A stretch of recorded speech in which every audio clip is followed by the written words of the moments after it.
No, I think you got to sign up in here.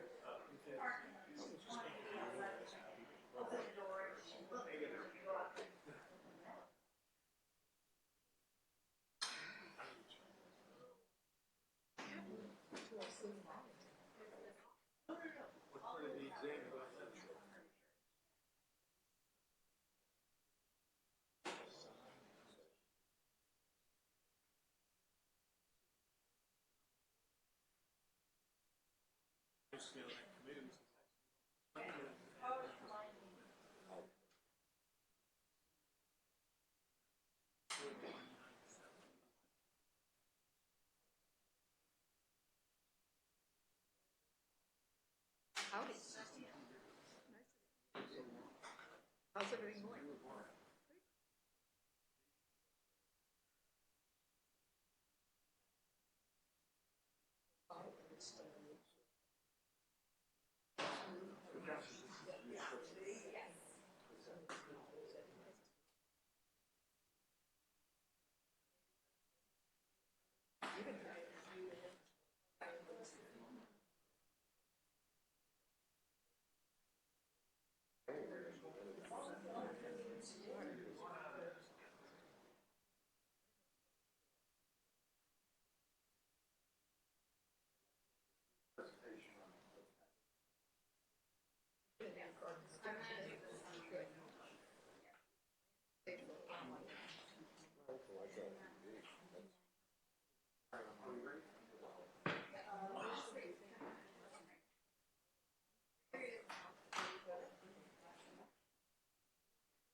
All right, let's everyone take your seats.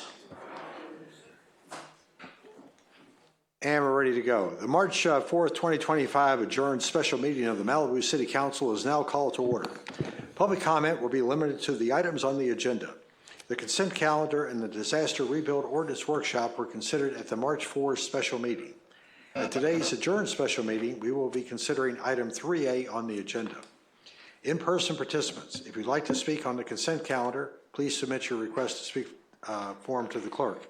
Remote participants, if you'd like to speak, please join the Zoom webinar meeting printed on the agenda and raise your hand in Zoom when the item you wish to speak on is called. May we have a roll call? Councilmember Conrad? Here. Councilmember Silverstein? Present. Councilmember Urine? Here. Mayor Pro Tem Riggins? Here. Mayor Stewart? Here. You have a quorum. Thank you. One thing I'd like to clarify, we don't have a consent calendar, even though it was on the script, do we? We already did it. We already Yeah, it was did already done Let me yesterday. bring you the correct script. We only have one item left. Yeah, we only have one item.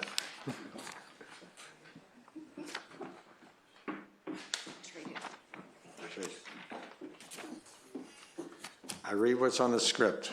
You do not violate the city clerk.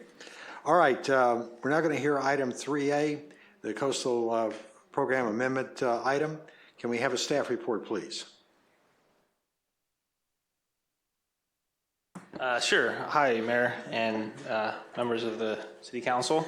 I guess we're going to do a brief overview of what we did yesterday with the workshop and talk about some of the outcomes of that, which, by the way, thank you so much. It was great for me to see that as well in action. I know Alexis and the council have done it with the community lands, and I thought that was excellent to see everyone's engagement. So thank you for showing up to that.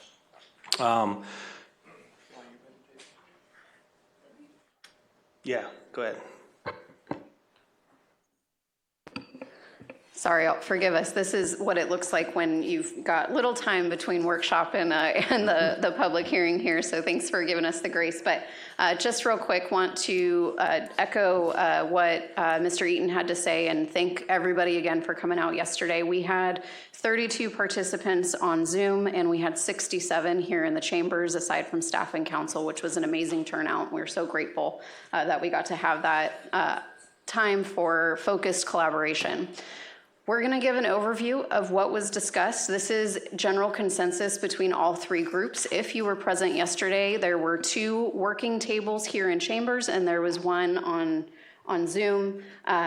So we're going to go by the sections that we had divvied out the topics under. And our first here, our goal yesterday, as we mentioned, it was to discuss the amendments that are proposed for the local coastal program and the Malibu Municipal Code with zoning text amendments. The structure was breakout groups. We had done that previously with our community lands project and found great success. We were able to have consensus on several key points that the City Council will be discussing and reviewing here today as part of the public hearing process. Primary development area footprint, we had definition considerations just to highlight here. Some of that was to replace the terminology. So footprint with either building pad or disturbed area, clarify secondary development areas. No structures can be rebuilt further seaward. Consensus on some of the amendments, that's the second half that you see there, and that's really where all of the groups came together. And again, this is the community consensus, so I do want to specify that difference. The community consensus is not the same as the council consensus. That's what we're here to talk about today. But out of that, so community consensus on the amendments was the request to look at building pad, also define bulk like for like, and then also allow the lateral expansion where feasible instead of height increases. Temporary housing provisions, we've got primary concerns there. I realize it's small print, there's a lot of text there. There's also copies of this PowerPoint over at our clerk table in case you would like to take a copy of that for yourself.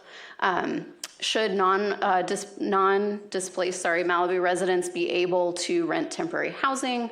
Restrictions, only pre-fire owners, tenants, some safety concerns in terms of anchoring wheeled units, size limit debate. You have 1,200 square feet versus 1,000 square feet, and then community consensus, again, expand eligibility, clarify rental provisions, maintain potential 6-year limit. That's a 4-year limit with 2-year extension, strengthen enforcement to prevent misuse in some of that language. And we're going to dive into these a lot deeper. Tyler will be going through that. This is just, again, the community consensus that we're looking at here. CDP exemption issues, consider eliminating bulk as a restriction, clarifying OWTS certification, modify the 20-foot ADU street width requirement to match the LA County Fire Department, address geotechnical and plan review, which actually is not within the scope of this specifically. We'll get to that in a second. De minimis waiver provisions, allowing driveway improvements, streamline height increases regarding FEMA compliance, support shared geotechnical studies for efficiency was also an ask there. FEMA height adjustments and view protections. What was discussed is should raising homes to FEMA standards count as height increase? FEMA adjustments count against the 10% rebuild allowance. This was a question. Concerns about neighboring view obstructions, especially on landside properties.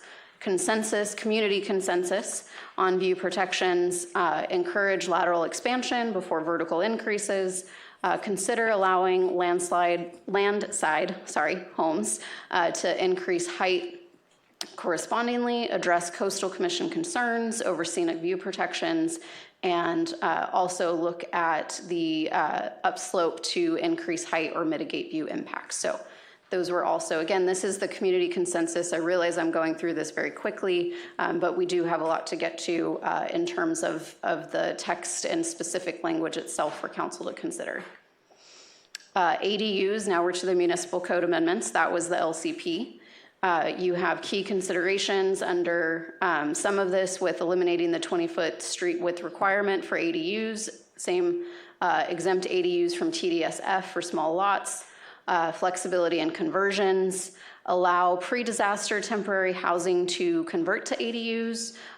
Community consensus was to provide TDSF exemptions for ADUs in certain cases, clarify driveway width and requirements, new fire codes versus exempting or the legacy that you see here.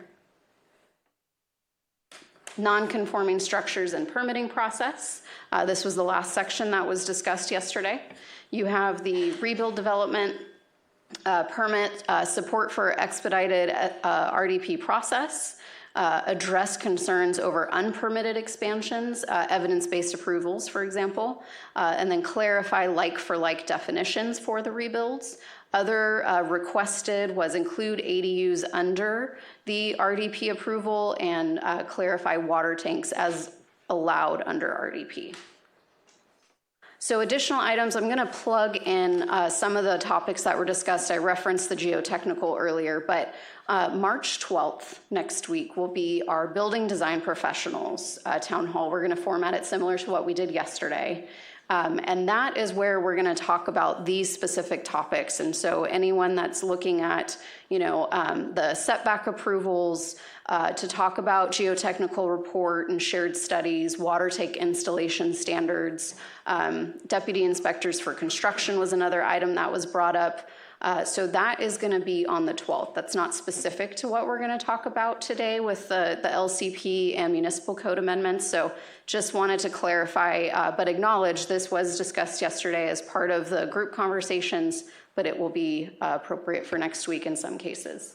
Alexis, you just said that the format for the town hall will be similar to what we did yesterday. Yesterday was a workshop, so it'll be done as a workshop, not as a town hall? It'll be done as a workshop. We're reformatting some of that, not a noticed council meeting. That's not what but as far as the group discussion and dialogue. So does that mean, Trevor, that the city council members can't participate in it the same way they could if it were like the workshop yesterday?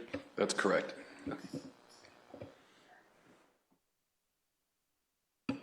Okay, so we are to some of the items for council consideration. I'm going to turn it over to Tyler, just a quick overview. As mentioned, some of the general consensus for temporary housing adjustments, CDP and de minimis waiver provisions, the FEMA compliance and view protections, ADU policy adjustments potentially, and non-conforming structure policies. Those are all the items as far as what came out of the conversations yesterday, but I know that we need to dig much deeper into those specific, into the specific technical language associated with those. So I will turn it over to Tyler. Thanks, Alexis. And sorry, real quick, if we can go back to that slide. Just want to explain, what we did with less than 24 hours to get back here tonight or today. So thank you, Alexis, for going through all that. Essentially, these were community requests, and so these are things that the council can consider. I did not go ahead and just make a bunch of red line changes. So there's a couple based on some of the things here, just a very minor things that I think can add clarification based on what we heard yesterday, but just to make sure it's aware that the council can come back to this and consider if we want to start adding this into the adding some of these stuff into the ordinance. It's not going to be in front of you with red lines. So we'll go into the main presentation.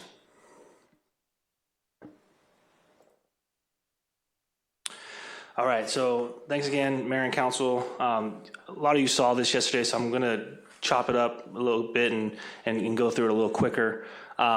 Just hit on the main points. So we're here tonight to possibly amend the Malibu Local Coastal Program and Municipal Code Title 17 specifically for the rebuild process. We have a couple meetings that Alexis mentioned that are upcoming. I'm going to get directly into the governor's order. I said this a few times already, but the governor's order is only for the Palisades fire, and it's only for the parameters that are shown here on this screen. So the structure has to be in substantially the same location. You cannot exceed 110% the footprint or height. New ADUs are allowed as suspended from the Coastal Act and CEQA, supportive infrastructure. The city has full authority to determine what falls under the governor's order suspension, and there are other suspensions in the order related to building code and health and safety code.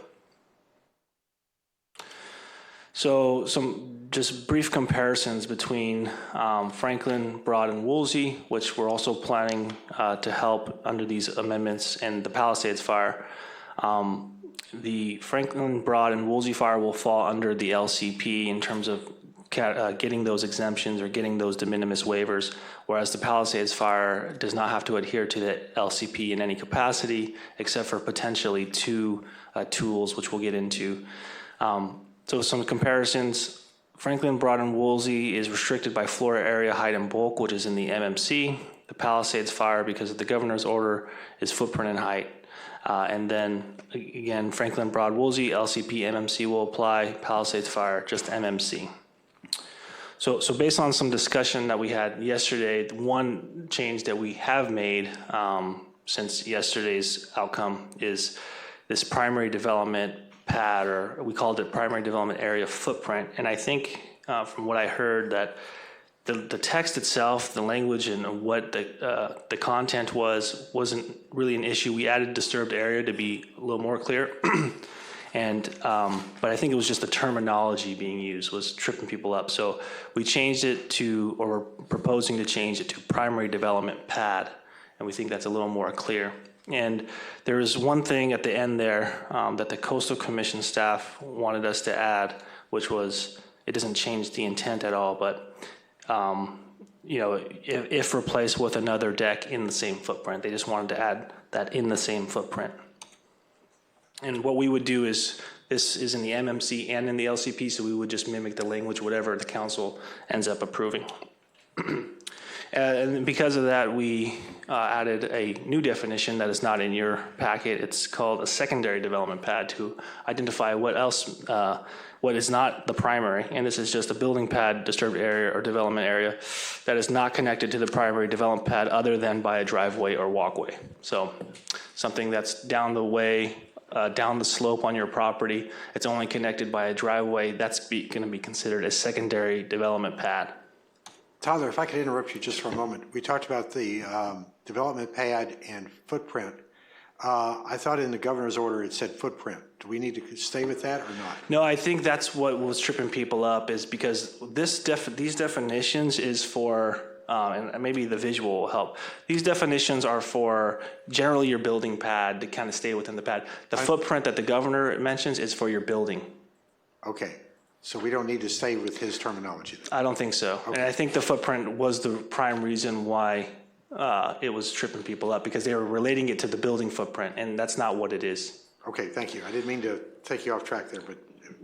That's a great question, and my visual here, I think, demonstrates that a little better. So the primary, I forgot to change it, so I apologize, but the primary development pad would be the red arrows, and that would be, for this beachfront lot, include your deck, it would include your front yard, include those graded areas. Your building footprint is something different. It's not, I don't know if it's defined in our code, I'll have to double check, but this is what the governor's order is referencing when he said within 10% your footprint. It's this original footprint of your building. Just another example for a non-beachfront home, and this is kind of that secondary development pad that we spoke about that is connected via a walkway or a driveway, but otherwise is disconnected from your primary pad at the top. All right, temporary home. So the proposal is, this hasn't changed since before the workshop yesterday, but the original proposal was to go down to 1,000 square feet to match the current ADU law, so that if you wanted to get your temporary home converted into an ADU at a later time, you don't waste your money on that temporary home. And then we're just proposing to up some fines for some things that happened during Woolsey, and we're proposing that only the property owner and tenant live on the property. There was some talk last night that maybe we expand it more, and that's something the council can consider. Expanding it to either not requiring that it has to be the same owner or tenant living at the time of the fire. It could be anyone, or they could say it could only be Malibu residents. There's other restrictions or allowances the council can consider. We're proposing a limited geotechnical report in the post-fire debris flow areas.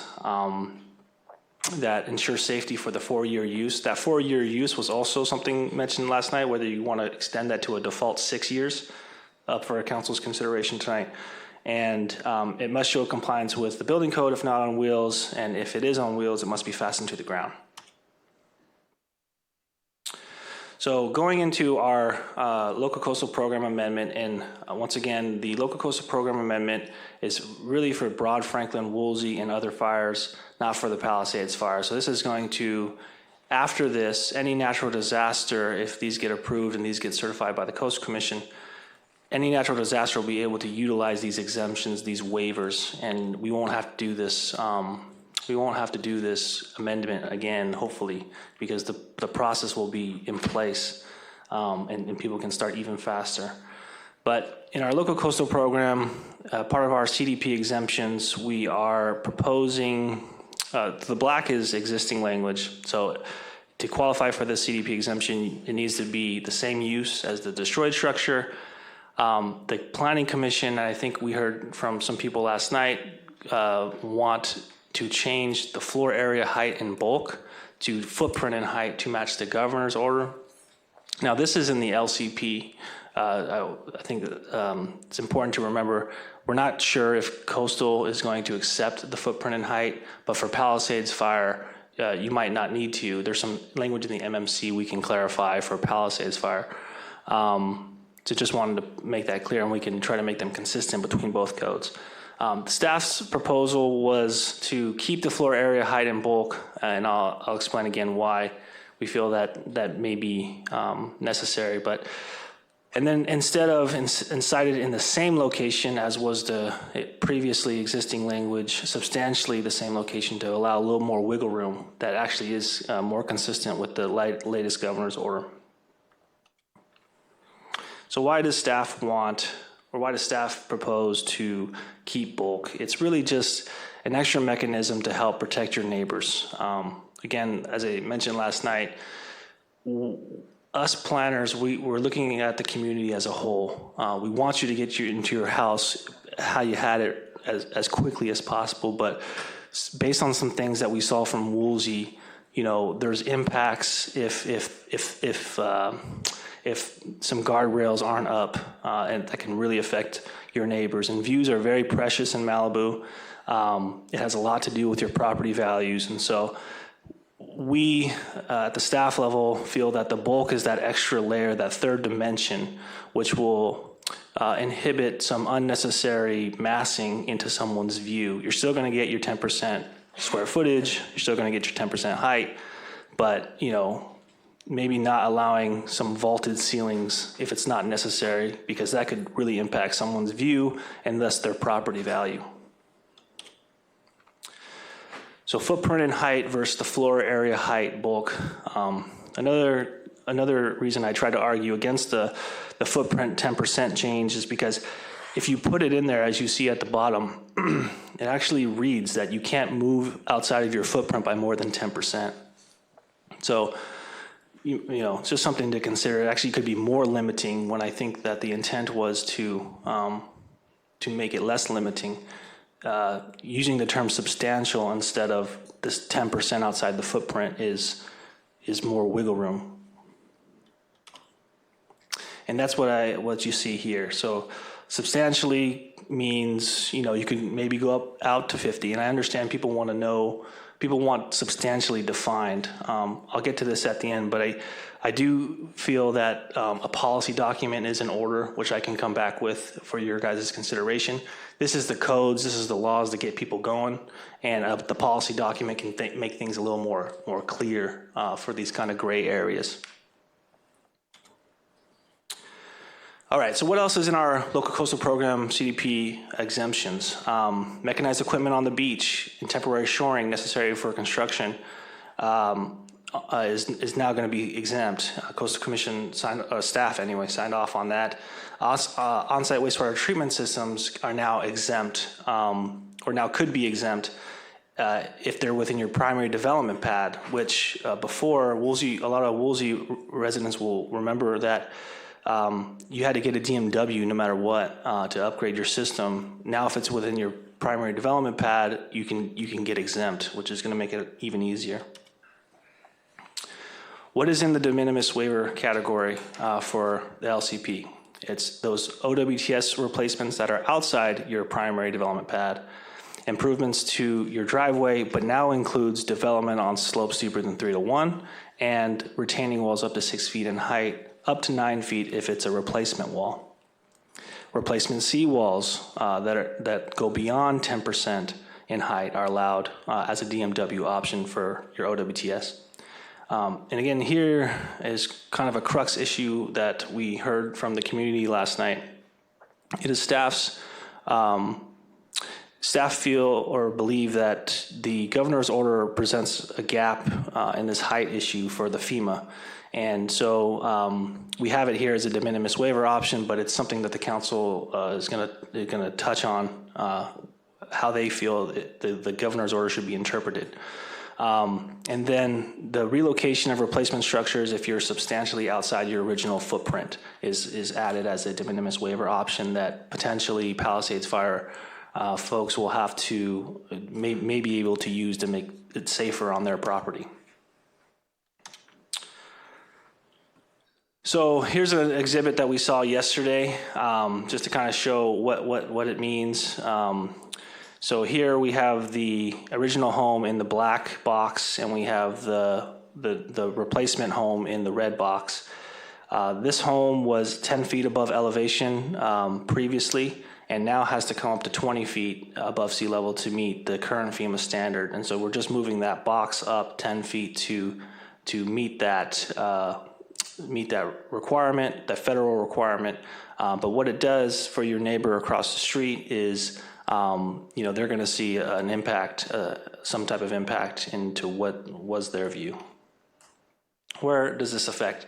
There was a gentleman yesterday that mentioned this doesn't affect most of the coastline, and that's true.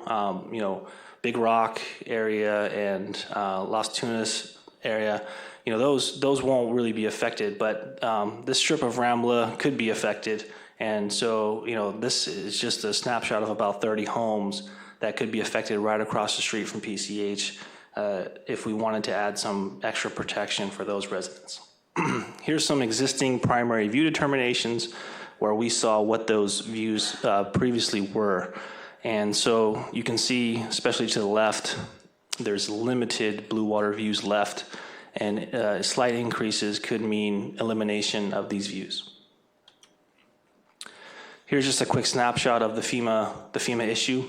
So the FEMA, your floodplain elevations is available online on the FEMA website, and the Public Works Department, Public Works Director is the floodplain administrator, and ultimately one making the final call on the FEMA issue.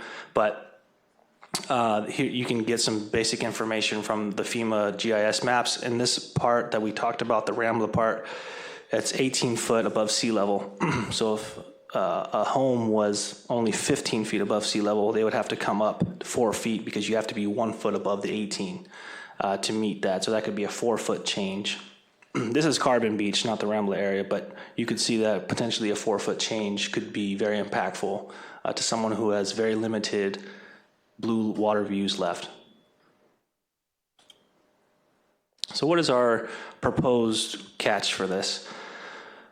In the non-conforming section of the MMC, we are suggesting to add some protections where feasible for those views. And we would ask that in your planning verification, you are allowed to go up to the increases necessary to meet FEMA, but you shall, to the maximum extent feasible, protect your neighbor's blue water views. And those replacement structures should seek increases in their floor area, and we could replace that term on square footage, however you want to call it. You should seek square footage increases laterally before they are allowed to increase vertically as viewed by your neighbor. And so here's just going back to that demonstration, what that might look like. If you have the room to go closer to PCH, or you have some room on the sides. I know it's, a lot of people are probably like, I have no room left. And if that's the case, you will be allowed to go up, but we're just asking that if you do have some room laterally to get your 10%, explore that first to try to help your neighbor. So we talked about height and FEMA. Let's talk about relocation of structures outside the footprint. Like I said, the substantial language could mean that you could go 50% outside your footprint, let's say. However, it's still not safe. I'm still too close to that bluff, and I want to move as far as I can away from the bluff for the safety of my home. Well, the DMW option that we're proposing will allow you to do that. ADUs. We talked about ADUs a lot yesterday, and we're only proposing that we make it, the only change in the current ADU law is that we are going to propose 1,000 square feet universal instead of 1,000 square feet being related to bedrooms. And then up for discussion tonight, the council can consider eliminating that 20-foot wide street width requirement, which some feel is inhibiting and others feel is necessary for fire safety. ADUs in general are allowed in the governor's order for the Palisades fire only. If you're in Broad, Woolsey, you still need a CDP. So here's just a kind of a snapshot of what I just mentioned. Still need a CDP for all other fires, but the Palisades fire, because of those governor's order, you just need to meet the Malibu Municipal Code, Chapter 1744. And it is important to mention that the building code still applies. So you might have to have a certain type of foundation. You might have to have the certain OWTS system to have your ADU. It's very important to know that up front before you go designing one. Okay, view preservation, restoration. I don't think this was a hot topic. It's generally consensus. This is just a cleanup. Instead of that Woolsey date, it's the date of the natural disaster. So basically what this means for everyone is if you're in an area affected by the natural disaster, you will not be able to have a primary view determination for 4 years for your structure, for replacement structures, and 10 years for landscaping. Our landscape ordinance was reviewed by the Los Angeles County Fire Department, and just want to again thank Chief Yanagasawa and Chief Durbin, Chief Stillwagon for their input on this. Very, very helpful. The state is going to initiate a Zone 0 requirement. It sounds like this year, sometime in the summer, is what we're hearing. The city can be ahead of the game and adopt a Zone 0 policy for our city. There was mention that turf grass may be allowed at the state level between 2 and 5 feet, so we have it here for your consideration, but we could also eliminate that and just say, a true 0, nothing flammable within 5 feet of your home.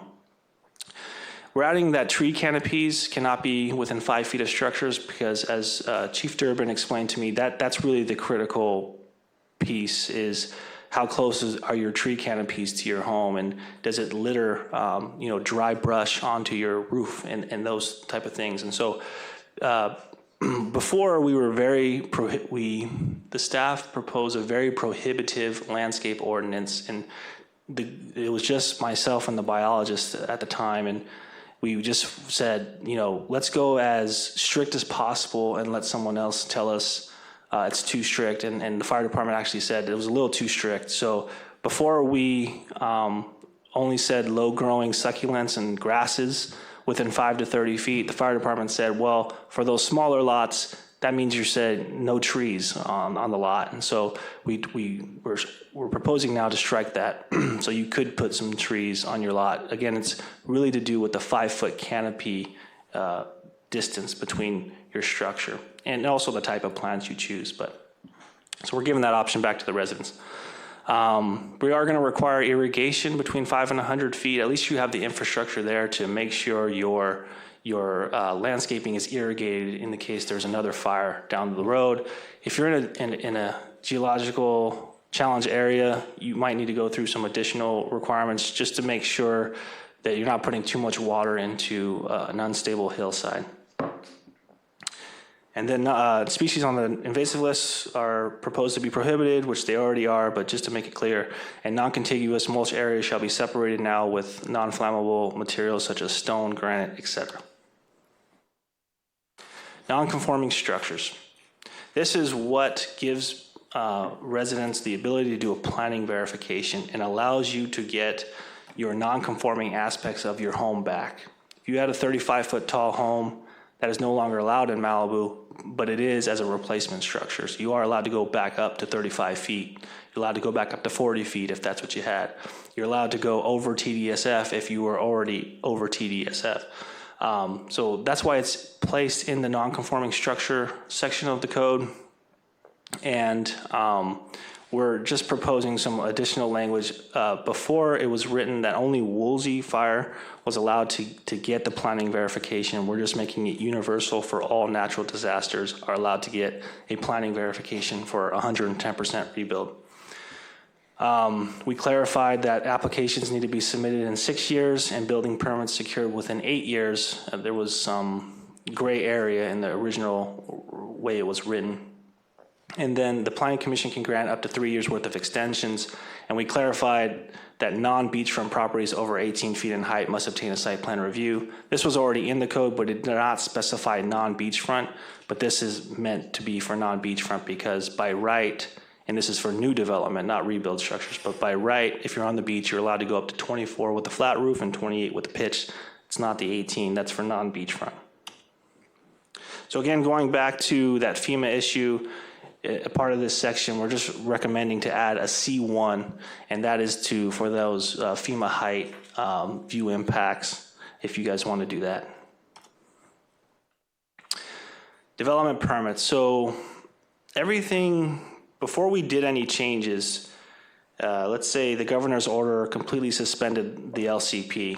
You would have needed to get an administrative plan review for all of these various structures. You can get your planning verification for your house, but if you needed a driveway, you needed, a retaining wall, you would have to have gotten an administrative plan review if we do nothing. Administrative plan reviews can be a little cumbersome. It requires a notice of decision. Ask a lot of people who have been through the process if they could get out, if they had the choice between something like a APR or something like a planning verification, I would assume 99% of people would say, give me the planning verification, give me the expedited process. Seawalls needed to have a site plan review, and that requires noticing to your neighbor. That requires all this layers of things that you would need to do, and we're now putting that in a very expedited category that I'll get to. One thing I should mention is for those relocation structures in those geo areas, if you move your home substantially outside the footprint and you're doing a DMW to achieve that, if you have development over 18 feet in height, this is for non-beachfront residents, then you will be required to get a site plan review. That's just to ensure, again, going back to view protections, that because you're moving your house to a substantially different location, that's not going to have some unintended consequences. So the mechanism we then created to expedite or to streamline those accessory structures needed to rebuild is now going to be in a rebuild development permit. This is specifically for the Palisades fire, but in case in case some type of your project down the line is exempt from the CDP, there's still a tool here to get a rebuild development permit. Let's say OWTS, for example, because now it will be exempt if it's in your primary development pad. Now you have a mechanism in the MMC to get it expedited. So some of the things we're proposing to put in the rebuild development permit, the mechanized equipment that matches that DMW language, OWTS replacements, as I mentioned, instead of replacement seawalls, actually new seawalls for the Palisades fire will be allowed to protect your OWTS. We want to make sure your septic will be protected from going into the ocean. And new structures that are needed to meet state and federal laws would be allowed. Driveway widening would be allowed as well, including the development on steep slopes. So this is another change that was made since last night, and I think that people wanted clarity on specifically water tanks and to make sure that was included. We already thought it was included in the proposed amendments 1762-080, but I think it was still unclear, so we specifically listed water tanks and other water storage devices for the council's consideration, just to make it very clear that we are including water tanks in this rebuild development permit category. So some processing, a rebuild development permit is separate from applying verification, even though it follows the same process. The applying verification, by definition, is only something that is replacing for the reconstruction of a structure that was destroyed by a fire, earthquake, or act of war or other calamity. So these new structures that you're building around your property to facilitate your planning verification, to facilitate your rebuild, they're not a replacement structure sometimes, and so you need a new development permit to get you what you need. And so some administrative stuff, the planning director / manager will approve within 15 days once the application is deemed complete. Your rebuild development permit is good for 3 years, and if it's part of a PV, it has the same expiration as that planning verification. And then up to 4 one-year extensions can be approved by the planning director. So what does this mean for Palisades Fire? What does this mean for Woolsey Fire, Broad Fire, Franklin Fire? For the Palisades Fire, because you do have those governor's order exemptions, you're going to get a planning verification for your primary home, rebuild plus 10%.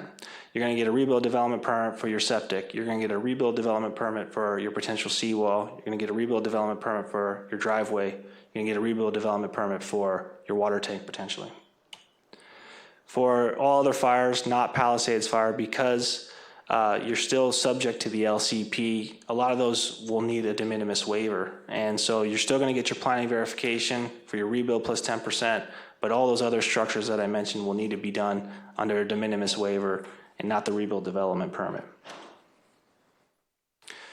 I said this yesterday, but maybe it's good in case there's new people watching. We've heard a lot of questions. People ask about, what type of information do I have? I heard someone say that I only have my assessor's record and it accounts for all my square footage. Is this enough? The answer is yes, that is enough evidence. There might be some more things we need to calculate your height, but if you have your assessor's record and it accounts for all your square footage lost, that's enough.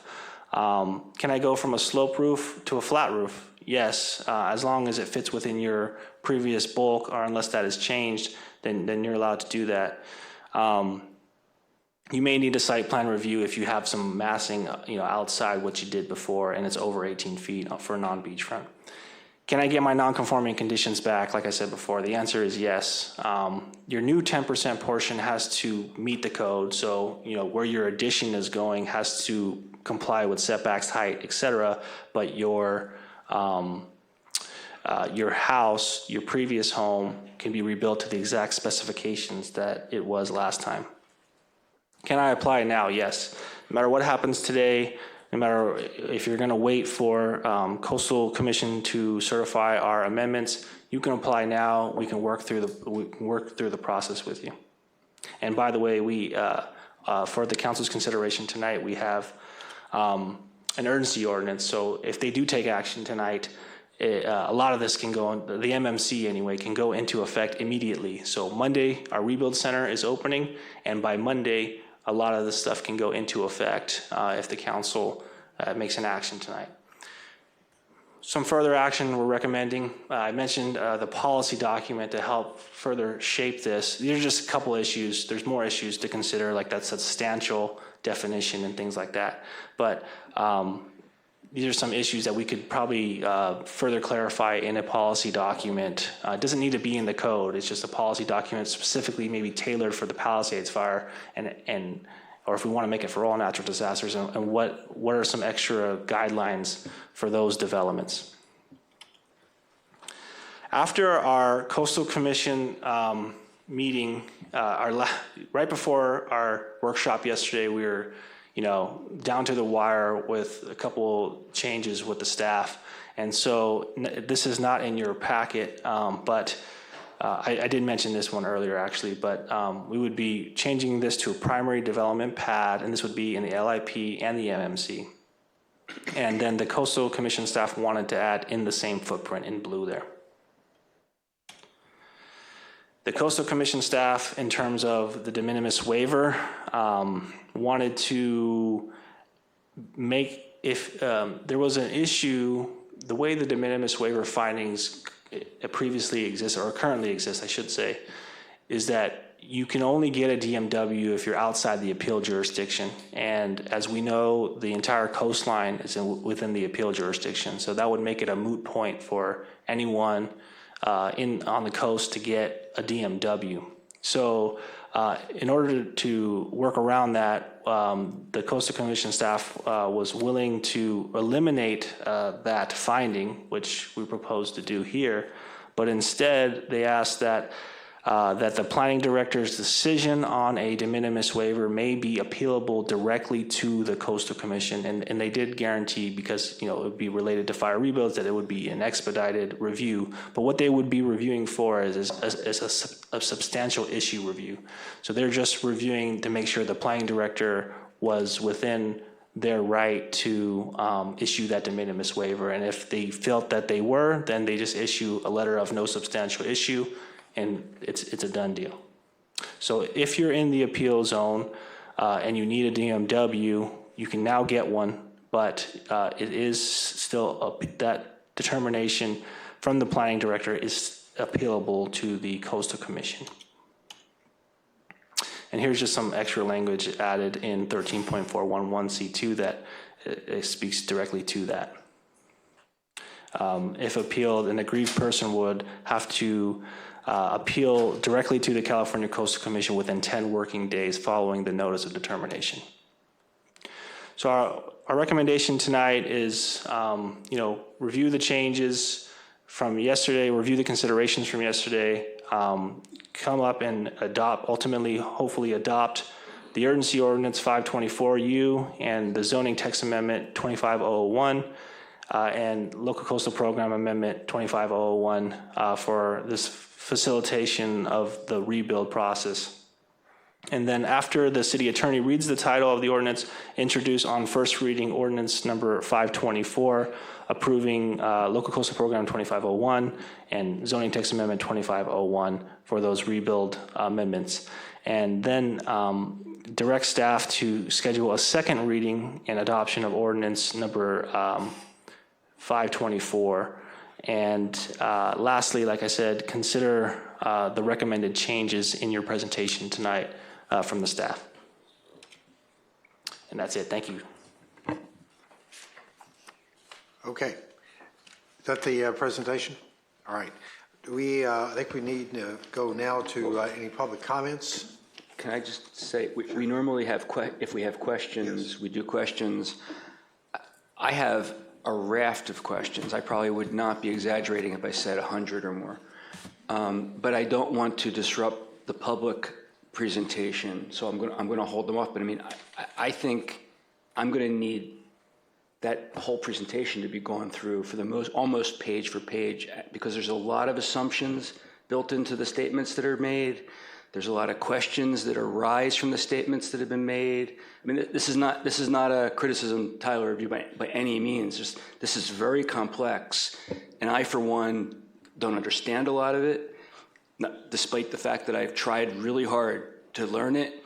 But it may be not just because I'm not capable. I think there's a lot of embedded assumptions in here that may not be accurate about the governor's order. We're doing a lot going forward that's not necessary for Palisades, and we have to fully understand the future ramifications we are bringing on. And so I'm going to have a ton of questions. Normally, we would ask them first because it would inform the public comments. But I don't want to hold up the public because I know we're going to be here for a while. But I just want to make that clear. All right, and I understand your position on this, and I think we all have questions. And I was going to recommend, after we hear the public comments, maybe try to decide what the order of march might be on this. And I would give a suggestion that maybe what we want to do is take it like you do, work out a contract, one section at a time, and do your comments by that section, so we can embed it in the actual flow of the document. The only problem with that is there's a legal regime overlying these contract provisions that we don't even have an established agreement on yet. So we can't discuss whether we want to do provision A, what does provision A mean, until we understand the legal override on provision A, Okay. which is going to affect all of them. All right, well, let's do this. Let's get through the public comments, and then we'll try and sort out what I might refer to as the order of march. How's that? Is that okay with you? All right. Let's go to the public comments. We've got speaker slips, a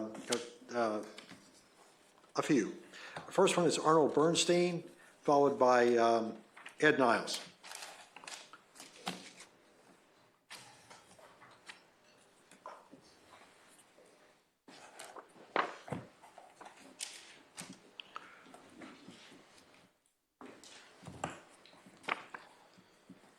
I'll be very brief. I'm here to thank you all. It's a Herculean effort you put in last night and an exhausting one, not only for me, but for you and the staff. Thank you. Thank you. That's much appreciated, by the way. Ed Niles is next, and Scott Dietrich.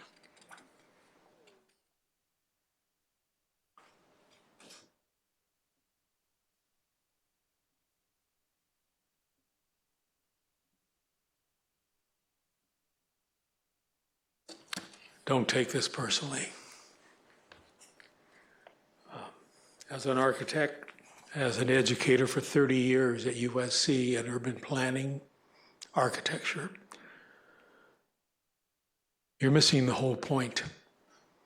This is a great opportunity to solve the initial problem for Malibu that has been historically there. Probably not when the Chumash were here.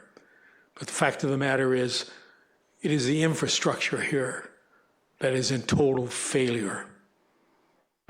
You know it yourself. The people on Point Doom know it. Everybody does.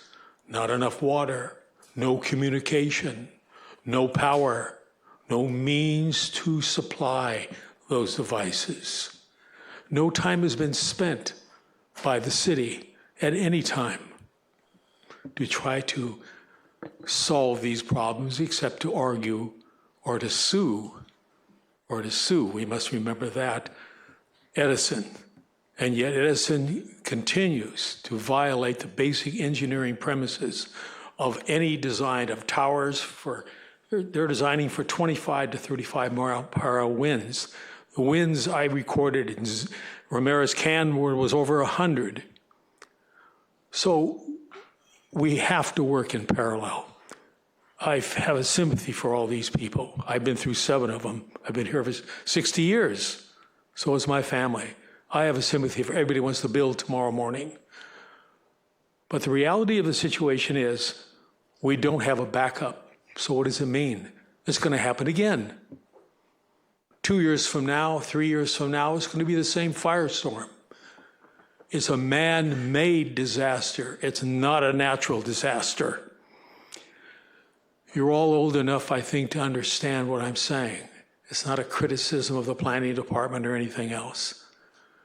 But the planning I've been taught for many years, historically and presently, even in Rome, they made sure the water was there. They made sure of everything. They weren't stupid. So what are we going to do about it? We must do something about it. I developed a system, for example, just talking to the helicopter guys that bring water in, building 4 islands, one place, another, because we can't connect to District 29. We cannot use potable water people drink. We have to store water, which develops bacteria, which means that system has to be separate. So what? That's not unusual. We have thousands of acres of land that we can develop small islands where helicopters can land, people can use them, and so can the fire department. Anyway, so obviously my time's up. But I think that everything the planning department's doing is fine. I don't agree with the bulk mass. That's just adding more fuel to the fire, as it were. No reason for 10%. I don't know where they came that from. They must be satisfying some political drive. The idea is that the houses along the beaches, for example, They're 3 feet apart, 5 feet apart. You got to be kidding. Thank you. Thank you. All right. Next speaker is Scott Dietrich, followed by Brian Merrick.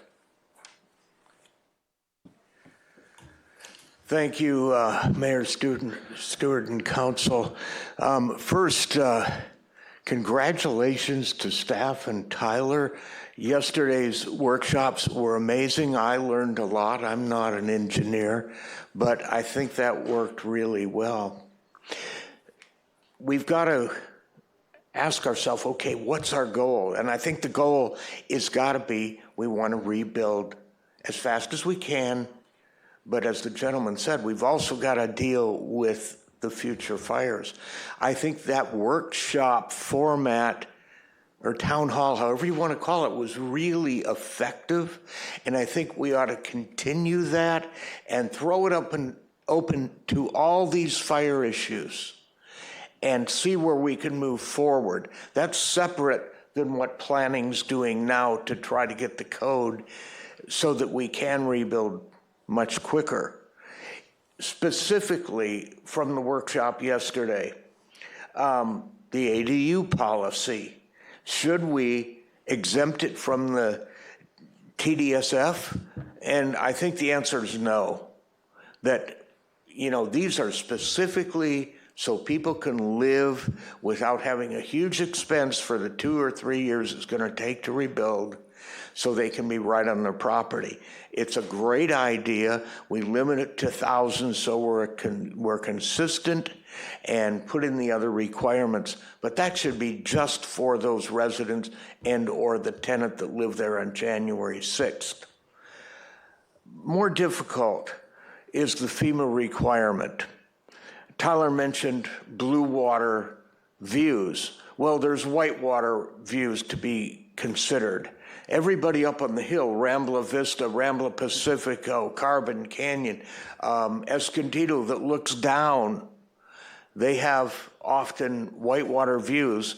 If you allow this beachfront structure to go up, first of all, 4 feet, 3 feet for sea level rise, and then another 10%, that thing's way up high.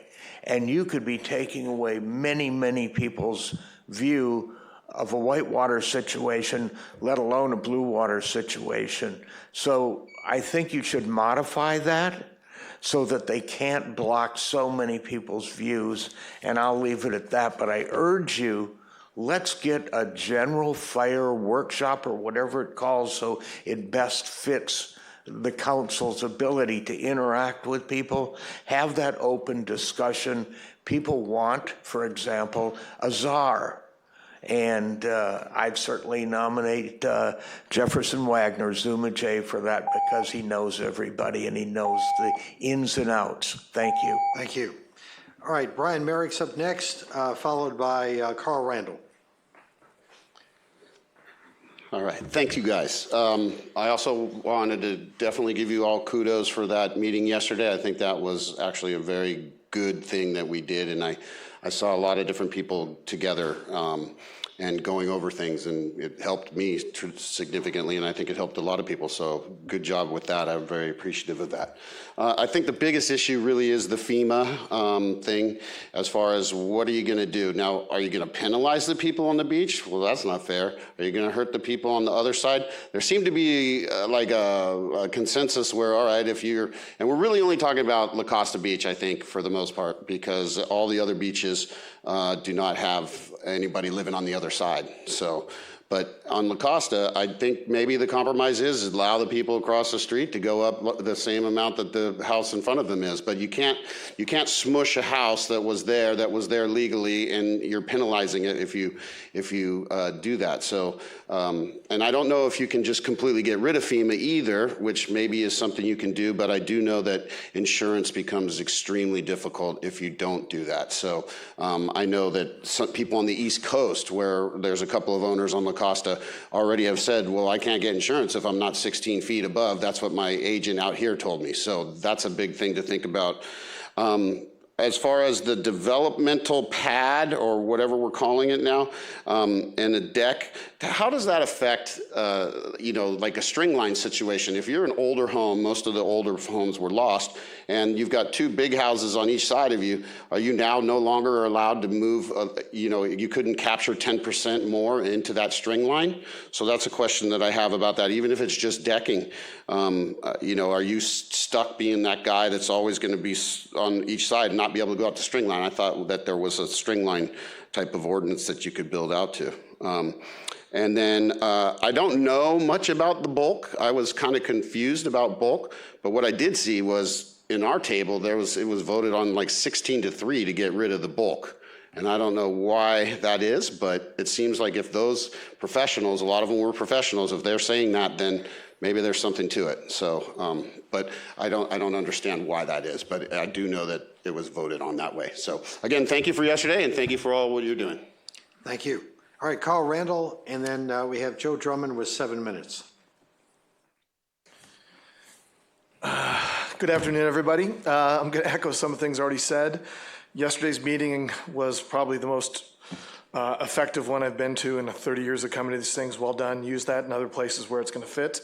But like Brian, I want to talk about the FEMA situation. Making decisions led by common sense to support local homeowners and not making decisions primarily led to reducing liability. That's what you're here for. Therefore, when addressing the issue of FEMA compliance, here's what we know. First, we know the FEMA uproar study was underfunded, understaffed, and poorly executed. I was there for many of the meetings. Even the FEMA folks knew what they were doing wasn't quite right. But nobody ever expected it to be 350 homes at one point. Maybe 1 or 2, 3, 4 over the next 20 years. Even more, the study was focused on, for us, was focused a lot of it on geography in front of Moonshadows, where we were in that 1 mile stretch. Moonshadows has no seawall, mean high tide line is up under the restaurant.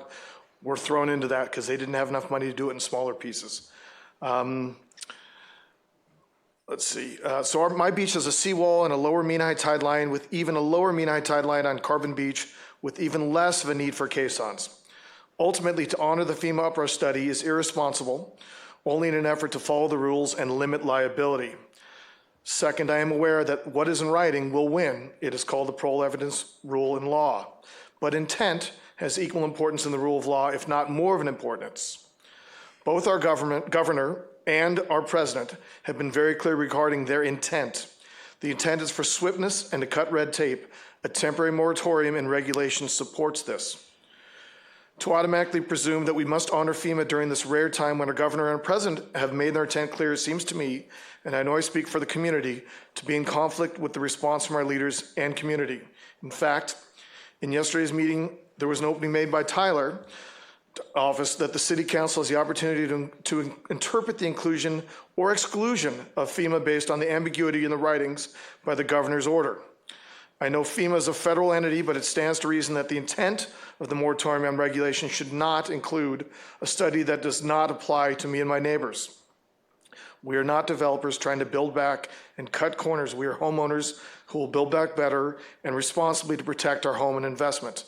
I suggest we make a decision led by reasonable thinking to allow our community to rebuild, excluding the uproar study, and move forward with like kind of rebuild of our homes. If, and I say if, you receive pushback from FEMA to in fact include their grossly negligent uproar study, then go ahead and require it and reduce their reliability and comply. But representing your neighbors in a time of reasonable need, I implore you to vote to allow us to build back responsibly, build back better, and much as we had before. Thank you very much. Thank you. Okay, Joe Drummond for 7 minutes, and then followed by Paul Grassani. Thank you also to the staff and the city managers for yesterday's workshop. It was incredible. I'm looking forward to more with this whole rebuild process. This is to set the context and tone before I get right into the rebuild codes. This can be applied to the Palisades Woolsey fire and all the rebuild burn areas.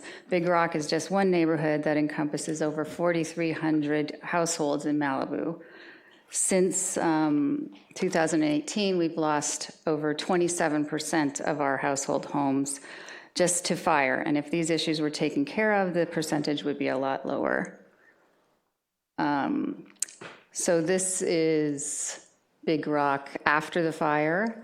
And there's, I don't know if you can see that little, above our houses, there's a little, I don't know how to work this red light thing, but I don't know. There's a fire road, county road above there that was fully grown over and completely not maintained. So now that it's all cleared, we'd love to get the city, to get the fire department. I think Chief Diwali is coming, or might be here, to get that. Oh, great. Hi. Awesome.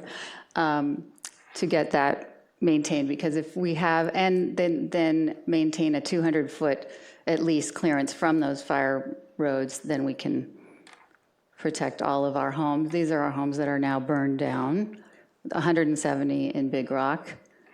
And this is all the miles of uncleared brush. Obviously, we don't want to clear all of it, but we just want, like, at least around our neighborhood, at least from the fire road, another 200 feet. So that might be 500 to 1,000 feet. And this is the memorial bench lost. That's all that's left up there. This survived. And it's my neighbor behind me, her house burned down, and this is her grandchild who passed away in 2019. They did this memorial bench for her. And that's what's left right now above Big Rock. So just to get into it, block walls apparently are what protect homes from fire. So I don't see any provision in these codes to add any block walls to our existing footprint or to surround our homes, not to encroach into the right-of-way, obviously. But I think if I had a block wall in front of my house wouldn't have burned down, that's for sure. Anyway. It's important to define like for like and existing structures if you can use to put these in the codes. It should encompass all structures lost as in the governor's orders, such as sheds, decks, fences, garages, pools, walls, solar, generators, etc., and also include everything that was the same before, such as non-conforming structures, water flows, sprinkler systems, drip systems, etc. If there wasn't an existing source of backup power, such as solar or generator, the city should add a way to fast-track these items within the planning verification. We appreciate also being able to move off of our existing footprint reasonably for safer and more efficient rebuilding. And I do believe, is it TDSF plus 10% that we're allowed to increase? I just want clarity on that. Brush clearance in a proper defensible space, aligned or even stricter than the fire codes, need to be mandated by the city in our rebuild codes. As per the CAL FILE defensible space zones, it's www.fire.ca.gov/dspace. Trees and bushes need to be spaced apart by a minimum of 10 feet and on hillsides at a maximum of 30 feet, or a minimum of 30 feet. On page 52, C1 of the staff report, no exceptions should be made for huge flammable new eucalyptus tree plantings just to attract monarch butterflies. They will all die if it's burned again by the embers that inevitably hit them. And trees should be limited to 6 feet high, not 25 feet, unless they are native or fire resistant and can catch embers, such as live oak, American mountain ash, etc. Tree canopies carry embers, don't forget, so please make this from 5 feet to at least 10 feet as per the CAL FIRE defensible space. I'm sure Chief Diwali can answer any questions about that. I know you're saying that there can be mulch somewhere in there, but I don't think there should be any mulch or ivy as ground cover, as they all light up during a wildfire. And bougainvillea and bamboo should also not be in there. We should be able to install drip systems in our geologically hazardous areas for fire-resistant landscaping without any geotechnical review. We had those before, and that's why Big Rock's water usage has gone down by 25%. So I don't think a geo review should be required to install a drip system. The best would be to have 3 to 4 approved landscaping templates, which we did discuss with Marianne during one of our rebuild committee Zooms, that applicants can choose from. So please amend section 17.53.090 to simply require drip systems without any geotechnical review. They also, drip and sprinkler systems should be supplied by an independent water source from the main water line, such as pool, water tank, or cistern. As Ed Niles surmised, there was no water during Woolsey and Palisades fire, and when the pipes burst, when a home caught on fire, because of reduced pressure, went to nothing in the hydrants. Our emergency water needs to be available during an emergency. This should be allowed with a PV in the fire department if the fire department recommends this. Separately from this, the city needs to immediately get the water company to create automatic shutoffs to each of our homes so that water is available in the hydrants even when our pipes blow once they burn down. And I didn't understand the whole 10% bulk thing until Norm Haney explained it, so I think it is okay because it seems to be the most advantageous for the rebuilds. And then about ADUs, if they should not be ever allowed to be rented out as a short-term rental ever, and it can be approved immediately 1,000 square feet, but like for like should obviously include water flow from fixtures, not the number of fixtures. This is how the city currently calculates this, and we must be consistent with our fire rebuilds. But this can be discussed at a future rebuild workshop. But adding bedrooms or ADUs can affect water flow. So if you give the choice to residents to either add a bathroom to the main home's rebuild or build an ADU, which has at least one bedroom or bathroom, they will most likely choose the extra bathroom and therefore control water flow to existing homes. I have much more, but Thank you. All right, Paul Grassani's up next, followed by Luca Avacona, and he's got 4 minutes when he comes up. Well, just to join the crowd, you did a great job yesterday. That was, I think you did the city proud yesterday. Everything that you set up worked. You did a great job of controlling the thing and moving it along and all of the rest of that, and I wish I could have stayed here the whole time.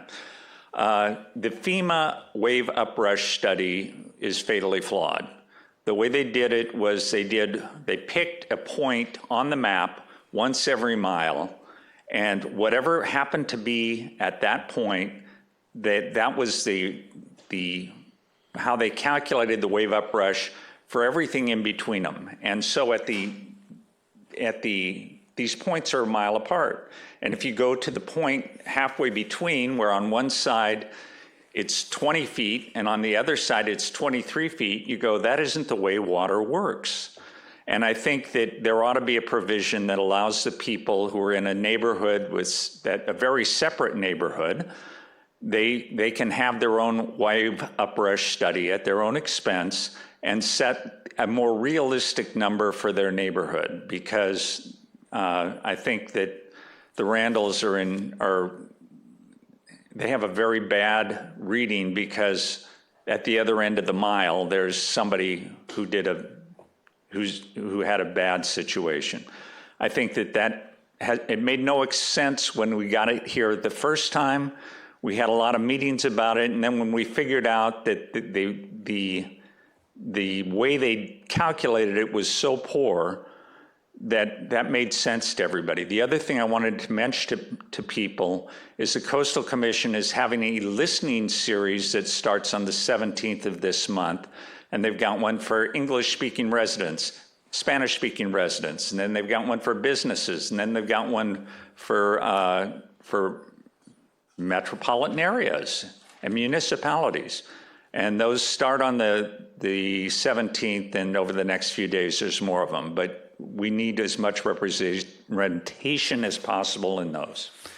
And I'm sure there's more that I could say, and Bruce, you gotta pare it down. Having 100 questions just means that you weren't paying attention to anything, because there aren't that many problems. Thank you.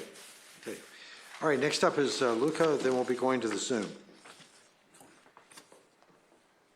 Hello, everyone. Again, the meeting yesterday was very useful. I hope that tool is going to be used in the future for different purposes. I think we can all agree with that. As Ed Niles says, I am Roman and I'm not stupid. I've worked as an architect for 20 years. I have an understanding of code and how Malibu works around code, which is probably what needed to be explained in depth yesterday at these workshops. And I think we did a pretty good job. There's some things that needs some clarification still, I think. And one we have Chief here, so fire hardening was never actually touched, but maybe we can do that in other meetings, allowing 5-foot solid walls instead of having to be 42 inches and then transparent. That could be a solution in between homes. We've seen that cement walls have actually saved many homes, not only here in Malibu, but sorry, not here on PCH only, but in the Palisades as well. The language that we proposed actually, or that we were going into the 20-foot access roads to imposed by the fire department, we kind of noted that sometimes the fire department is willing to reduce that to 15. And so instead of taking entirely out, we would just propose for the language to be changed to whatever the fire department agrees to, which leaves a little, more leeway. I know that many cases are examined case by case, depending on whether you have sprinklers, pools, draft, close proximity to fire hydrant, etc. Going back to the bulk, as has been repeated many times, I think staff is pushing more towards personal opinion that they have on this bulk situation as a professional again, and as many professionals at the table yesterday, we repeat that the bulk concept is just really doesn't work. Expanding a bulk by 10% in a direction actually results in 30% volume, and it penalizes people that want to extend or expand or rebuild, even within the 10%, but just on a one-story situation instead of two, for example, because the first story would obviously, spill out of the 10% bulk. And as we said, the tank situation is a tank that is it's a layered situation that depends a lot on the fire department and District 29. We're not allowed to have tanks unless District 29 gives a non-will serve letter. So if that technicality can be worked out, in some instances in the past for Woolsey, for some areas in the bottom of Encinal, for example, the water district was able to the fire department was able to give a provisional approval, noting that the water district would improve the system to the houses, and people who were interested in that had to pay capital improvement fees, and everything was approved. So maybe that's a technique that we could use here as well.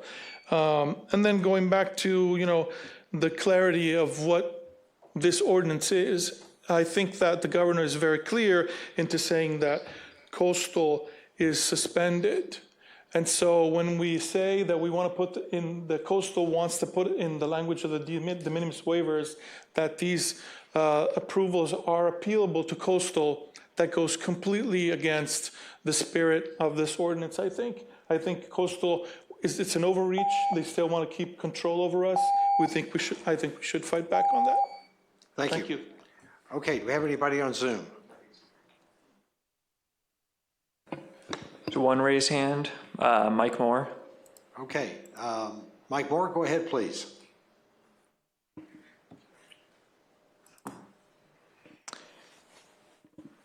Mike, you should see a pop-up to unmute.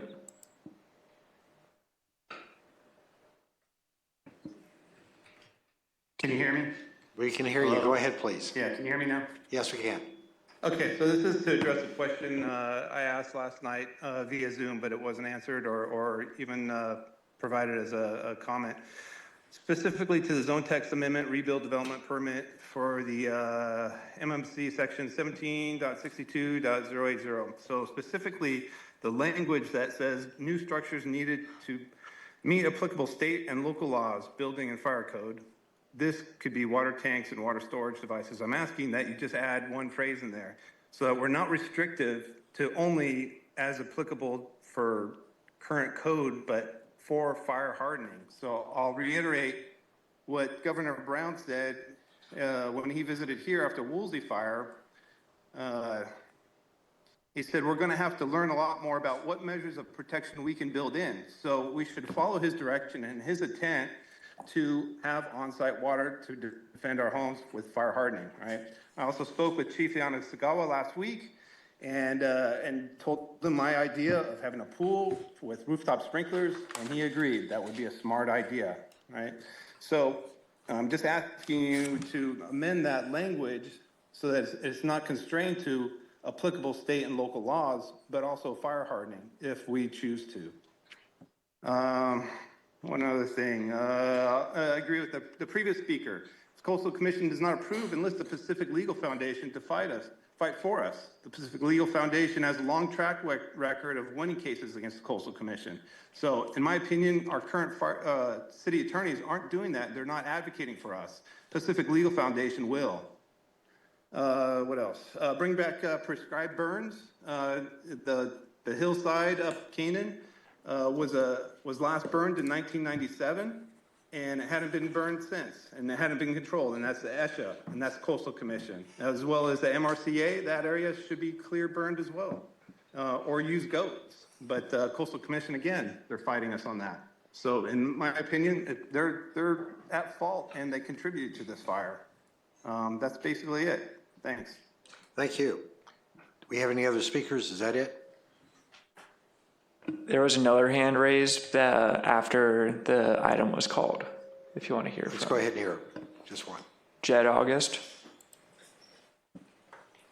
I actually zoomed in commute. I just wanted to say amazing job last night with everybody working together. There's so much talent in the room. There's so many others in the community. If they were here and could have experienced that firsthand, they would be very impressed with the opportunities that we have to go forward.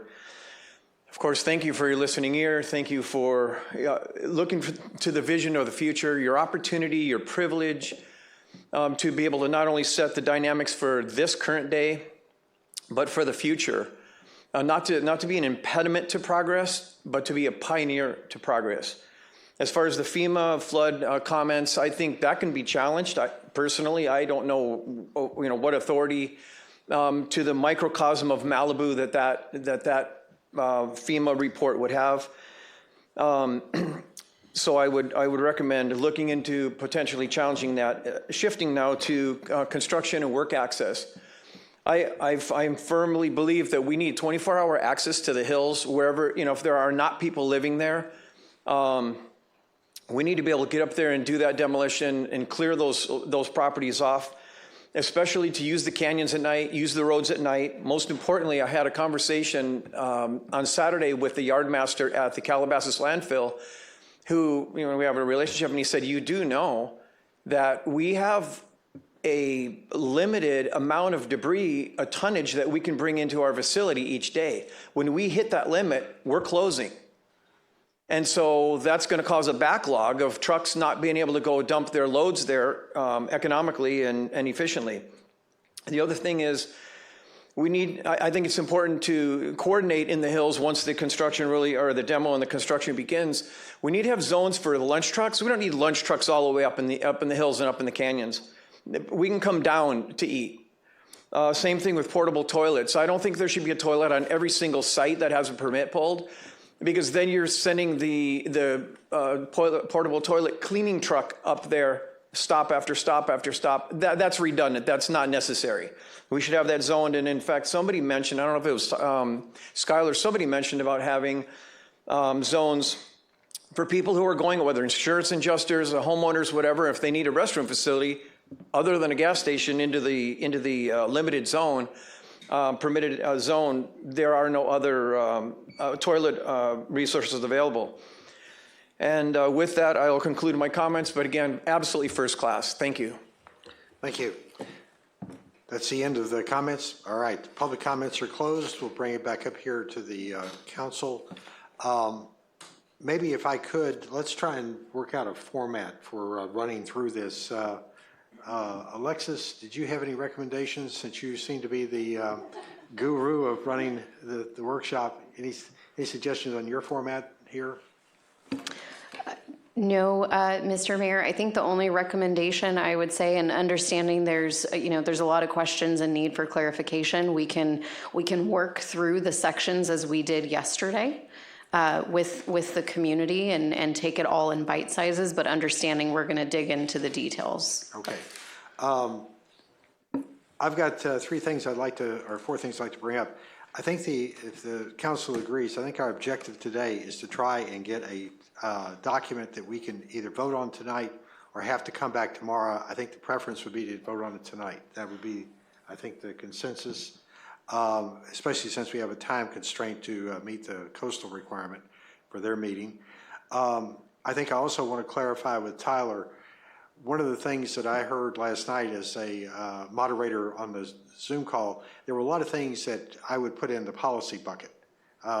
People were talking a lot about the specifics for their particular house and so forth.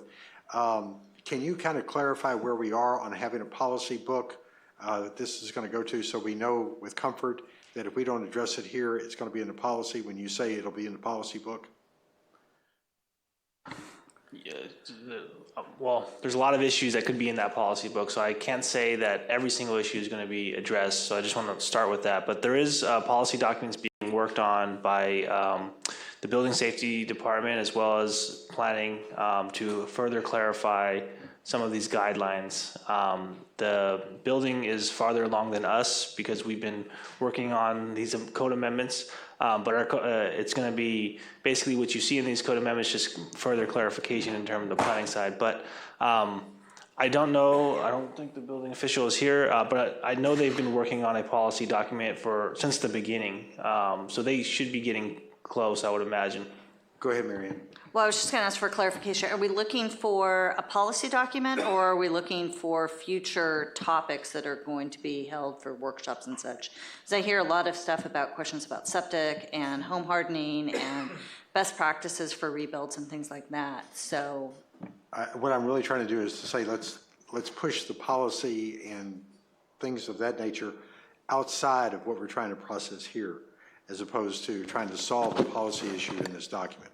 I'm seeing your head shake affirmatively, and I think that hopefully that's a consensus of the council. Next question is more to Trevor. If we make changes to the document here that we have before us, where we've got the edits, are we going to be able to vote on those tonight, or how would you propose work on that? Sure. As long as these aren't changes that are, a strong departure from what's been proposed and what's been discussed here, we can interlineate it tonight. We can put the exact language that you want down for the changes, and you could introduce on first reading tonight. So the constraints are just it's within the subject matter that we've been talking about, and then the other constraint is if it departs too far from what Coastal's approved, you'd bring on risk of they wouldn't. They may not rule on it at the April meeting. Okay. Then I'd like to come up to maybe a format, if we can get a consensus on how to run this. In my corporate days, when we have a large contract or a large agreement to go through, we go through it a section at a time.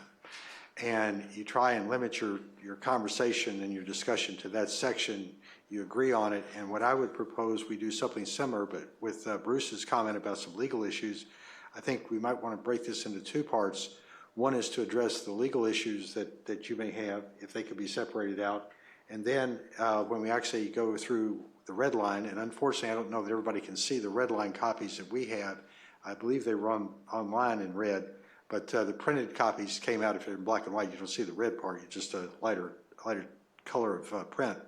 But if we could, I'd like to get Bruce's legal issues aside and then go through section by section and vote on each section so that we know one section at a time that we're in a concurrence and the changes are confirmed. Trevor, does that work on your side? So Bruce, I'd like to come back with you. Yeah, so they're not legal issues. But I don't know if the pain on my face, if you guys can see it or tell. I'm super anguished here, and I know you all are.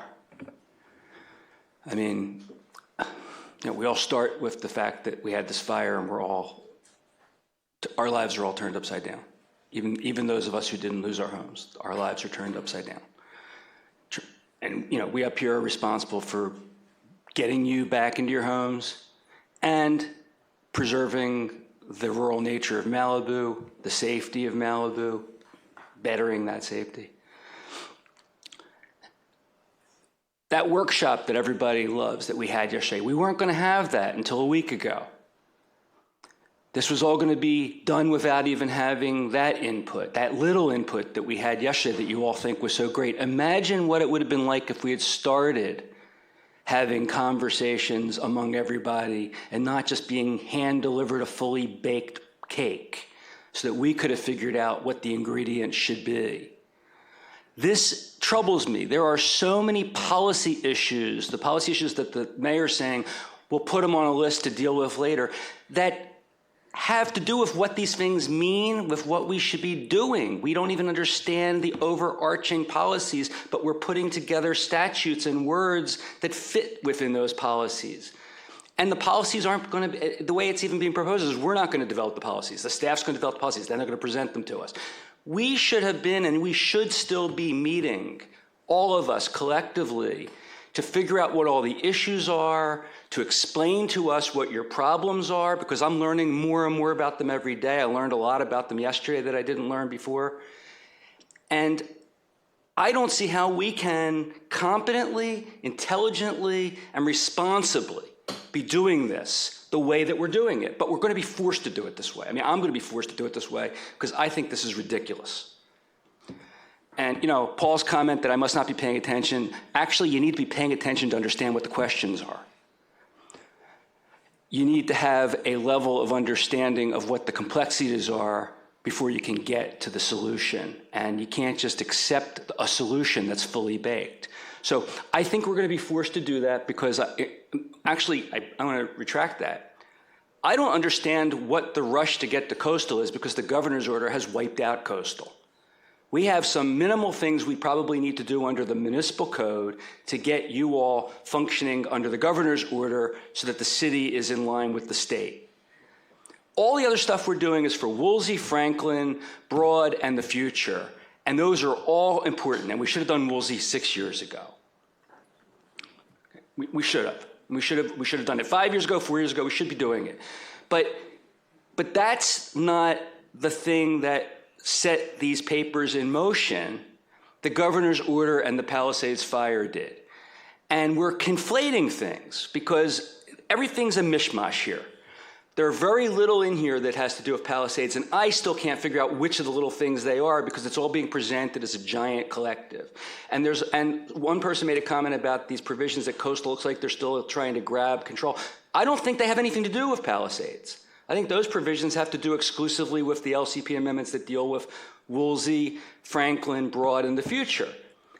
But again, we are rushing to judgment. You know, John Mazza keeps saying, follow John Wooden's advice, move fast but don't hurry. We're just moving super fast and we're not paying attention to the details, and we haven't developed the system that we're going to apply fast. We're just moving fast at light speed without understanding what we're doing.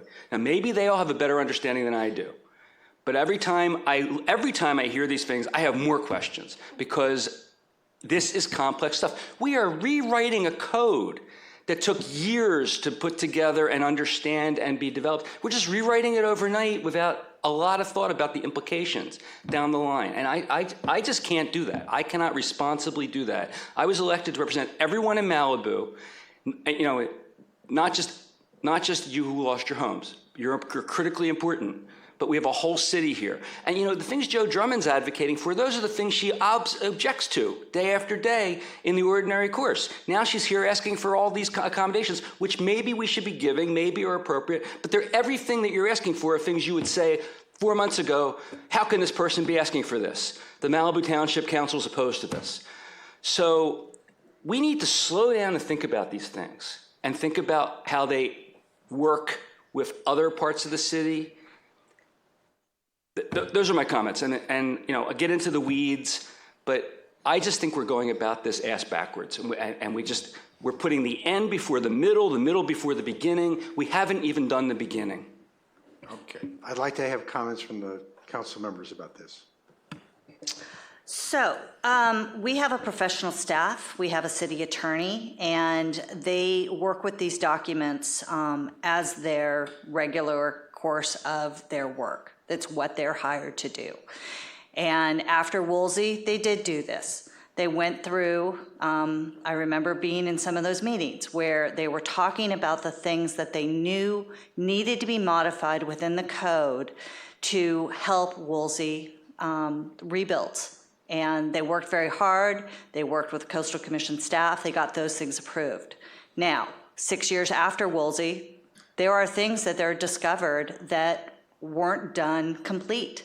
And because of a lot of reasons, they haven't been able to go back and look at them. We've had COVID. We've had upheaval in our staff through management and planning department and a variety of other things. And I think that this opportunity is to take those lessons learned since Woolsey and what things occurred within our community and how to make them better, because we know fires are a reality in our city. And these things are done by very, very educated people, people with their boots on the ground that are responding to residents every single day. And these are the modifications that they believe our local coastal program and our municipal code need in order to move forward. Caitlin? Yeah. So I think that we're getting in the weeds and we're on a good track. I think that we have a lot of information in front of us that we have to tackle. I don't disagree with what both Marianne and Bruce say. I think that both are valid. I think that we can learn a lot from Woolsey, and it would be great to have a town hall and represent them as well or a workshop and see where, you know, things went awry and listen to the survivors there. But I think that we have to stay on task. And what we have right now is a task as council. So let's begin. What do you think? Okay. Steve, do you have any comments?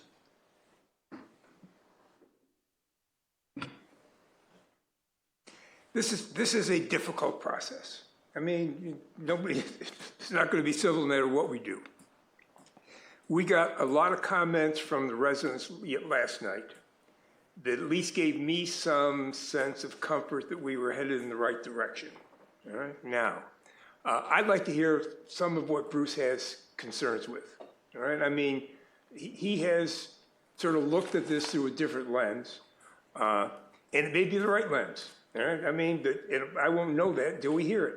So I'd like to give him a chance to sort of go through some of his questions and some of his concerns. Let's see if they make some sense.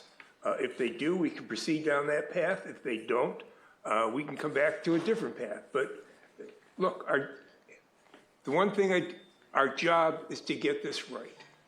Right? I mean, this is something that is the impact this thing has had in our community is enormous. And even listening to the comments they got last night from the architects, and I don't think everybody really understands the problems we're going to have trying to get this city back on a solid path. I mean, I think about this stuff a lot at night, and I'm saying there are a lot of speed bumps we haven't even started getting into yet. So I'd like to give Bruce a chance to sort of hear what he has to say and see where it takes us. Okay. I'll put in my comments here. First off, we've got a municipal code that we already have in place. We have a local coastal plan that we already have in place. And we're trying to adopt what the governor has given us the opportunity to make changes on. I think, and I'm not going to ask anybody to correct me on this, but I may be wrong.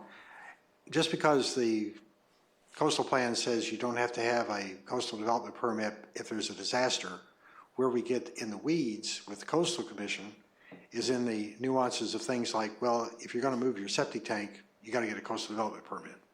Or if you do this, then suddenly you're not under the coastal development plan requirement for the house rebuild, but it's all the nuances and the accessories that you find yourself back in the weeds. So it's a gift that has been given, but in order to take it, we've got to go through the local coastal plan and get the concurrence of the Coastal Commission that we're not violating what they have. So you got to get their concurrence in this to make sure we're clear. I agree about the part about the appeal that has troubled me ever since I heard that. We can talk about that when we get to it. The last thing I want to do, last comment I want to make on it too, is when you look at the timing for this, the governor gave us his ruling on February 13th. And this is after, I'll call it 5 weeks of back and forth proclamations regarding this. And he finally got it right. And I've said this before, thanks to Tyler and Trevor, who led the negotiations or the conversations with the HCD, Housing Community Development, who assisted the governor in putting that out. So we thank them for their input on this. The 20th of the month, 7 days later, we had a planning commission meeting to review this. I realize that's tight time frames. They also had a meeting on that Monday. So we were running at record speed here to get this moving forward. And the comment out of every person that we've heard out of this is, please help me get back in my house. I want to get this solved as quickly as we can. So we're moving at turbocharged speed. And yes, it is a fast track, but we have stops along the way to do sanity checks, and that may be what we're doing here. We went from the 20th Planning Commission. Statutorily, we have to have so many days of notices to get us to this meeting right here. And that's what we have done. We had the planning session yesterday, the workshop, I should say, to get some input and see what was going on. Our requirement now is to have this, and this is if we want to follow this track, statutorily, we have to approve this today and then have a second reading on the 10th in order to get it to Coastal Commission in time for them to be able to review it. Otherwise, we fall out of track, and I don't necessarily concur with the comment that we don't need to do anything for Coastal because our MMC governs it. Well, if the MMC governs it, then what happens when we have something that the Coastal Commission says that they're responsible to review? So we could end up trying to be cute and be ineffective. The last thing I want to mention is when you talk about the comments from the staff, from people last night, I go back to something that several of the architects presented to us representing the Malibu Architectural Association. They had a line item point by point by each section, and for the most part, they said agreed, agreed, agreed, agreed. I think they were helpful last night to try and clarify some of the additional issues, but for the most part, the professionals are looking at this and saying that we're on the right track. And let's not forget, this is, and I used this analogy yesterday, it's like a basketball game. We're setting the rules of how the game is run, but the individual plays, and that will be for each person's house, will be an individual assessment per house. Like we did on the Zoom call last night, a lot of people ask questions about, what about this, what about that? We were very careful to say, we don't understand the full package that you're asking about your full house, but this is what it would seem to be. You know, can I replace a wood fireplace with a wood fireplace? Can I do this? Can I do that? We had those kinds of questions last night. Those are the policy issues that will come out of this and will have to be addressed one at a time. But what we're trying to set right now are the rules of the road that we're going to follow to get to where we want to go. So with that, So I would like line by line what we need to do to facilitate like-for-like rebuilds under the Coastal Act, because I understand the governor's order to strike all permit requirements under the Coastal Act for like-for-likes. And each time I hear something that we say, no, we still need to go to Coastal for this, I'm not persuaded that under the governor's order we do. Now, maybe I'll be persuaded that I'm missing one or two, but I think, I mean, for example, one we were told before and we're told again today possibly is the FEMA issue. I don't agree. And I think after we discuss it, we all won't agree that we need to go to Coastal to solve FEMA in any way, shape, or form because height doesn't change more than 10%. Height, just the elevation from the start moves, and then the height is exactly the same. So that was a misassumption. That's the kind of thing I'm talking about. A septic tank that needs to move substantially to a different place. Well, the governor's order doesn't say they have to be in the same place. It says whatever you need to do, as far as utilities, driveways, those things are all part of his order. They're already suspended from permitting. So one of the things I've heard by way of example was we need to go to Coastal to get a waiver or an exception, one or the other, for septic that needs to be moved to a different place. No, we don't. At least I don't think we do. And that's the things we need to figure out. What does this governor's order mean before we can figure out what we need to do? Because I don't think we need to do anything at Coastal for Palisades like-for-like rebuilds. And I've yet to be told and satisfied with the explanation of why we do. Okay, if I could put the city attorney on the Yeah, spot. can we get an answer? It's important. Let's, Halen, why don't we, Halen, do you have a question? I was just wondering if we can get that answer. Yeah. Changes the dynamic of the conversation. Sure. So we talked about there are two potential issues that would be beneficial to Palisades fire rebuilds. The first is the relocation, if you want to relocate your home from one area that's not within the footprint to another area on your site. That is one of the provisions that's in there. This would allow that to be happened through a de minimis waiver process. It would not require a coastal development permit. The second issue is the FEMA issue, and if the council wants to interpret height in the way that we've been talking about here, that you get this amount and it moves up that way, then it would not be an issue for Palisades fire people. It would be an issue for others. That's not the way that traditionally height has been measured under these things. So, but if we want to go forward with that interpretation, we have the ability to do so. There's also language in the governor's order that it is the local agencies to interpret that and not the Coastal Commission. So we would have a standard review that would be in our favor in that situation. And what about location on mean high tide, so forth? Where does that come in? State lands. For the what is it? State lands? State lands, yes. Where did that come into our discussion? I'm not sure what you're referring to. On the coastal lots being able to build back in the same spot they were at. They're allowed to build back to the same spot under the governor's order as long as it's not more further seaward. Okay. All right. So there's two issues, only two. In fact, I think the FEMA one doesn't exist, it's a red herring. There's one. The one is for people who need, not want, need to substantially move their property to a different location. That's the only thing that we need to go to coastal for, and that is the only thing that we should be addressing, at least the first thing we should be addressing and ironing out, because that paves the way to the like-for-like rebuilds. I mean, first of all, 90% of the like-for-like rebuilds, the way is paved in the governor's order because most are not going to need to move substantially. Somebody might want to, but they're not going to need to. So all we need to go to coastal for is to help the people who need to substantially move. That's what I'm hearing from Trevor from his explanation just now. Go ahead. Yes, so Councilmember, that's why I was confused with your term misassumption or whatever was used, because you just got it. You understood it completely. So I don't agree that it was a misassumption. So I just wanted to make that clear, because the way you formulated your initial sentence was that this is all, we don't understand any of this. I think you just said it very clear. It sounds like you do understand it. The governor's order doesn't say you can just go build, the Great Wall of China. It says you have to, you're essentially suspended from the Coastal Act and CEQA if you fall under that criteria that is listed.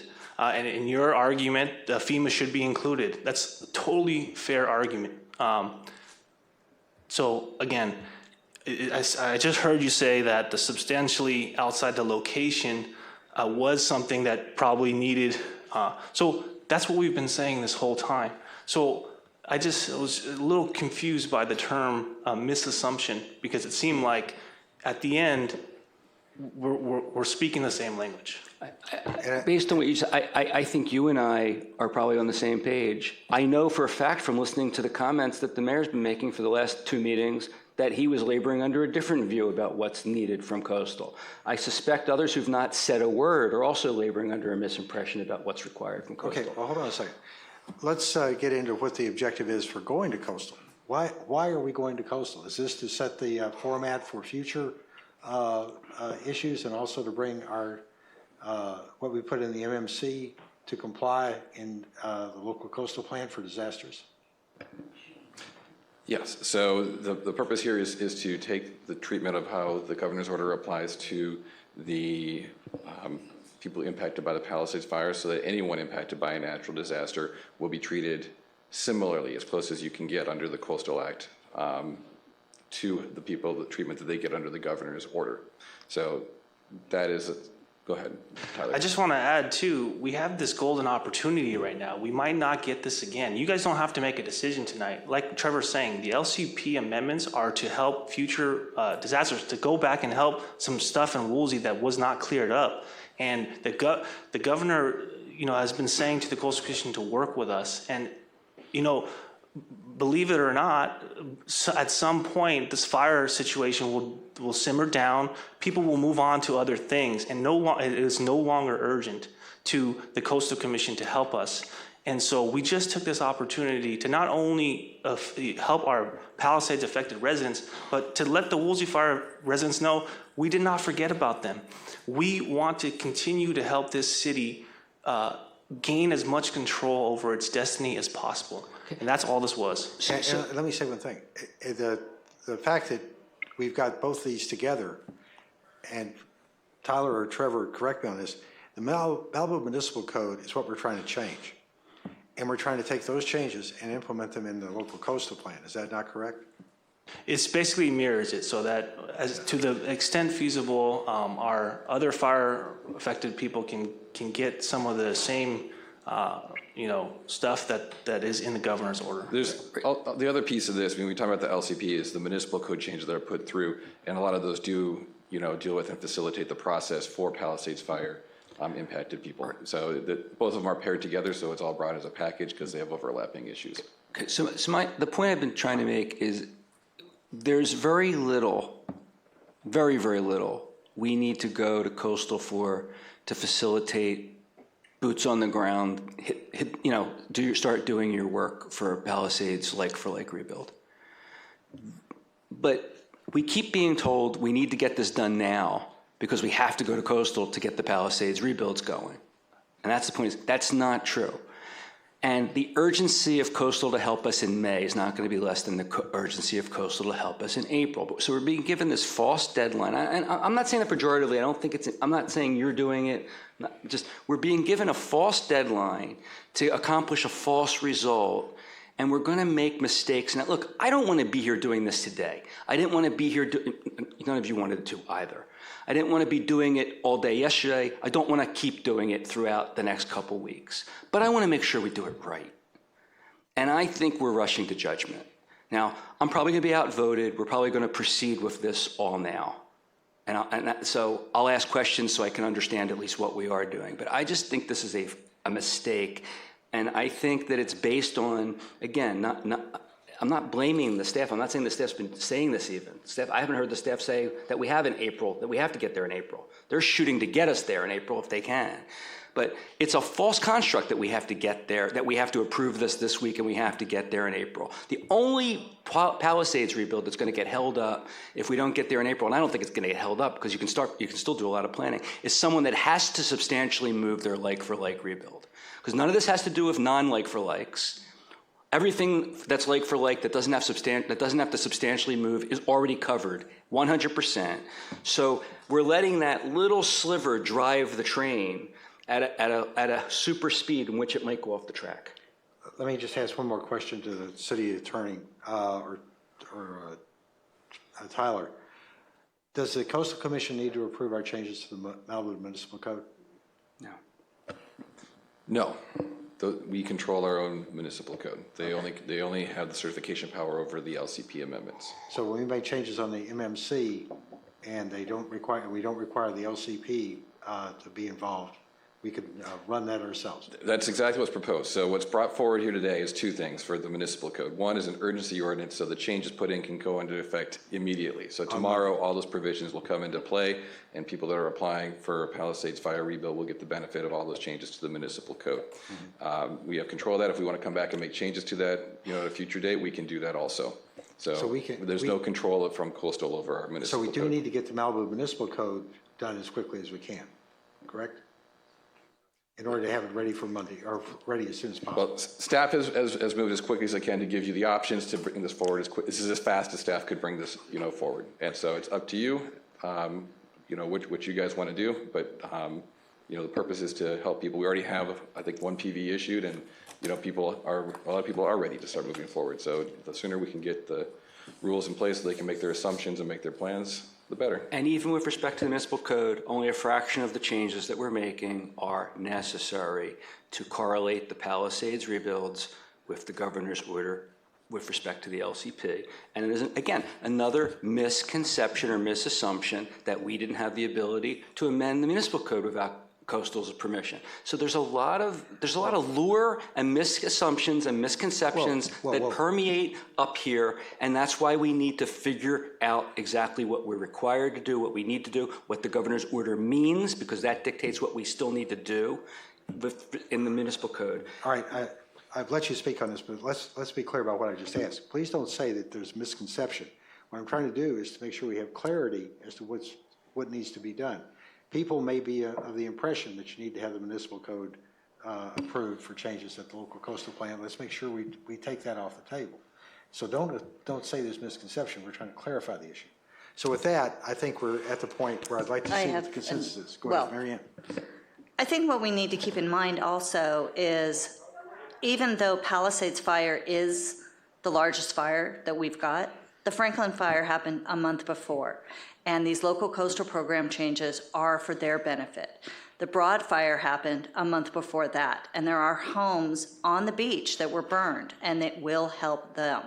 So even though it may not have a material effect on the Palisades Fire, we do have 2 other recent fires, not to mention we do have Woolsey fires, that fire rebuilds that are being held up and could actually benefit from these streamlining, so we can get them wrapped up and we can get those people back in their homes. So I do feel an urgency in order to get the local coastal program amendments done, because it is affecting, while a small number of people, they're still our residents, and they still deserve to have these amendments done so they can get their rebuilds and they can get back into their homes. All right, Halen, do you have something? No. All right, if we have some concurrence on this, if Bruce has how do I want to say this? If Bruce has something that is greater than the individual Malibu Municipal Code, I would suggest that we start with the Malibu Municipal Code, go through it change by change, and for the public out there, there's a small package of changes on the red line, and that's what we're really talking about here. And I would suggest, if the council agrees, we look at it on each red line item and get concurrence on that item and move forward. And if we take care of those, and just to give an example, the definition for the local coastal plan and the Malibu Municipal Code is the same. You adopt one, you've set the pattern for the other. The local coastal plan is 5 pages, 6 pages, 3 pages front and back, 6 total. We've got maybe 10 pages for the Malibu Municipal Code. So it's relatively easy to move forward if we'd like. Before we dive into it, may I request a break? Please. All right. Let's do this. Let's come back at, we never seem to get done in 5 minutes. Let's come back at 5:05. Just a note to the public, we closed the public hearing, so please do not discuss any of this with the council members during the break.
in 5 minutes. We don't get back in 10 minutes. We get back in 15 minutes.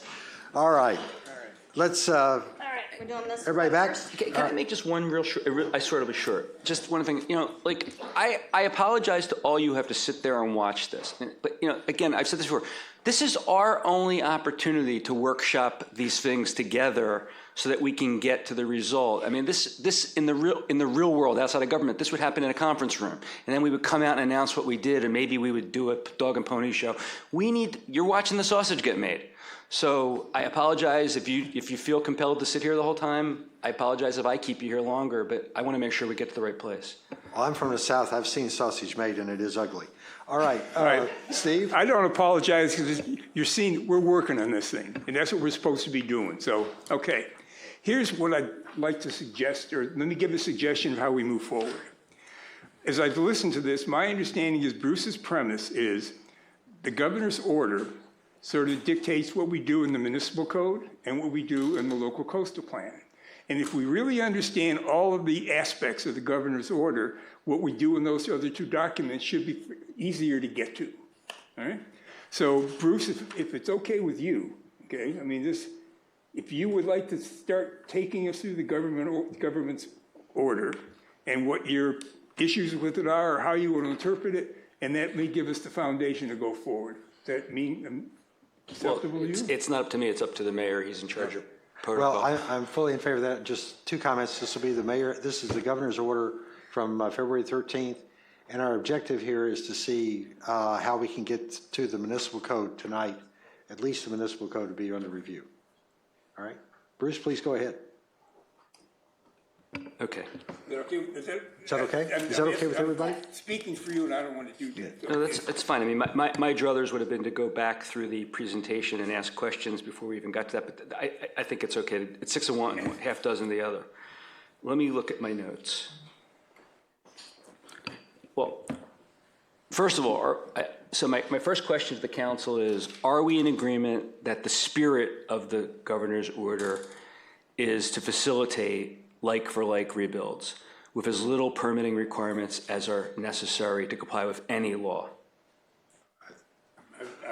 I think that's a given. Like for like and like for like plus 10%. Right, but when I say like for like, it's a shorthand for like up to an additional 10%. And every time, if I have to keep saying that every time, or we have to keep saying it every time, it becomes so convoluted. So everyone understands like for like means no more than 110%. Got it. Okay, all right. Okay, that's the first thing.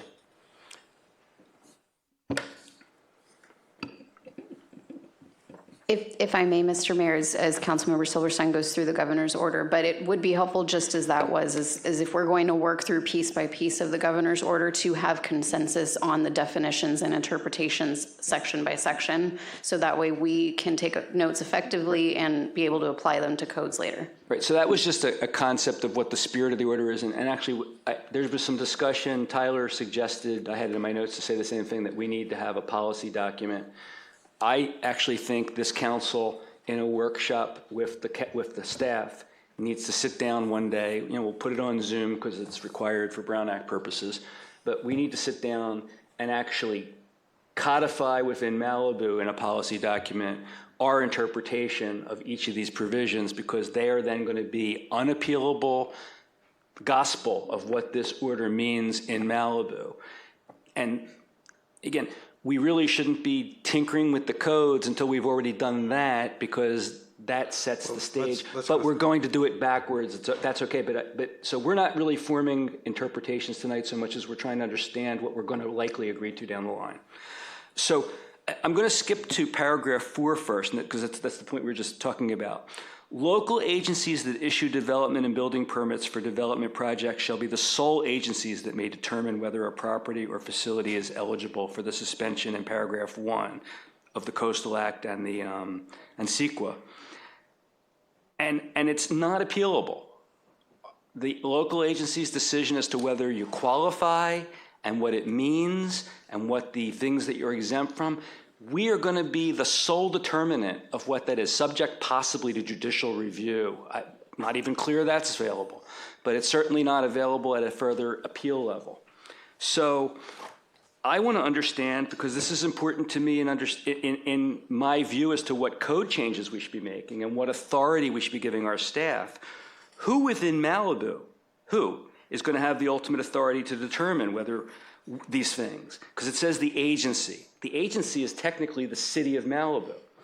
So are we as a council going to be, not too long from now, going to sit down and codify our interpretations of all the provisions that the agency has given interpretive authority over, or are we leaving that to the planning director and the building official? Because I think we have a responsibility. I think these are all policy decisions, what this means that's going to become unappealable. And I think we have to work them out in order for the staff to be able to apply the code consistent with our interpretation of the order. And again, I won't say it over and over again, but that's why we needed to have done that before we even started amending the code. But we're going to amend the code. So I would like to say, I want agreement that when we workshop this, we're going to set these policies. We're going to sit, after we hear from the staff and after we have deliberation and hear from the public, we're going to create a document that's going to say, this is what it means in the view of the city of Malibu to be eligible for paragraph 1 suspensions. This is what paragraph 2A suspension means. This is what paragraph 2B suspension means, the FEMA type thing that we've been talking about. We're going to establish each and every one of those things so that the staff doesn't have flexibility and discretion to deny or to grant things that we don't think were intended from the governor's order. That's the first order of business. Steve was first. He had his... Look, I think we were elected to make those decisions. Yes. I mean, that's our job. Mary Ann, do you want to... Why do we have a professional staff? To apply the rules that we set forth as a matter of policy. They're the subject matter experts in this stuff, so why do we have a professional staff? Why do we have a city council? If I may briefly, I would just like to weigh in as far as what you're describing, Councilmember Silverstein. I would say it gets to setting the vision for this city, but it is a collaboration, to Councilmember or to Mayor Pro Tem Riggins' point, that we do sit and we workshop it because our staff is looking at this and through their professional experience how it could be applied. But to do the execution, I think we're all saying the same thing here. I think I said we'd sit down with the staff and hash it out, and then we would decide the policy. That's exactly what I said. Yes. Yeah. Well, let's get back to, I think what the objective of the session is for you to help lead us through what the governor's order says. We can figure out policy decisions afterwards. So the governor's order says that the suspension applies to all property, it says property or facility substantially damaged or destroyed as a result of this emergency. We are going to need to decide what substantially damaged means. Okay? I don't, because sitting here, I have my ideas of what substantially damaged means, but I don't know what Doug thinks it means. I don't know what Mary Ann thinks it means. I don't know what the staff is going to suggest to us they think it means. But the suspension of the code, the suspension of the permits, is going to apply to any property that was destroyed or substantially damaged. We might have a more expansive view of substantially damaged than Tyler would have. We may have a less expansive view than Tyler would have. And that's a policy decision, and we're going to need to figure that out. And again, that's going to then apply to all these rules that we're making. We're making these rules in the abstract because we don't know what they even apply to. One example, just by way of example, might be a house that's contaminated. It's standing, it's untouched by the fire, but it's contaminated with toxins. Is that substantially damaged such that it's immune from the permitting requirements of the LCP? Or is that an undamaged home, completely undamaged home from the fire, which is not subject to any of these exceptions? And think about the ramifications if those are substantially damaged to what rules we are now making in the abstract. Because now it's not just the 700 structures that are burned to the ground, it's thousands, okay? So that's an issue we need to figure out. And again, and I don't know how we are doing code without understanding what the answer to that question is, but do we have agreement that we need to figure that out? And that's not up to the staff No. on a property-by-property basis. I don't know that we need to figure it out tonight. I think. No, that we have to figure it out, that Well, we yeah, put that that- on our list of things we need to figure out. Yeah, and just to go back to what a contract looks like, and I know we're not practicing law here, but usually in a contract, you have what I would consider to be the body of the contract is what we have in the municipal code, but you have another section for definitions. And that's, you define what all these things are. In the municipal code, you just don't put the definitions in there. That's in the policy statement, I believe. I'm looking at Trevor, but I don't know that we necessarily always define things in the municipal code, do we? It depends. I mean, not every term in the code is defined, but there are a number of defined terms in codes. There's usually definition sections, so it depends on, what it is. But let's keep going through the governor's order. Well, can I? Or Mary Ann, please. I was gonna say, go ahead. There are a lot of other entities that have input on what something is substantially destroyed. The building code has requirements for what they believe meets the definition of substantially destroyed. An insurance company, a bank, a homeowner, they're all going to have different interpretations of what substantially destroyed is. And I don't think it's something that we need to be the ones that are defining that for the world. Marianne, you're making my point. The governor's order says we are the sole determinant for purposes of the city of Malibu as to what these words in this order mean.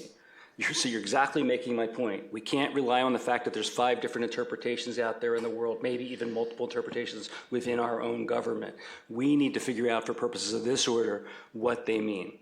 So you're exactly right. Insurance companies have one interpretation, which we may disagree with. We might have a more expansive in fact, I suspect we will have a more expansive interpretation of what an insurance company will have because their interpretation. You already won the argument. Keep going. No, I don't think we have. I don't think we have consensus on that at all. About having definitions. We're going to have definitions. I think we're talking about, if we're in agreement, I mean, I think the agreement is we're going to, Tyler already talked about bringing back a policy document to, serve as the basis for the discussion with the council. We talked about having a workshop. This is going to come back in some form to, go through these answers, not only about how the governor's order applies, but also if these changes go through, how they're going to be applied to give some guidance. So I think this is all coming back, and, it's helpful to sort of talk about these things to make sure these are topics that are covered when the staff brings it back. Okay, so I'll move on. Assuming we can get agreement on what properties the exemption applies to, we need to understand what do not exceed 110% of the footprint in height means, because I think there also can be different people who have different views of what those words mean. And again, we're now using those words in code changes that we're proposing. And again, I think that there's at least 2, if not multiple, more than 2 interpretations of what that means. So are we gonna, at some point in the future, after we make changes that include these words, then we're going to also get together and amend the code to define what the words are that we just inserted? We've already said we're going to have a policy presentation for this to define those, right? Trevor? Yeah. So the code changes are self-contained. We're talking about the language here in terms of the terms that the governor is using, and the governor's use of the term height, how that's measured. We talked already about how that could be interpreted multiple ways in the FEMA context, and footprint could also be interpreted in different ways. This is about the breadth of the governor's order, and this will apply to the Palisades Fire people. The rest of the code already has it self-contained in terms of how it will apply to different structures for the LCP and for the municipal code. This is, going through the governor's order, we'll be dealing with primarily the Palisades Fire, and then the policy document talking about the municipal code and the LCP will discuss how those are applied. But when the governor, this is technical legal stuff, but when the governor says in his executive order, height, he may have a different meaning for what he intended than is in our municipal code currently. This is the FEMA issue, okay? We may decide it has a different meaning than elsewhere in our code. So, and this is actually an issue for tonight. This isn't just a policy issue down the line.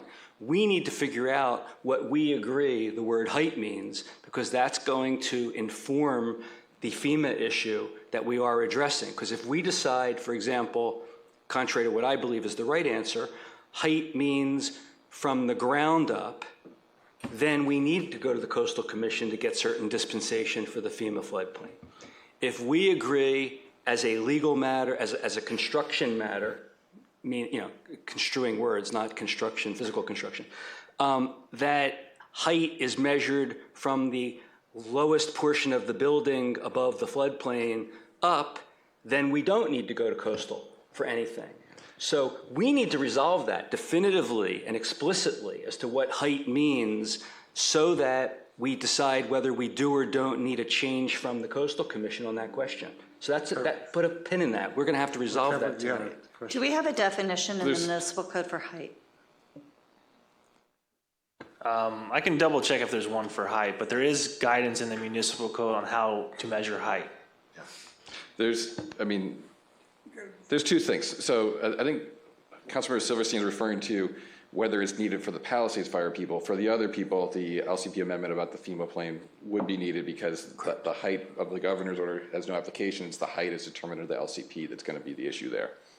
Correct. Aside from the possibility of the 2 homes on the beach from the Broad Fire, do we have a single home that's been burned already that needs to have that resolved tonight? Other than Palisades? Could you repeat the question, please? We actually do have some beachfront applications that are either trying to be submitted or in the door. As a result of Woolsey? Or, I'm sorry, saying there are Palisades.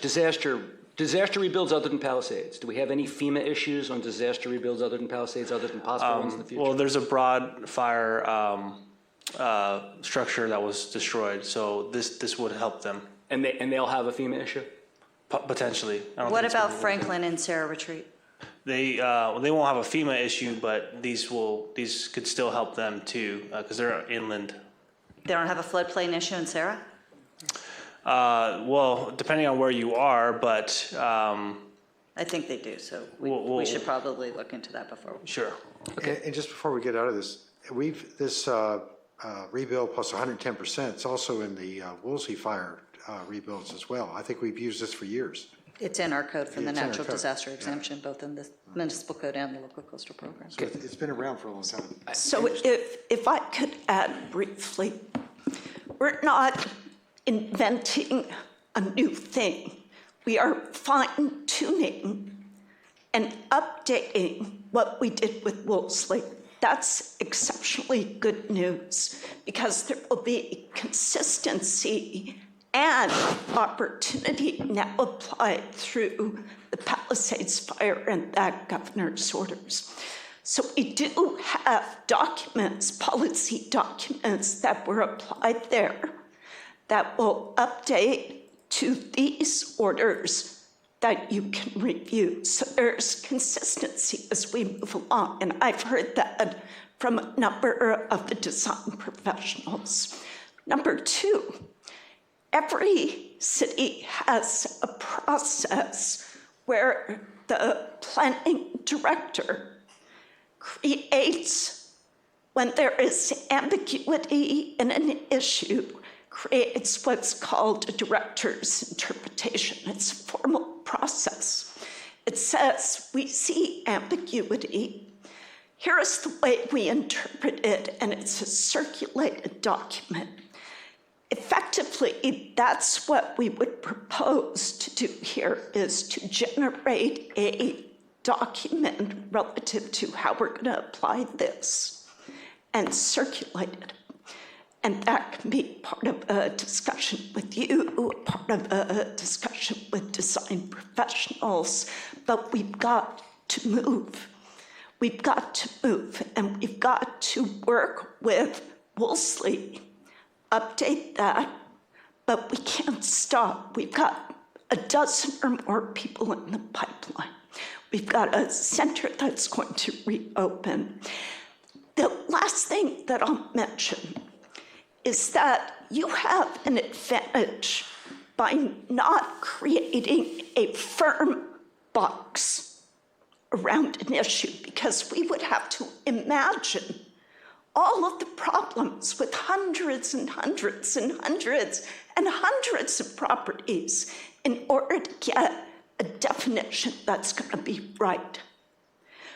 We're looking for a general definition that will be tuned, likely over time, as we are informed of the issues we're trying to resolve. That's a benefit to the city and to the rebuild process. My problem is I want to be as flexible as possible for the residents sitting in this room and all the others who lost their home in this fire. And I want to not create unlimited flexibility down the line for situations we don't even understand what they're going to be at this moment in time, because we have a whole other portion of the population of the city of Malibu who's against that flexibility in general. So, and there's a lot that want to build like crazy, build, drill, drill, drill. So, and I was elected on a platform of protecting the environment and limiting development. I want to blow through that for Palisades, but I don't want to blow through it so far that it's going to destroy the fabric of the community down the line. So I don't want to leave open that box. I have a question. Are we able to amend this later on if we see any issues? Right. The answer is yes, with the caveat. So the municipal code we have completely control over. So if it comes through and we see a problem, we can go and change that. People that have applied under that code would be entitled to it unless we in the future say it needs to be retroactive. The LCP we can go and change, but it would need coastal approval for the change. Let's keep going. Okay, so let me go. So now this is an area where I'm just profess ignorance. This is not, I'm saying that there's no answer. I just don't know the answer, and I'd like to understand it because it helps me decide things down the line. I'd like to understand. Maybe everyone here understands it, and I'm just an idiot. What exactly is a footprint of the home, of the building that's been destroyed? What does that mean physically? I can bring it up again, our demonstrations. Give me 1 second. So I think it's kind of helpful. Let's see. Right, there was a picture. I remember that. Yeah. So your footprint is that roof line, and essentially it's really the foundation line around that house. That is your building footprint. So for the most part, when you look down at the building, it's going to be the roof then, right? For the most part, there might be eaves, right? So it's really, I think, measuring from the foundation line is a little more accurate in terms of footprint. If a house is on a pad, is it literally the cement pad? Is that the footprint? Well, we got to be careful. We're talking about building footprint, right? And that's why that term is used first, building footprint, and then your garage footprint, your pool footprint. Those are separate structures that each have an individual footprint. Okay, well, for purposes of the governor's order, are we only talking about the principal structure? Are we talking about all those things? You're talking about the primary structure and the accessory structures, but they're each individual structures. Mm-hmm. So basically, if someone's doing a like for like when it's all done, if you Google Earthed it, you'd see approximately the same thing?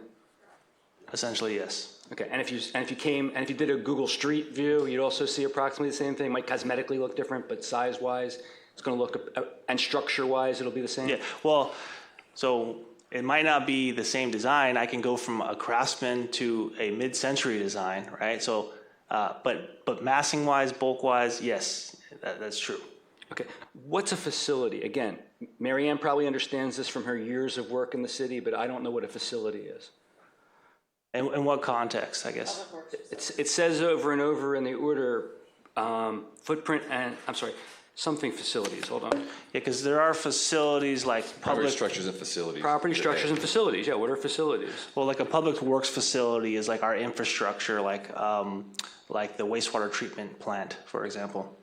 I think where he's referring to is Yeah. primary structures and facilities that are in substantially the same location as and do not exceed 110% of the footprint and height of the primary structure and facilities that existed immediately before this emergency. So the governor, because there's a multitude of structures and uses that have been destroyed potentially, he's just trying to make it broad enough to capture all the potential issues, Because if they don't say facilities, then those public works facilities may not be included depending on what it is. So they are, from the experience of the building professionals over the course of the history, he probably worked directly with his HCD department to what are the wording we need to make this all encompassing to the maximum extent feasible. So religious facilities, schools, other public agency facilities, any of those things would be included in that? Or would it strictly be something that's a residential use? Doesn't have to be residential. It's structures, yeah. All Why encompassing. wouldn't that just be a structure? So an example might be a concrete storm drain, or a catch basin, or a driveway curb, an exit onto a public street. It could be a utility pole. It could be a buried electrical line.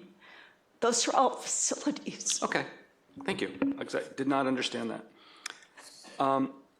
I've assumed, and again, I may be wrong, or I may be, that a primary structure basically means the person's house?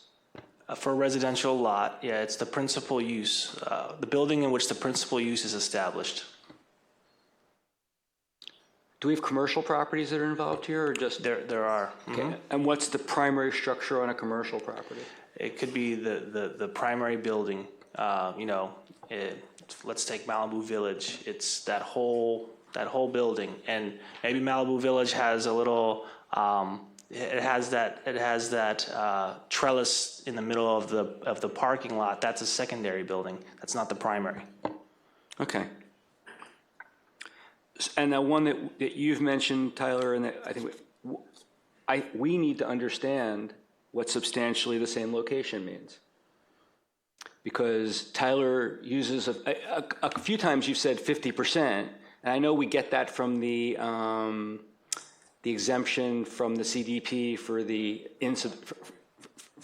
when you want to do a remodel that's not substantially redoing the house. Correct. And that was made up at one point. That's not in our code. That was a planning director decision, I think, at some point in time. It is codified in our LCP. It becomes, when you do repair and maintenance, as long as you're under 50%, then you're allowed to do it. Once you cross that threshold, then you are considered a new structure, and so you may lose your nonconformities. We had this conversation when we did our fee study, and I remember Councilmember Euring laughing because we take it down to the deck. We make them do a 50% review on their deck, because if they repair more than 50% of their deck, it could result in them losing some rights that they had. So I'm interested in understanding what the other four people up here think substantially in the same location means, because I want to make sure we're all on the same page when we adopt rules that apply to something which is substantially in the same location. I don't think this is a test to figure out what we've read in the municipal code. I think the question is, It's not municipal code, it's a governor's order. I know, we're trying to figure out what the governor's order applies to. Right. And I don't know that we need to define for each one of us what facilities and substantial means, but I'll leave it up to the group. I mean, if we're going to get quizzed on each one of these. This is one of these things that staff's going to bring back and we're going to discuss. Yeah. Okay, but again, my point is, it may make a difference what rule you adopt for something depending on how substantial or insubstantial substantially means. If it's going to potentially impact neighbors, either that didn't burn or that did burn and are going to put back what they had there before, if substantial is a pretty broad word, if substantially the same is a very small parameter, it may not matter, and you may want to be as flexible as possible in what you let people do. If it's going to turn up down the line, someone's going to say substantially the same means as long as it touches the footprint. The whole house can have shifted, but it still touches it, so it's substantially the same. That might dramatically impact the neighbor or the neighborhood. And I think you need to understand those things before you adopt rules about how easy or hard it's going to be to do things. May I ask a question? Sure. In Woolsey, how was substantially applied? Approximately 50%. So if somebody had a structure, they could relocate or expand that structure within 50% of the original footprint? Correct me if I'm Yes. wrong, please. That is essentially it. It was a case-by-case basis, but yes, if you can move a little bit outside your original footprint, like in this diagram here, and it has no significant impacts, generally, I could say you were allowed to do that. If that 50% is going to trigger something like a non-conforming setback that you didn't have before, or you're closer to the bluff than you were before, if it triggers something like that, then we're going to say no. But if it does not trigger any non-conforming concerns or other issues, then it could have been allowed. So like neighbors' views over 18 feet would be something that they would need to story pole so that they give a demonstration, or were there? Correct, which is why we like the bulk thing or something similar, because that stuff all comes into play when you're talking about a three-dimensional world that we live in. And that's exactly my point, Tyler, that when we're looking at height and footprint and deciding whether or not bulk should stay in there or should come out of the municipal code, one might have a different decision on that if the structure is not moving than if the structure might move in any one of multiple different locations up to 50%. So I'll tell you, my view is substantially the same means it's really in the same place, give or take a very small alteration for a good reason. I suspect from what I listen to up here, that's not going to be the view of others. If it really means precisely in the same place, but it could move a little tiny bit, then I might be more inclined to say you can do more things with it. If the majority up here think it means it could move up to 50% of the distance, or maybe somebody thinks it can move even further, I'd be less inclined to be flexible with the way that new building is structured. So I think we need to understand what buildings we're talking about, where they are. This has been in our presentations the last 2 days. The presentation has assumed 50% as a limit, and that's where I said that there are assumptions that may or may not be things we would agree with. But with the substantially issues specifically, we are coming back with that is in our list in the policy document to further flesh out. And it's a continuation of what we did with Wolseley. So we're not starting with a brand new concept. We're starting with how we proceeded before. Okay, the next one I have is, I think we all understand this, but I just want to make sure we do. The governor's order allows illegal structures to be rebuilt without a permit. I see some people shaking their head, no, it does. It originally said legal structures in the very first order, and then he struck that paragraph from the first order, and he rewrote the paragraph and removed the word legal, and I have to presume that was a very deliberate act by someone who lobbied that change. So, under the Coastal Act, there's not going to be a need for a coastal development permit to replace, like for like, not only a non-conforming structure, but an illegal structure.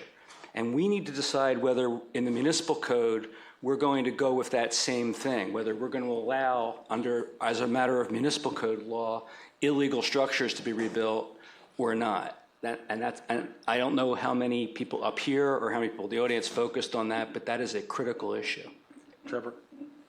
Sure. I mean, nothing's changed our municipal code, so we don't allow people to, if it's illegal development, then it's not allowed under our municipal code. So it would be treated the same as it would be under Woolsey. We go through an analysis to determine, if something is permitted or if something is not permitted. They've gone through a whole process to work out how to make that determination. But the governor's order only says whether the Coastal Act applies, whether you need a CDP for it. It doesn't control our municipal code. Right, but the point is, if we are going to seek to recreate in our municipal code what the governor has done in the governor's order for homes destroyed in the fire, we would actually go so far as to put an affirmative statement in our municipal code that a structure that was illegal, that was burned in a catastrophe, gets to be rebuilt. Or we'd make a conscious decision. I think we just need to understand what we're doing. A conscious decision to not make that change, which is not in the proposals, which means, and everyone should understand it, that if you had a home that had an illegal component, or was illegally located in some way or another, had a room that shouldn't be there, had some addition that shouldn't be there. Under the governor's order, you don't need a CDP to build that back. Under our municipal code, you do, which means you won't. You won't be able to. Somebody can make a policy decision that we ought to allow it as a matter of municipal code, that we ought to basically legalize all the prior illegal things, just like we're allowing prior non-conforming to go back. And these are nuances that are not in the presentation that we need to figure out, because are we trying to give people back what they lost or not? Because that's a place where there's a difference. So, Councilmember, and you're an attorney, and our city attorney is up there. You probably understand legal differently than other folks. What is legal? Does it mean it needs a permit? Does it mean it? If that's why we don't go defining it in the code, because it's such a complex issue. We can establish some guidelines to give further clarity in our policy document that says, generally these are acceptable forms of evidence, if you would like, but we don't want to pigeonhole people in case there's methods in which they can prove legality. So it's typically going to come in the context of something that's non-conforming, or in terms of what was going to be there and what's your 110% footprint, because you're going to need a permit for it. So the staff has gone through, in Woolsey, about a process to evaluate that as close as we can. As it gets older and older, there's more of an assumption that the structure was legal. If you put in something illegal, you're under code enforcement that you did 5 years ago, and you still have an active case, you're not going to get credit for that. So that's the application of this would be the same as it would be in Woolsey, unless the council wants to go and make an affirmative change to the code. And I'll add, from my experience with Woolsey Fire and working in Calabasas, Malibu, like Calabasas, are new cities. So you inherited the bulk of your community built under a different set of rules by a different group. And I will guarantee you, things were approved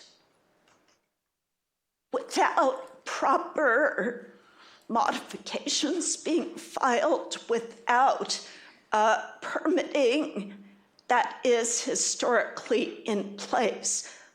We had files that we pulled out in Calabasas that were sent to us from the county about apartment complexes. You open them up, they were empty.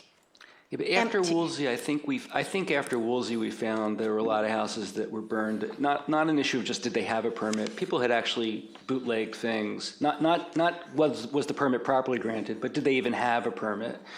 And I think we need to make a decision as a policy matter. Are we going to let people build back legally whatever they had there before, whether it was legal or bootlegged, or are we only going to allow them to build back what was actually authorized in the past? Mary Ann and I spoke about this informally a couple weeks ago, and I thought we were both inclined to say, let's use this as an opportunity to let people keep what they had. Can I just make one last point about it too? And that's why the governor took it out, is because he wanted to give the city the authority to determine. Yeah. And if they put it in there, it would have been a little, that may need further clarification. So we do have the opportunity to explain what we agree to be legal. We don't like to use that term in planning, but existing. In our policy document, I think is the correct way to approach that matter. I think one of the clarifications that we need to make clear to the public is if that square footage wasn't accounted for in the assessors, that it's now going to be accounted for. And so it will be taxed where they weren't. So they are going to see an increase in their property taxes, and it may be substantial because it's going to be taxed at current rates, not with the added tax won't compare to the added value. Okay, the next thing I think we need to understand, this is going to bleed into a large conversation that we're going to have in the future. But I want a commitment that we have to do this. We need a set of rules for how to determine what was there. To me, it's a policy decision what evidence you're going to accept and what evidence you're going to reject.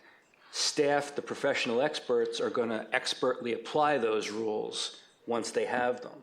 But we need to develop a set of, I don't know if people were thinking forward this way about this, but we need to establish a set of rules of what kind of evidence we agree the staff can utilize to confirm for the PV that what's being rebuilt is like for like or is not. And there are all kinds of options that can be on the table. So, I mean, are we in agreement that we have to do that at some point? And we need to do it sometime soon because people are going to do their PVs next week, the week after. Well, it gets back to the planning director's directives and the policy issues. I believe that's the... And the governor's order gives us a great head start. They identify 4 different types. I believe it's 4, Trevor, different types of documents. It gives the agency great discretion. And again, my point is that the agency is the city, and the city's policies are established by the council, and the application of those policies is expertly done by the staff. So we need to recognize that we're going to need to assemble pretty quickly again after tonight to establish those rules of how to determine the PV. Otherwise, the staff is shooting in the dark. Well, I think we've already started on that list of documents. As we prepare to open the one-stop shop, we've jumped ahead. We started with the governor's orders. We're happy to review those with you. Okay, but so in other words, you're going to start having these meetings with people and applying the rules you think make sense when we haven't discussed what rules to us make sense. I mean, that's not a criticism, but is that an accurate statement of what was going to be happening? That is correct. That's where we're starting from. Again, using our Wolseley background, using the council's interest in moving these applications through, using the governor's orders and list. Yes, that's where we started from. I do want to make sure, because we're also missing a piece of critical information here. It does say in the governor's order that local agencies, I have it here up for you all, local agencies that issue these permits are the ones to determine eligibility. It says local agency planning or permit approval shall be determinative of eligibility. Right. So it does provide that clarity. So I understood that, and my point is that the local agency planning and building approvals would be done pursuant to the rules established by the policymakers. So maybe I'm the only one that cares about this. No. I'd like to know if there are at least 2 other council members who believe, as I do, that the PV determinations shouldn't be made on a set of rules that we have not authorized. If 3 people at least don't care whether we've authorized them, the staff should just right away go ahead and do whatever it's planning to do. But if at least a majority of us think we ought to be setting the rules for how like for like is determined, then they can't be moving forward without us having had that discussion and determination. All right, Bruce, I'd like for you to not use the words "don't care." I mean, I mean don't care. Well, no, that's not fair.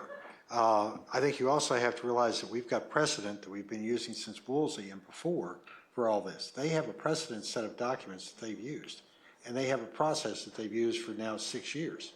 So it isn't like it just magically appeared. And you've been on the council now for 5 years. And I've objected to a lot of the things that have been going on for 5 years, and I've been in the 3-2 minority each time. Well, and I would actually say it's going back further than Woolsey. These were applied in the 2007 set of fires.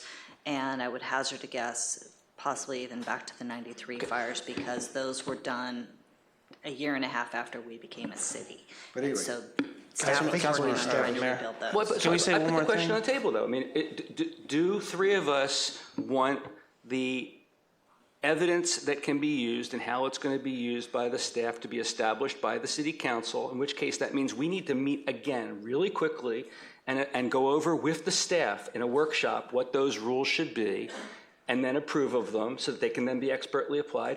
Or 3 of us when I say don't care, 3 of us are willing to rely on the discretion of staff and not set those rules at this level at all, and then recognize that whatever those decisions are, they're unappealable. They're not appealable to the Planning Commission, they're not appealable to us, they're not appealable to Coastal. They're just whatever the staff determines is evidence of like for like, that's going to be accepted. The neighbor may be able to prove that that house was not the same as it was before, but it's going to be irrelevant because it's a determination that once it's made is binding. Bruce, sorry, Mary, just a second. You've already established we're going to bring this back for review and define the definitions. Let's don't pound the horse here. No, Maureen says as of Monday, they're starting to make these decisions. Correct. And one of the things that we're working with is remember that every day people bring their house to be remodeled, and we go through the same exercise. What is your square footage? No, their house is there. You can go look at it. So, but even so, we're still verifying square footage. We're still looking at assessor's records. We're still looking at building permits. So this is not a brand new exercise Maureen, for staff. we're going to have dozens, if not hundreds, of empty canvases for which there's going to be no definitive records of what was there. When someone goes for a remodel, you can go to their house and it's standing there. And yes, this happened in Woolsey, and yes, it caused a lot of problems, some of which ended holding people up, some of which caused the neighbors problems, some of which ended up giving somebody something more than they had, some of which worked out just perfectly fine. We have an opportunity to make sure we get it right, that it doesn't cause holdups, that it doesn't cause unintended benefits. And again, I don't think we're taking this with sufficient seriousness. You've already won the case. We're already going to bring it back. When? Can I just add one more thing? I think, Councilmember, you are making a decision. You're the decision maker tonight for the rules in front of you. You just want more clarification, which we're going to bring back to you. But tonight in front of you, you do have a chance to approve a lot of the rules that are going to, these people are going to have to abide by. Then we can make further clarifications as needed. I also want to say, Councilmember, that regardless of, let's say the council making a determination one by one on every single house. No, hold on. This is what I'm saying. So even if when we create this policy document, there's still going to be people that argue the policy document, right? And so what I'm saying is, without you or the council looking at every house into like one by one, there's always going to be some gray. There's always going to be someone that challenges the policy document, that challenges the law. So that will never go away, minus the council taking an action one by one by one. Yeah, it's a broader issue. I'm not talking about that level of detail. I'll give you just let's use the word since that makes the best way to do it. The last sentence of paragraph 4, which I think Marianne earlier was alluding to, in making the determination described in this paragraph, local agencies may consider, but are not limited to using, prior building permits, certificates of occupancy, county assessor data, coastal commission records, photographic sources, such as Google Maps and lake detection and ranging, LiDAR, and other reasonably available sources of information accessible to the local agency. The local agency, again, the city of Malibu, through its policy determiners, needs to decide which of these things, because it says may, it doesn't say shall, which of these things are the ones that we agree the planning staff should be using. We should decide which ones the planning staff must be using. We should decide which ones the planning staff should not be using or cannot be using. We've already established that. But they're going to start doing it immediately. They've been doing it now for years. Yeah, no, they have not been doing it under a carte blanche order of this nature. Yes, these are the documents. Other than the newer technology of LiDAR, they have been using Google Maps. They have been using building permits. They've been using CFOs. They've been using Coastal Commission records. This is how this is done. They look to the professionals. Maybe there was a set of plans about the house. If you're lucky, you have a set of plans. I'm lucky. I have a set of plans for everything that's been done at my house, and that's the first thing I grab when I get evacuated. You know, silly me's lived in Malibu their whole life. They grab their plants when they leave their house. I know, I'm not trying to say anything against anyone who didn't. That's not a criticism. I'm just saying that these things exist, and this is not the first fire that Malibu has been through. And yes, occasionally it's not 100% accurate, but we do the best we can. And I think the city has done a pretty darn good job of evaluating different people's houses through different disasters and getting substantially back what those people had before. Okay. There are mistakes. We do our best. We're humans. Bruce, you've established your statement here. Okay. Let's move on. So supportive infrastructure, that includes septic, because septic, it says utilities, is that septic? Yeah, driveways and other things, supportive to the primary structure. Since at one point there was thoughts by some people that we needed to go to coastal to authorize the septics through some exemption or get some language, can we add the word septic or whatever better terminology there is at some point to make clear that we view that as part of the supportive infrastructure that's governed by the governor's order? It's detailed in our LCP and MMC amendments. That's our proposal in the amendment. We call it OWTS, on-site wastewater treatment facility. Okay, but we're in agreement that that's part of the governor's order that doesn't require any kind of approval, right? The governor's order, no, it's for Palisades Fire, it's suspended. If the septic system required for the house to operate and be approved, it falls under the order. Correct. Okay. You answered my other questions before when you outlined the two possible things that the governor's order doesn't cover that we would possibly need to go to coastal for. So can we talk about the FEMA issue? I mean, because I know it's specifically addressed, but this is part of the governor's order issue. As I understand the governor's order, you're not changing the height. You're in like for like. If, as a result of FEMA, you're required to raise the whole structure, but you stay within the same distance from your ground floor, from your floor to the top of your roof. I don't view that as a height change. Are we all in agreement that that's not a height change? Or does somebody here think that the amount of distance that you had to raise the bottom counts towards your height? Go ahead, Mary. My interpretation of the height change is that the zero level has changed. Their ground level has changed from where we measure their base place that they start. So that is now their new zero elevation. And so they should be able to rebuild the structure height that they had at their pre-zero elevation under the code that built their house. So we're just moving that zero elevation up or down, depending on what the FEMA requirement is how I'm interpreting it. Do we all agree on that? Yeah. Okay, now, in this particular diagram, which I know Luis prepared, not the staff, it also shows getting an extra 10% on a non-conforming property. Is that part of what's permissible here or no? The 10% needs to comply. This is just a diagram to kind of show all the potential issues. But the council, there's been an appetite from some property owners on the beachfront to grant them the 10% in addition to changing their zero elevation level. That's why I'm asking the question. Yeah, so that's why it's demonstrated here. It's not that we're saying you can do it. It's just so you all can see all the potential impacts that may be.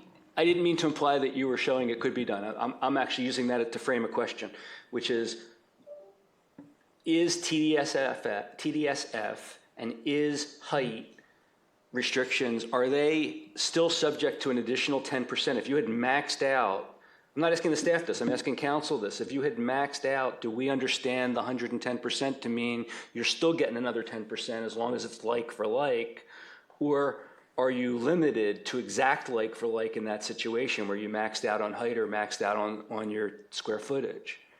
Because I think you can interpret the order either way, and I'd like to understand which way we do interpret it. Anybody want to bite? Sure, I'll do it.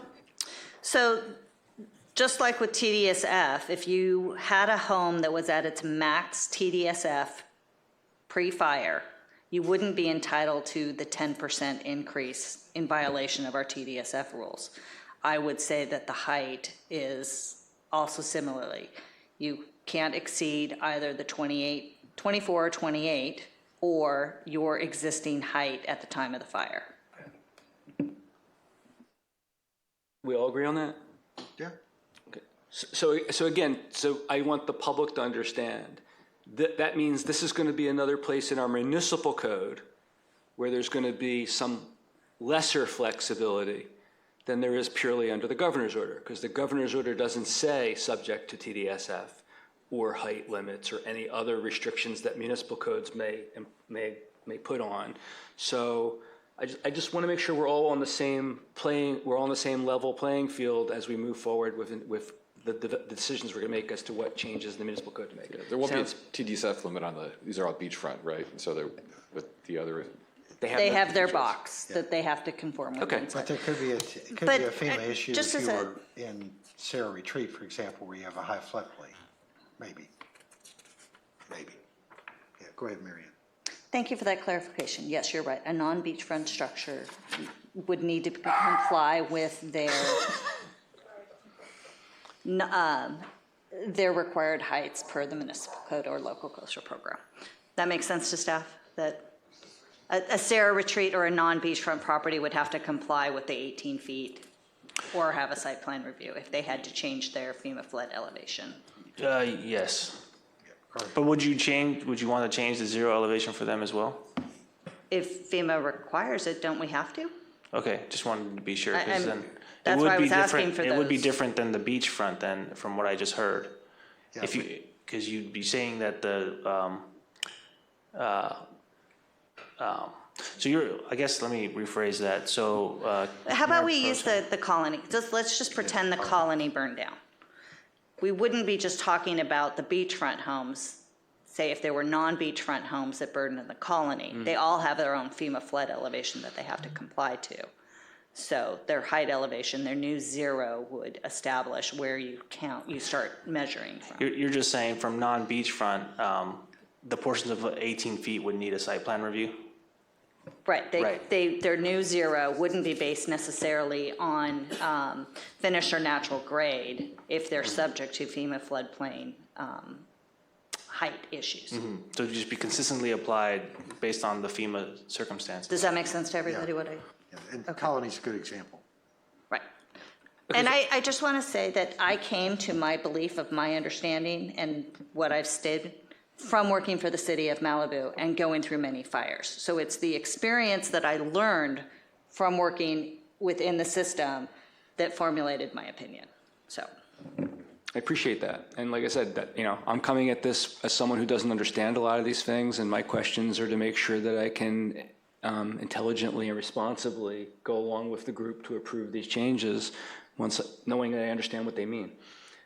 right, but I say that to make the point that as a staff member and working with the staff members in the building and the planning and the experts, it was from their knowledge and their experience that helped formulate my interpretation of those things. So it's pointing to why we should be relying on our staff and that we can have faith in our staff because they know what they're doing on these things. I just have one last question on this area right now that we're doing with. It's diverging a little bit, but it is related. If someone, for septic systems or OWTS, in a like for like, is it going to be limited to one that will handle that size building, or can people pre-plan a much larger one and fall under the governor's order so that they later down the line are going to be able to build their house bigger if they choose to and already have a septic that they would have otherwise needed greater permissions for?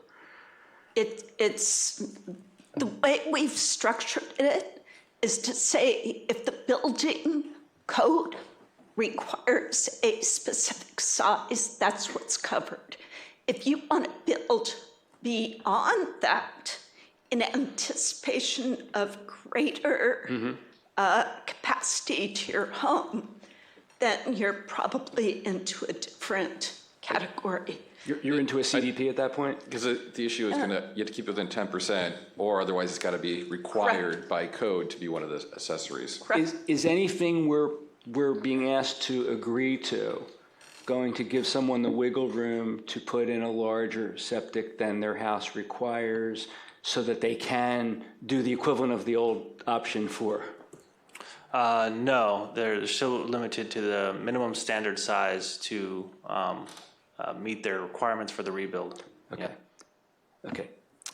Thank you all for indulging me. I need to understand these things. Let me just ask on point of that. Given how expensive the investment in a new wastewater system is, why would we want to preclude our property owners from being able to put in a system that could accommodate their max TDSF for their property? I'm just putting that out for discussion, so. Well, I'll tell you, my view is we want to do everything we can to facilitate, and I've said this before, the expeditious, efficient, and economical rebuild of what was there. And we want to not have that bogged down in any way, shape, or form by people trying to take something more.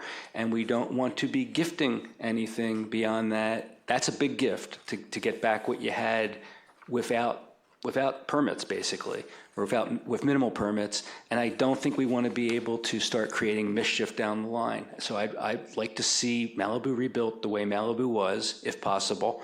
And it's when it's when everyone starts taking new things that the system starts falling apart. That's what happened in Woolsey. Okay. Bruce, are you through with the?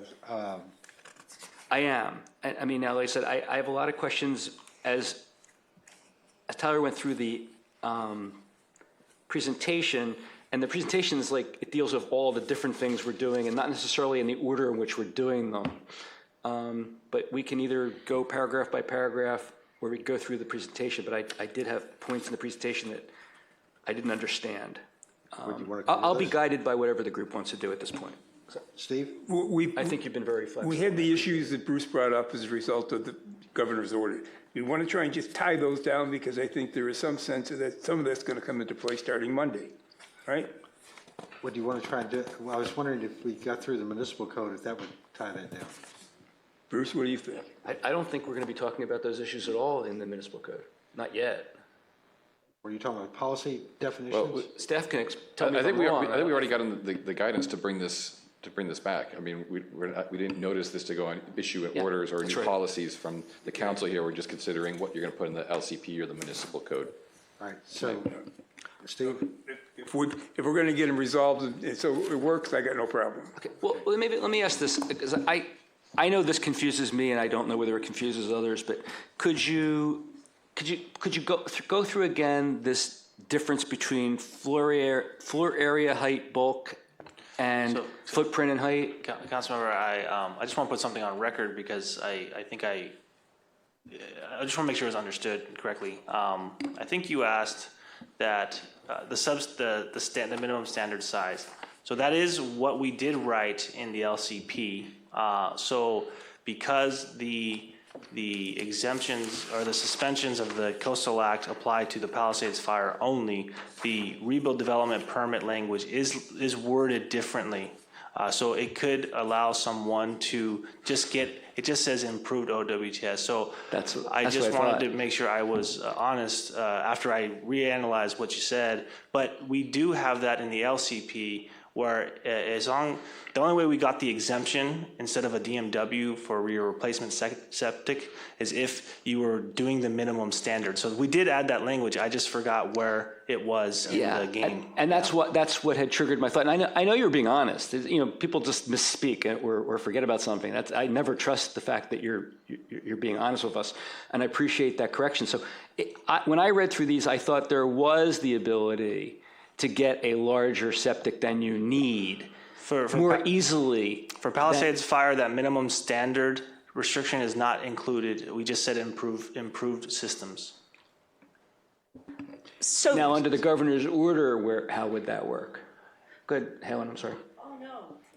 I'm just trying to understand. So it is written that people can get a larger OWTS even if they're going to like for like, and so therefore down the line they can change their house.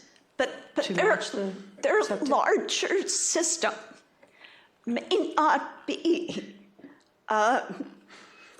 It's likely larger because it's been engineered and required to be larger, because somebody has actually studied distribution area, filtration, tank area, distribution box, all of those features.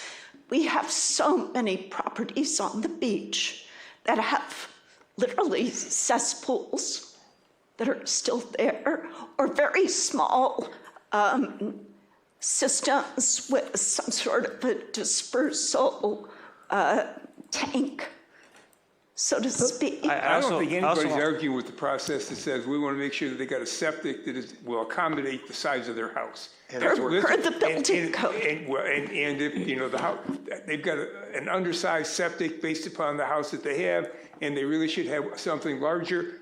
I mean, that's what we should be doing. What we did under Woolsey, though, and we did it over and over again, people would come in, they had a 3,000 square foot house, and they got a septic system that was like, you know, 40,000, whatever the hell it was. So we don't want to do that. I mean, as long as we're giving them what they need and it's accommodating the house that they have, I think we're in good shape. Well, you don't want to do it. I don't want to do it. Mary Ann says maybe she does want to do it. I'd like to know where we all are. Can I just say too that from our professional opinion, you know, I know that there's concerns whether it turns into like a rehab facility or it turns into something. I understand that argument, but from an environmental protection argument, the bigger the system, the better. The more advanced, the better, because now you're decreasing the opportunity for seepage to leak into the environment.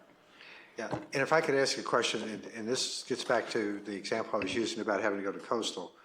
If you had a cesspool before, now you got to put an advanced wastewater system without the changes we're making here, you'd have to have a permit for that, right? You would need a DMW without any changes. With the changes we have here, but that was where coastal, I remember the session we were talking about, the coastal said, well, if you don't have these adjustments that we're making here, then you would have to come back for a CDP or a minimum CDP. Right. So we are getting around that. That's where the coastal. No, why isn't that covered by D?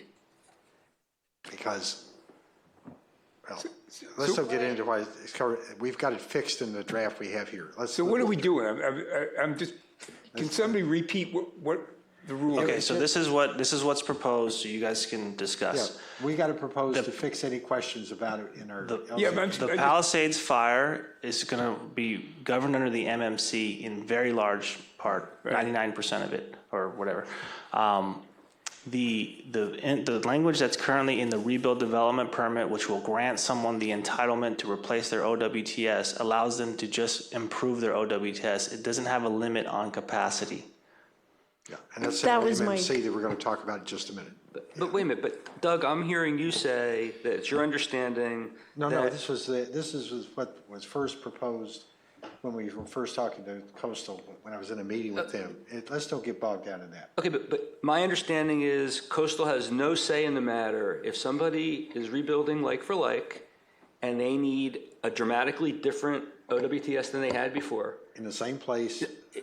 Anywhere on their property, they are exempted under paragraph 2D. They probably are. So why are we tinkering with that for them? Well, let's get to the document itself. I have an answer. Yeah. So for the broad fire and any future natural disasters that may occur that may affect properties that are in the appeal zone, they would be allowed to get a DMW and not have to go a coastal development permit to replace I their agree system. with that. I'm talking about the exemption part that we're proposing for the Palisades. That's in the LCP changes we're making, not in the MMC. okay. Let's not get bogged down. Let's get into the. For MMC. example, there was a Woolsey house that was in the appeal zone, and they were not able to qualify for a DMW because there was ESHA on the property, and they wanted to relocate their system. They had to get a full CDP to replace their system, even though it was going to be more environmentally protective for both the house and the secondary structure that was down on the beach. So that caused a Woolsey property undue requirements because they didn't qualify because of the LCP. So that's another reason why we're changing the LCP to help natural disasters in the future. Okay, so do you want to go through like the red line of the text, or do you want to take? If I could. Can I just get an explanation of the bulk thing? Because that's causing a lot of people consternation. I'd like to understand the difference between what the governor's order permits and what the municipal code permits when it comes to this footprint and height versus floor area height bulk. Because that picture was eye-opening to me when I saw it for the first time yesterday, and I'd like to talk about that. Okay, we don't have to use the term bulk. I just would recommend finding something that accounts for that third dimension is what I mean. Footprint and height, okay? Footprint is left to right. Height is up or down. Bulk is that third dimension, the massing that you might be able to do. So if you just do footprint and height in the 2-dimension, you could end up with a situation where they get this additional massing in the third dimension that is not accounted for. So we don't have to use the term bulk, but we should, I mean, if we want to help neighbors protect their views and make sure it's clear, then there should be something that. But bulk is the term that's been used traditionally. Bulk is the term that has been used. Glenn is familiar with Is that. volume better? That's fine. I think of it as volume. Volume is fine. This is existing language that existed in our LCP when it was created because of what's probably in the Coastal Act, and they use those terms. But unless I'm misunderstanding the comments we've been getting, I'm hearing some people saying that by keeping the requirement of bulk or volume or whatever we're going to call it, we're actually limiting what people can do. That didn't make sense to me, but I'm hearing some people saying that we are limiting what they can do by keeping it in. I'm hearing other people say, and I think it makes sense, that we're by eliminating it, I'm so confused. I'm hearing people say both, including it enlarges it, and other people saying it diminishes it. And I'm hearing the flip side of that as well, that if you take it out, you're going to let people have more. If you take it out, you're going to make people have less. I look at it from your diagram, which I'd never understood this before, that if we keep the word in, we're going to limit the amount of additional space the plus 10% gives people. And that if we take it out, as the governor's order has it, people can get more square footage in there, more volume in their house. Is that accurate? That is accurate. Let me give you an example. So someone has, let's say, okay, we're still on bulk, but let's say we eliminate the term floor area, we eliminate the term square footage, and we just rely on footprint and height. Someone on the beach, and this is a valid argument to this resident, so I'm just using you as an example, but if I were you, I would probably want it to be honest with you. But they already have their massing established, they're square, and they have this two-story loft that they want to make, a full 2-story. It's still within their full bulk. It's not going to change anything to the eye of the beholder. Our person across the street is not going to change anything. But the way the laws are currently written in our MMC, there would be a limitation on more than 10% square footage. So that's kind of just my example to use. When you take out layers, there's additional allowances that are given, which could be what the council wants. From a planning perspective, we were just trying to ensure the neighbors have a say in this, because what could happen is this stuff gets built and we're going to hear about it afterwards, but the damage has been done already. And so if you don't want to use the word bulk, that's fine, but there needs to be something to account for the volume, in my opinion, the volume to help protect neighbors. Right, so to use your diagram here, now when my uneducated view of what height and footprint meant I would have, the footprint part makes sense to me there with the red, but I would have thought the 10% more height meant you follow the slope. You increase at each increment along the slope up to 10%. So you're still going to have the same shaped home, but it's going to be 10% higher at each section. This blew my mind when I saw this, because to me that's not increasing that house by 10%. That's increasing that house by a much larger percentage. And I didn't think the governor intended to give people that benefit. I doubt that he went through this analysis. Basically, if you've got a home that's 100 feet, well, that may be exact, maybe it's 50 feet wide, and you got one little room at the top, you're saying if we take out the word bulk, you're enabling somebody to completely take over the rest of that floor. They're basically increasing the size of that house by about 130, 140%, right? And I can't believe that's what was meant by 110% of height and footprint. But that apparently is the way we would interpret it. If we take out the word from the municipal code. Now, it's understandable to me why the architects are saying we want it out. They want the most they can get always. But I think that would be a mistake if that understanding is correct. I know we'll get to that later, but I just wanted to make sure I understood that. I'll go back to the comment that the governor made when he announced this. He said, I want people to be able to move back to rebuild the house they had before. And this wouldn't be before. This wouldn't be the house they had before.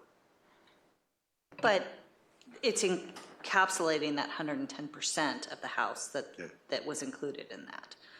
So, I mean, there are some other factors that go into this. You know, if you're going over 18 feet, you're going to have a site plan review that's going to be included in that, and so that's going to have to be demonstrated to your house. If you're on the beachfront, you've still got that zero elevation, and they may not be able to pop out that room because it may exceed the allowable height at that measurement. Remember, beachfront homes are measured by street side and by the ocean side, and the lowest finished floor elevation. So it still may have some protections built in because of our code standards. Okay, but that's where we get into the discussion we're about to have. Yeah, I didn't understand that, I have to say. We'll get to it. Okay. All right. Are you okay? I'll cede the floor. Okay. For now. All right. If we could, let's get started at least grinding through this. I would suggest we start with the municipal code. We've got a red line everybody has, and I think staff was kind enough to match the red line to the presentation we have here. Is that correct? Actually, can I ask a question? Sure. Would it be better if we started with the LCP? Because if we are trying to make that deadline, that's the one that has the stronger timeline. If we don't do the municipal code, then Yes. I think that makes sense, because we could do municipal code next week if we had to. we can do the urgency ordinance with.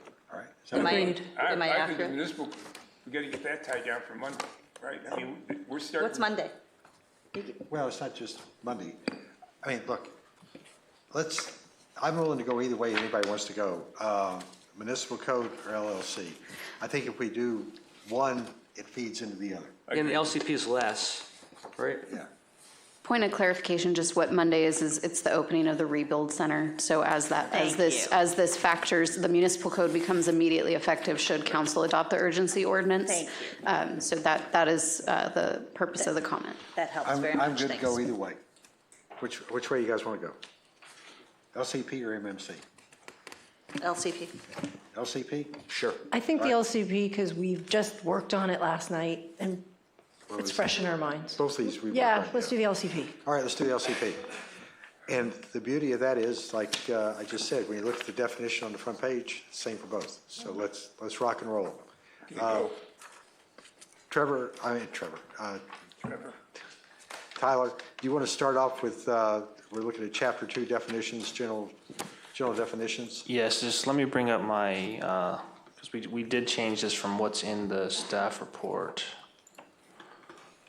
So we're proposing now to change it based on some feedback last night. We're proposing to get rid of the area footprint portion and just call it the primary development pad. Include the word disturbed area to add further clarity, and for the Coastal Commission staff, with another deck in the same footprint at the end.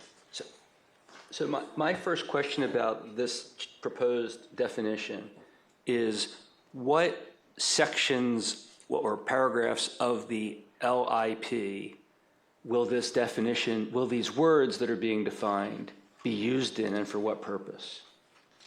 So for the LCP, we have, so now we have an exemption that was carved out, a CDP exemption for and this is back to that OWTS that's to meet the minimum standard size. Is it in these pages? It is. So which paragraph is this definition going to fit into?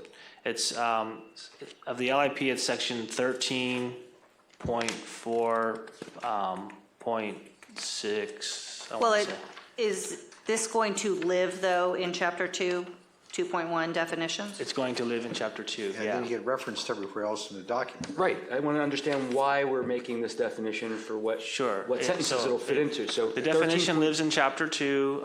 It is used now in Chapter 13.4.6 and maybe in 13.4.11, which I'll pull up. Okay, so where is it in 13.4.6? And 1A, It's 1, 2. It's Right here. So right here in 13.4.6, number 4 uses it. Construction activities do not enter the intertidal zone or extend beyond the previously existing, in the new term, primary development pad. Okay. So that's one. And Tyler, just to clarify for the record, the intent is if wherever it's mentioned, the name will be changed from what you put up there to. Correct. Yeah, if you change the definition, I will go through and change it in all phases in the LCP and in the MMC. So you're going to change footprint to building pad, right? The development pad. Instead of being primary development area footprint, it's going to be primary development pad. Okay, so and then we have it here as well. So basically, the OWTS, if it's in your primary development pad, you'll be able to now, and it's the minimum standard size to accommodate your rebuild, you're now exempt. You don't need a DMW anymore like you did before. okay, that will be for everything. Other than Palisades. That's not for Palisades. Correct. Okay, so just making that change for others. Now, so it'll be exempt if coastal agrees to it. Correct. It would be exempt from a CDP. Okay, anybody else have a? It would still be subject to the municipal code requirements Right. for the replacement of any of the items that are defined within the primary development pad. So in that case, they would get an RDP, like someone in Broadfire would get an RDP for their replacement OWTS. So one more time, sorry. What does this facilitate that can't be done without this? So before there was no development pad definition, and so you just had to get a DMW for all replacement OWTSs. Now there's been a little bit more clarity and a little bit more wiggle room for us that if you are, because the idea is it's a disturbed area, so who cares really about the potential impacts because it's already disturbed. So, and these are subsurface structures too. So the OWTS, as long as it's within your disturbed area, is allowed to kind of move where it needs to go as an exemption from a CDP, and it even avoids the de minimis waiver, which some people argue is still too much. So this area we're defining is going to be used for the OWTS, maybe some other things. It's not for the structure in any way, shape, or form. It's just for the utilities and other things? For the most part, yes. Yeah, it's not for the structure because you still have to meet, and that's covered here where we say is cited in substantially the same location. Okay. Yeah. Okay, that was my first question. Thank you. All right, Mary Ann? I would say, can we accept this as amended from staff? Can I, Helen, do you have a comment? I'm good with that. Okay, let's put. Well, I just want to make sure I understand the other words. Is main building pad defined, or is this a colloquial term? I don't think this is defined. That's why we had to define it. So it means the foundation or the concrete that it's sat on? I mean, what does it mean if it's you're talking about building footprint? Is that what you're talking about? Main building pad. This new definition uses the words main building pad. What is a main building pad? Where is that defined in the code? Yeah, go ahead. So your zoning code sets out a primary structure, an occupied structure, and everything else effectively become accessory structures to that. So this is a colloquial term to define the footprint. That term's been taken out, replaced with pad. It's the physical boundaries of that occupied primary structure. The reason I ask is again, look, for 20 plus years, I worked on developing statutes that would have long range implications. And we didn't use words other than common English words. We didn't use jargon that wasn't defined because different people might have different understandings of what it means, and it leaves room for arguments down the line. This to me is jargon. This is not a common English word because I don't know it's not a word I use in ordinary discourse. And it troubles me that we're creating a definition that includes words that are undefined because we're just basically creating a bunch of ambiguity. Maybe others don't have the same concern I have, but there's a number of terms like that in here, and I know we've used them in the past, but since we're creating a new definition, it troubles me that we're creating one with a bunch of undefined words. Mary Ann? I think for the people who are regularly involved in the construction and building trade, I'm going to look for a nod from the architects that are in residence. These are common terms that are used within the parameters of construction, building, things like that. That is by definition what jargon means. I would say follow through. We can't take any. No comments. Yeah. That's the point. I'm going to ask for a solicitation and close the public hearing, so we shouldn't be taking That's it the from the point. audience. That's by definition, that's exactly what jargon means. It's words that mean something to someone who's a professional that don't necessarily have the same meaning to someone else. And different people interpret them at different times. And it's best to have set forth explicit understandings of what words mean. Do you have a suggestion to replace main building? No, I don't, because I didn't even know what it meant until I asked. Well, now that you do you have a suggestion for a replacement? Because, Bruce, you start getting into every one of these be a capitalized term. I go back to the idea that you know it when you see it. And main building pad, there's only one building pad on a lot that's the main one. You either have the main one or you have an accessory. Oh, no, my issue is what is a pad? Is that defined? What is pad? It's the spot, it's a flat spot or the place where you're going to build the Is house. pad the foundation? Right. We are defining it. We're defining the development area pad. That's what we're trying to do here. No, what is a pad? Are there multiple things that can constitute a pad? Somebody Google pad and see what the definition is. So, building pad, I'm just looking up one definition. A leveled area of land often raised where a building structure is placed. And where are you reading that from? I just Googled it. Okay, so that's, I could probably find 5 other definitions on Google. Bruce, some of this is just, first off, this is what we've lived with for years. And you're taking the whole Malibu Municipal Code and looking for definitions in it. And you know, if we want to go back and define all these, we can. But they're not capitalized, and which would indicate there's a definition for it. We define primary development area footprint. But my guess is, and the staff can tell me, that this concept has had application elsewhere in our code and history. The concept, not these words.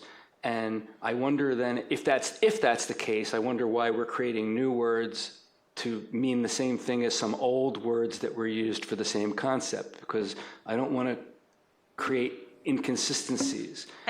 Maureen, do you understand what I'm saying?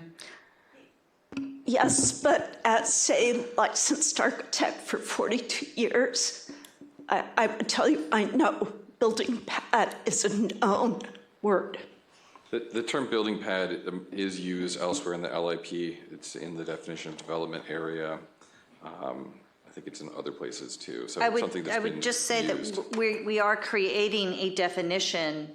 So the whole purpose of this is to have primary development pad, and how that is defined is the main building pad or development area or disturbed area, which supported the primary building in which the principal use of the lot was situated or conducted, as distinguished from a secondary building pad or development area that is not attached to the main building pad or development area, for purposes of properties that were damaged or destroyed by natural disaster. For beachfront lots, decks that were attached to the primary building shall be included in the primary development area footprint if replaced with another deck in the same. I can't read my writing, I'm sorry. It's pretty obvious when you look at it. That's the whole reason we're doing this, is to create a definition so that people have something to reference and use to move forward with their proposed development. Yeah. The term building pad is used at least 8 times in the LIP, so it's something that's been used and should have a common understanding under our implementation plan. Okay, one last question then. What's a natural disaster? I think that is defined. What is a I think that is natural? defined. I'm serious. Let me find it. I'm pretty sure that one is defined already. So hold on. Yeah, I mean, let me ask this question. If a homeless person burns down someone's house, are they going to qualify for this? I think it says like natural calamity. That's why I remember that term right. I asked that word question calamity. yesterday. Because why shouldn't they? Well,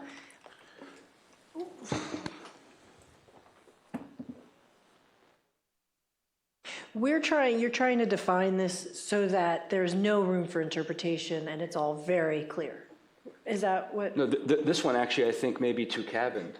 I'm worried that a natural disaster is too narrow because I don't understand why someone who loses their house from no fault of their own should be not given this opportunity, but someone who loses it in a natural disaster. And someone made the comment, and I agree, this is not a natural disaster, this was a man-made disaster. So the term that's often always used is act of God.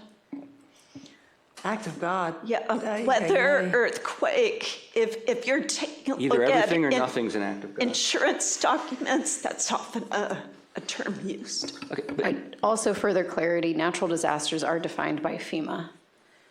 Well, that's what I was getting at. Is this out of our lane because FEMA or the government's going to say this is a natural disaster or this is a man-made disaster? No, it's not out of our lane to define terms in our code. Well, is it going to be somebody else down the line that says They're going to declare. they're going to declare it? It's imminent threat to health and human safety. And so I just want to expand if we're going to be specific about natural disasters as to what qualify for that. Also, it leads into what is reimbursable funding and all things that tie to it.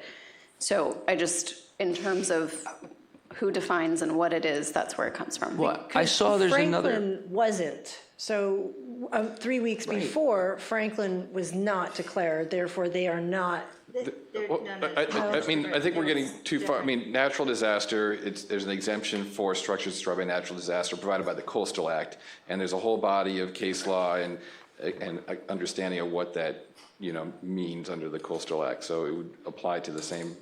If we're using it in the LIP, we'd have to be consistent about how we would do it.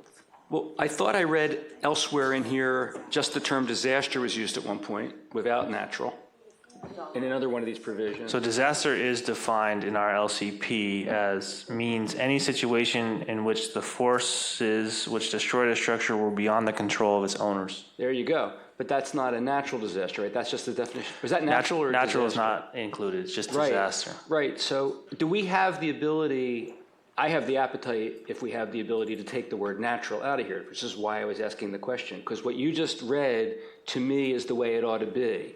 Anyone who loses their home based on actions outside of their control should get all of these benefits, not simply someone who it can be attributable to. Well, you say no. What's what other people think? Well, let me give you an example of why that's not the case. So let's have a car in the front of your house catches your house on fire that belongs to somebody else. That house, it was beyond your control. Okay.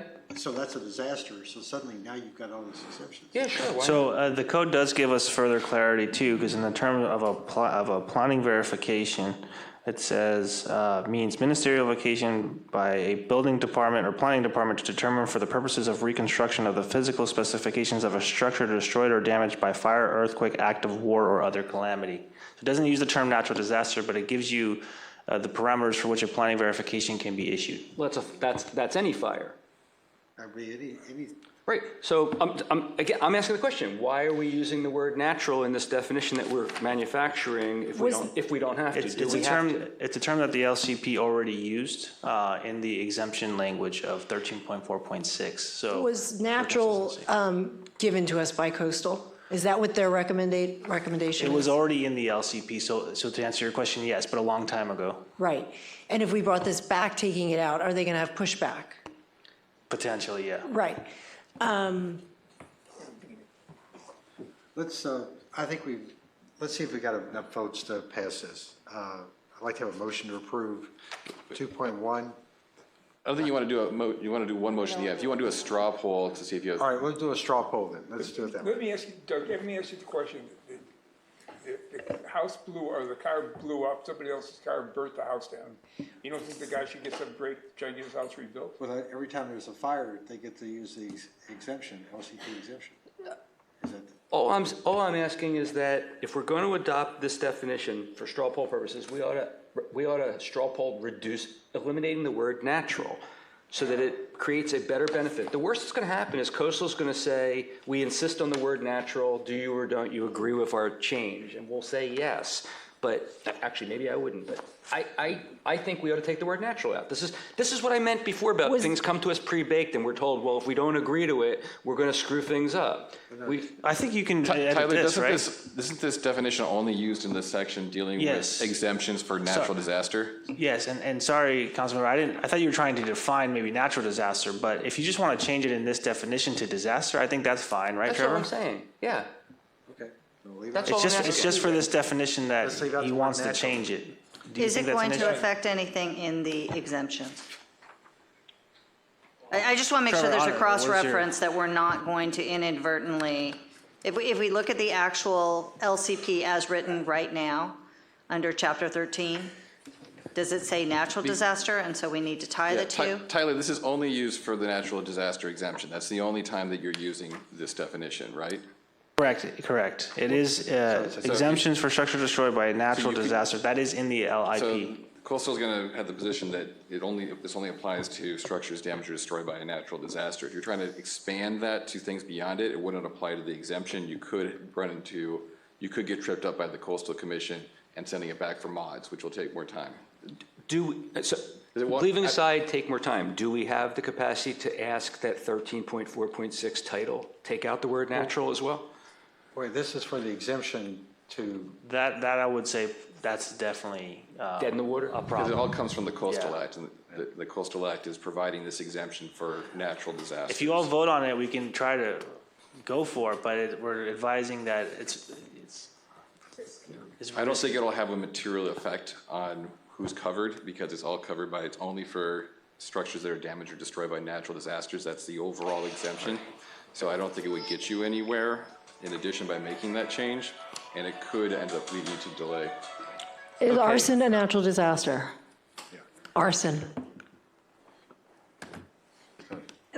By way of how it's been applied, if the state or county or entity declares a natural disaster, then we get the exemption. So I'm for leaving natural disaster in this description. I'm going to cede this one, but I don't believe a declaration is made of a natural disaster. I think a catastrophe is the word that they use when they declare it. So I don't think the state or the federal government distinguishes between disasters or catastrophes that are natural or unnatural. They're based on the magnitude of the damage when they declare it, not based on the cause of it. If this is what if this is what the Coastal says, Coastal Commission, this is their recommendation of a word. They've agreed to this as it's worded in front of you here, yeah. Other than the pad thing, but we don't see that being a major issue. Let's put it to a straw poll. Everybody that's agreeable to this definition that's on our screen, have any objections to it? Being none, it's approved. Let's go. All right, let's go to Chapter 3, I believe this is 3.6M1. This is about the 1,000 foot versus 1,200. Can we put on the screen the language that we're looking at? Can we get it on the big screen in front of us? It might be easier, we can see it up there. So we're past definitions, we're There we on 3.6? Yeah. Okay. It's the first red line on the second page of this, going from 1,200 to 1,000 square feet. On our comments back from Coastal on our ADU ordinance, are they wanting to see us adopt 1,200? Has that been discussed, or?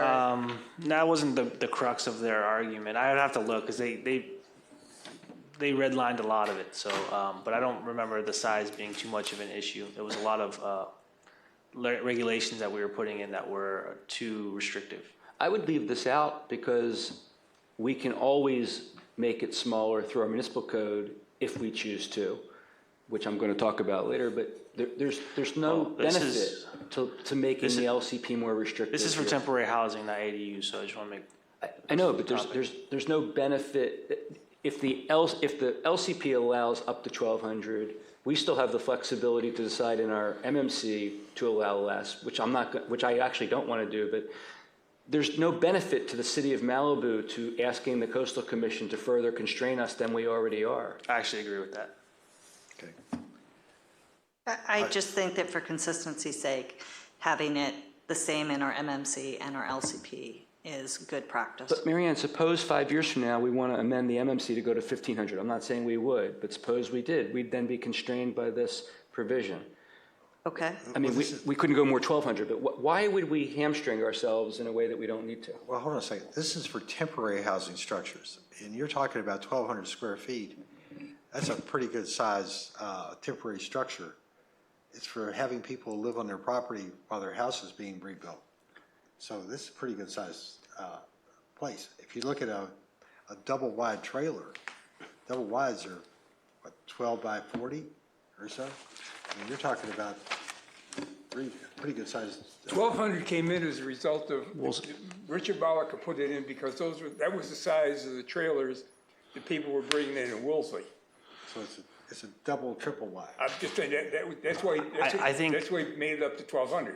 I think both Mayor Pro Tem and Councilmember Silverstein, you guys both make valid points. As a staff, we want consistency to the maximum extent feasible to Councilmember Mayor Pro Tem Reagan's point. To Councilmember Silverstein's point, when the powers that be have already granted you a leniency, perhaps you don't want to go, so I understand. Yeah, to me, there's two separate but related issues. One, the one Doug's talking about, we're going to debate when it comes to the municipal code, whether we want to allow temporary housing to exceed 1,000. I'm going to advocate to do it, but maybe on the losing side of it. This is a separate issue, though. This is the issue of what should the LCP say. And what I'm saying is, even if we decide to go to 1,000, even if we went to 900, why would we hamstring future councils that might want to allow a larger leeway in a future disaster, and then they won't be able to do it because we lowered the number in the LCP? We have control to go smaller. We don't ever have control to go bigger.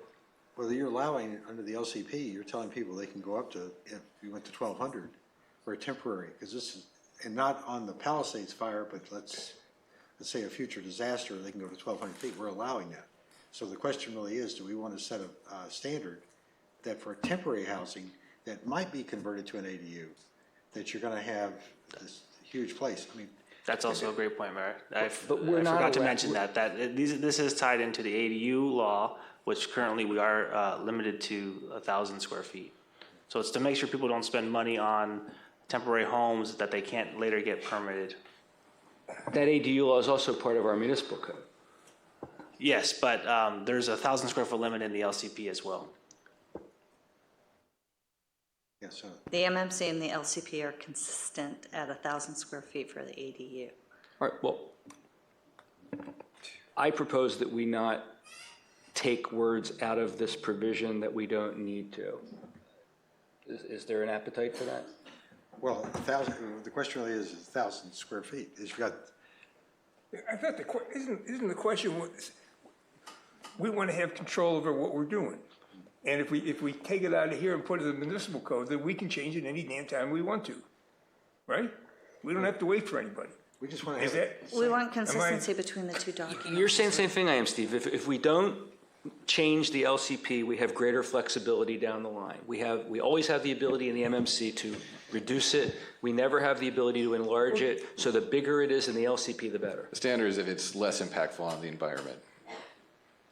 We have flexibility. All we're saying is, we're giving the city council more control if we only put it in the MMC, right? That's, Yeah, if we're fine with 1,200 square feet, We don't need to be fine with 1,200 square feet. We can say 1,000 square feet in the MMC. I think you It just mean means there's 200 1,200 square in feet the that are permitted under the LCP. LCP that we're not letting you use.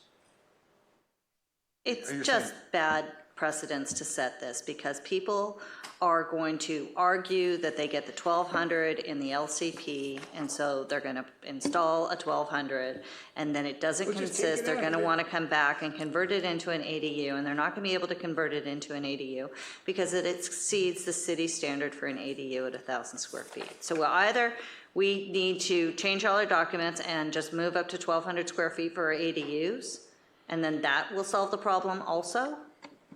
So why don't we just do that? We just change everything to 1,200. It matches the state requirements. All right, we can have our municipal code do that, have our local coastal program, and then they're all the same.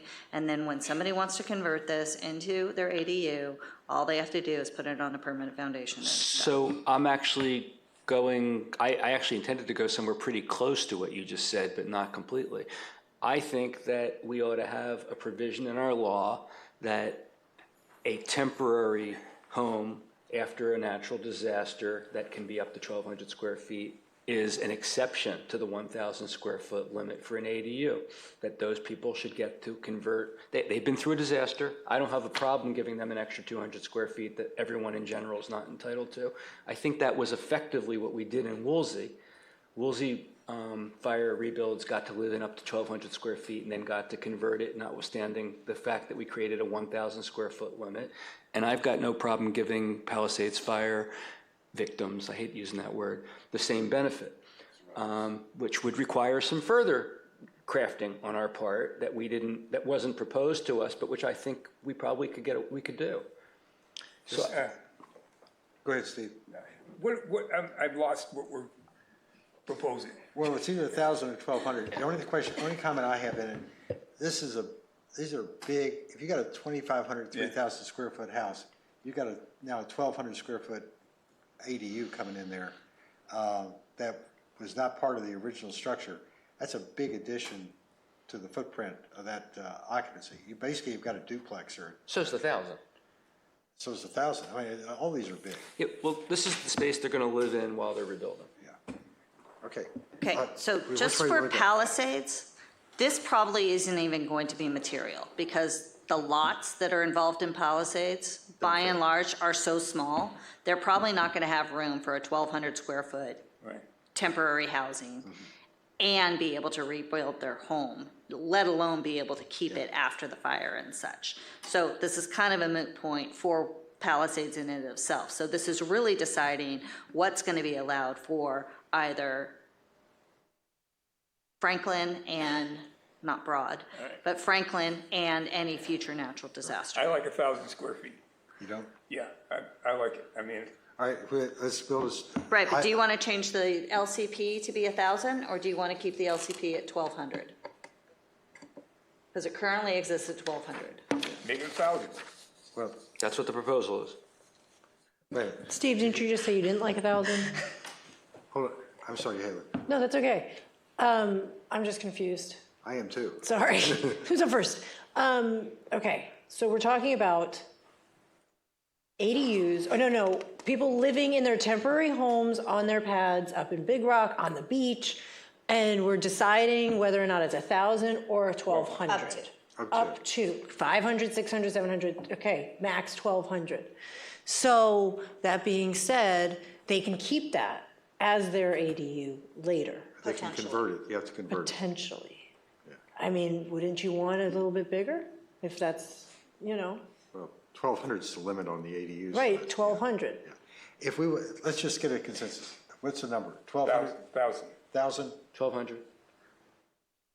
1,000 or 1,200?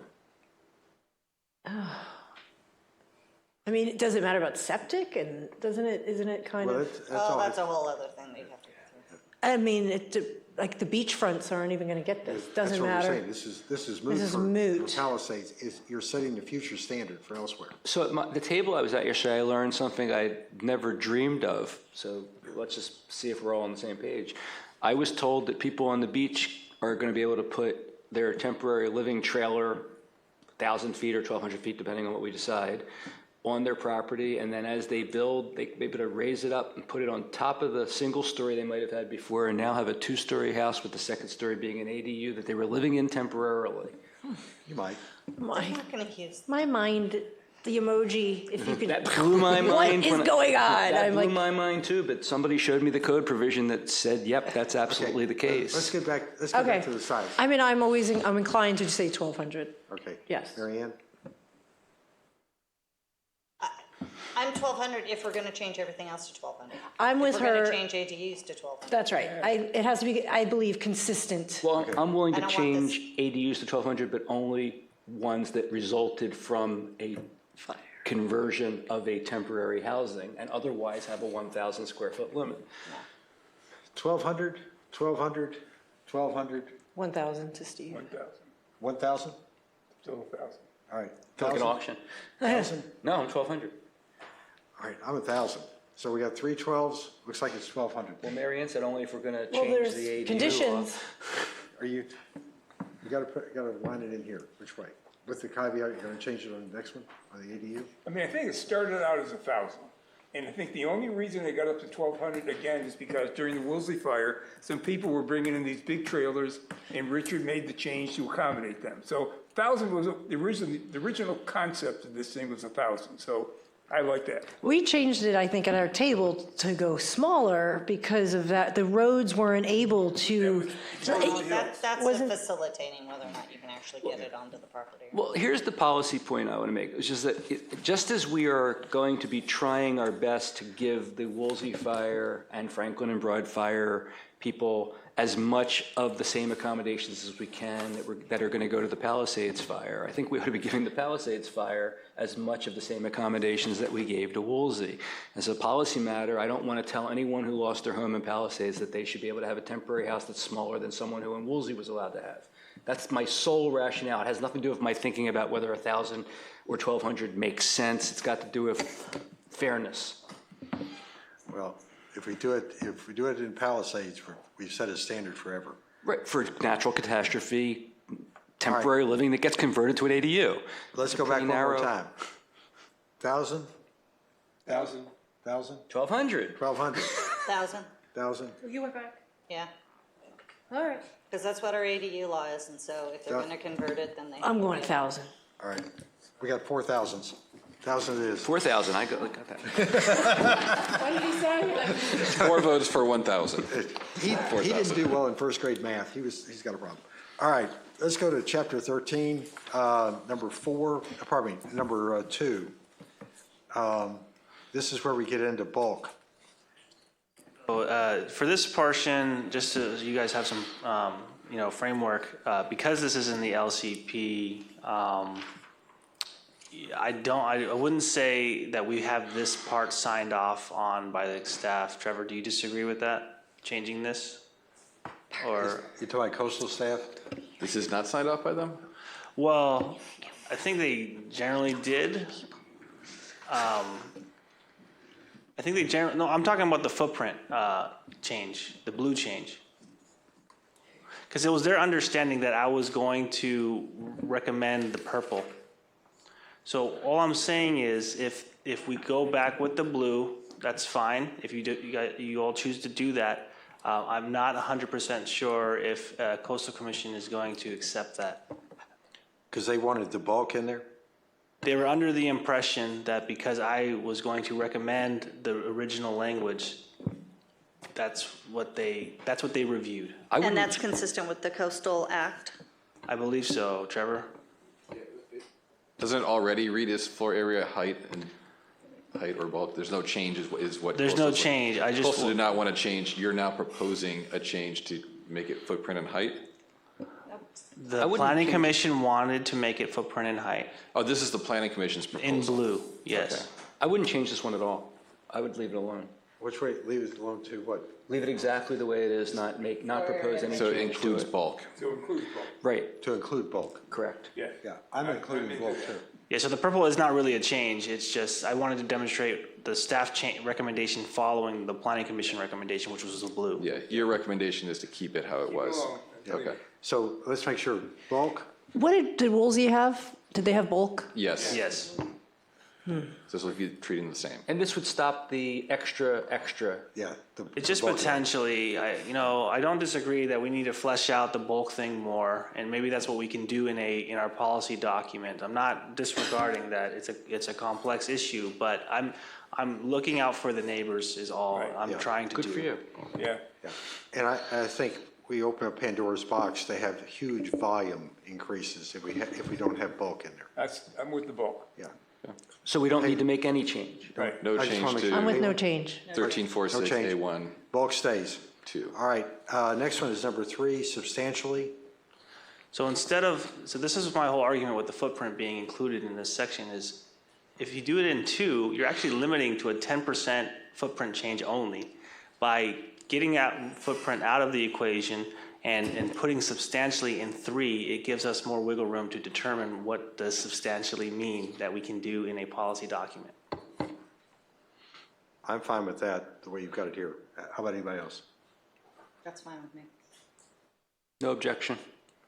I mean, No objection. Bruce, you're not in the courtroom. All right.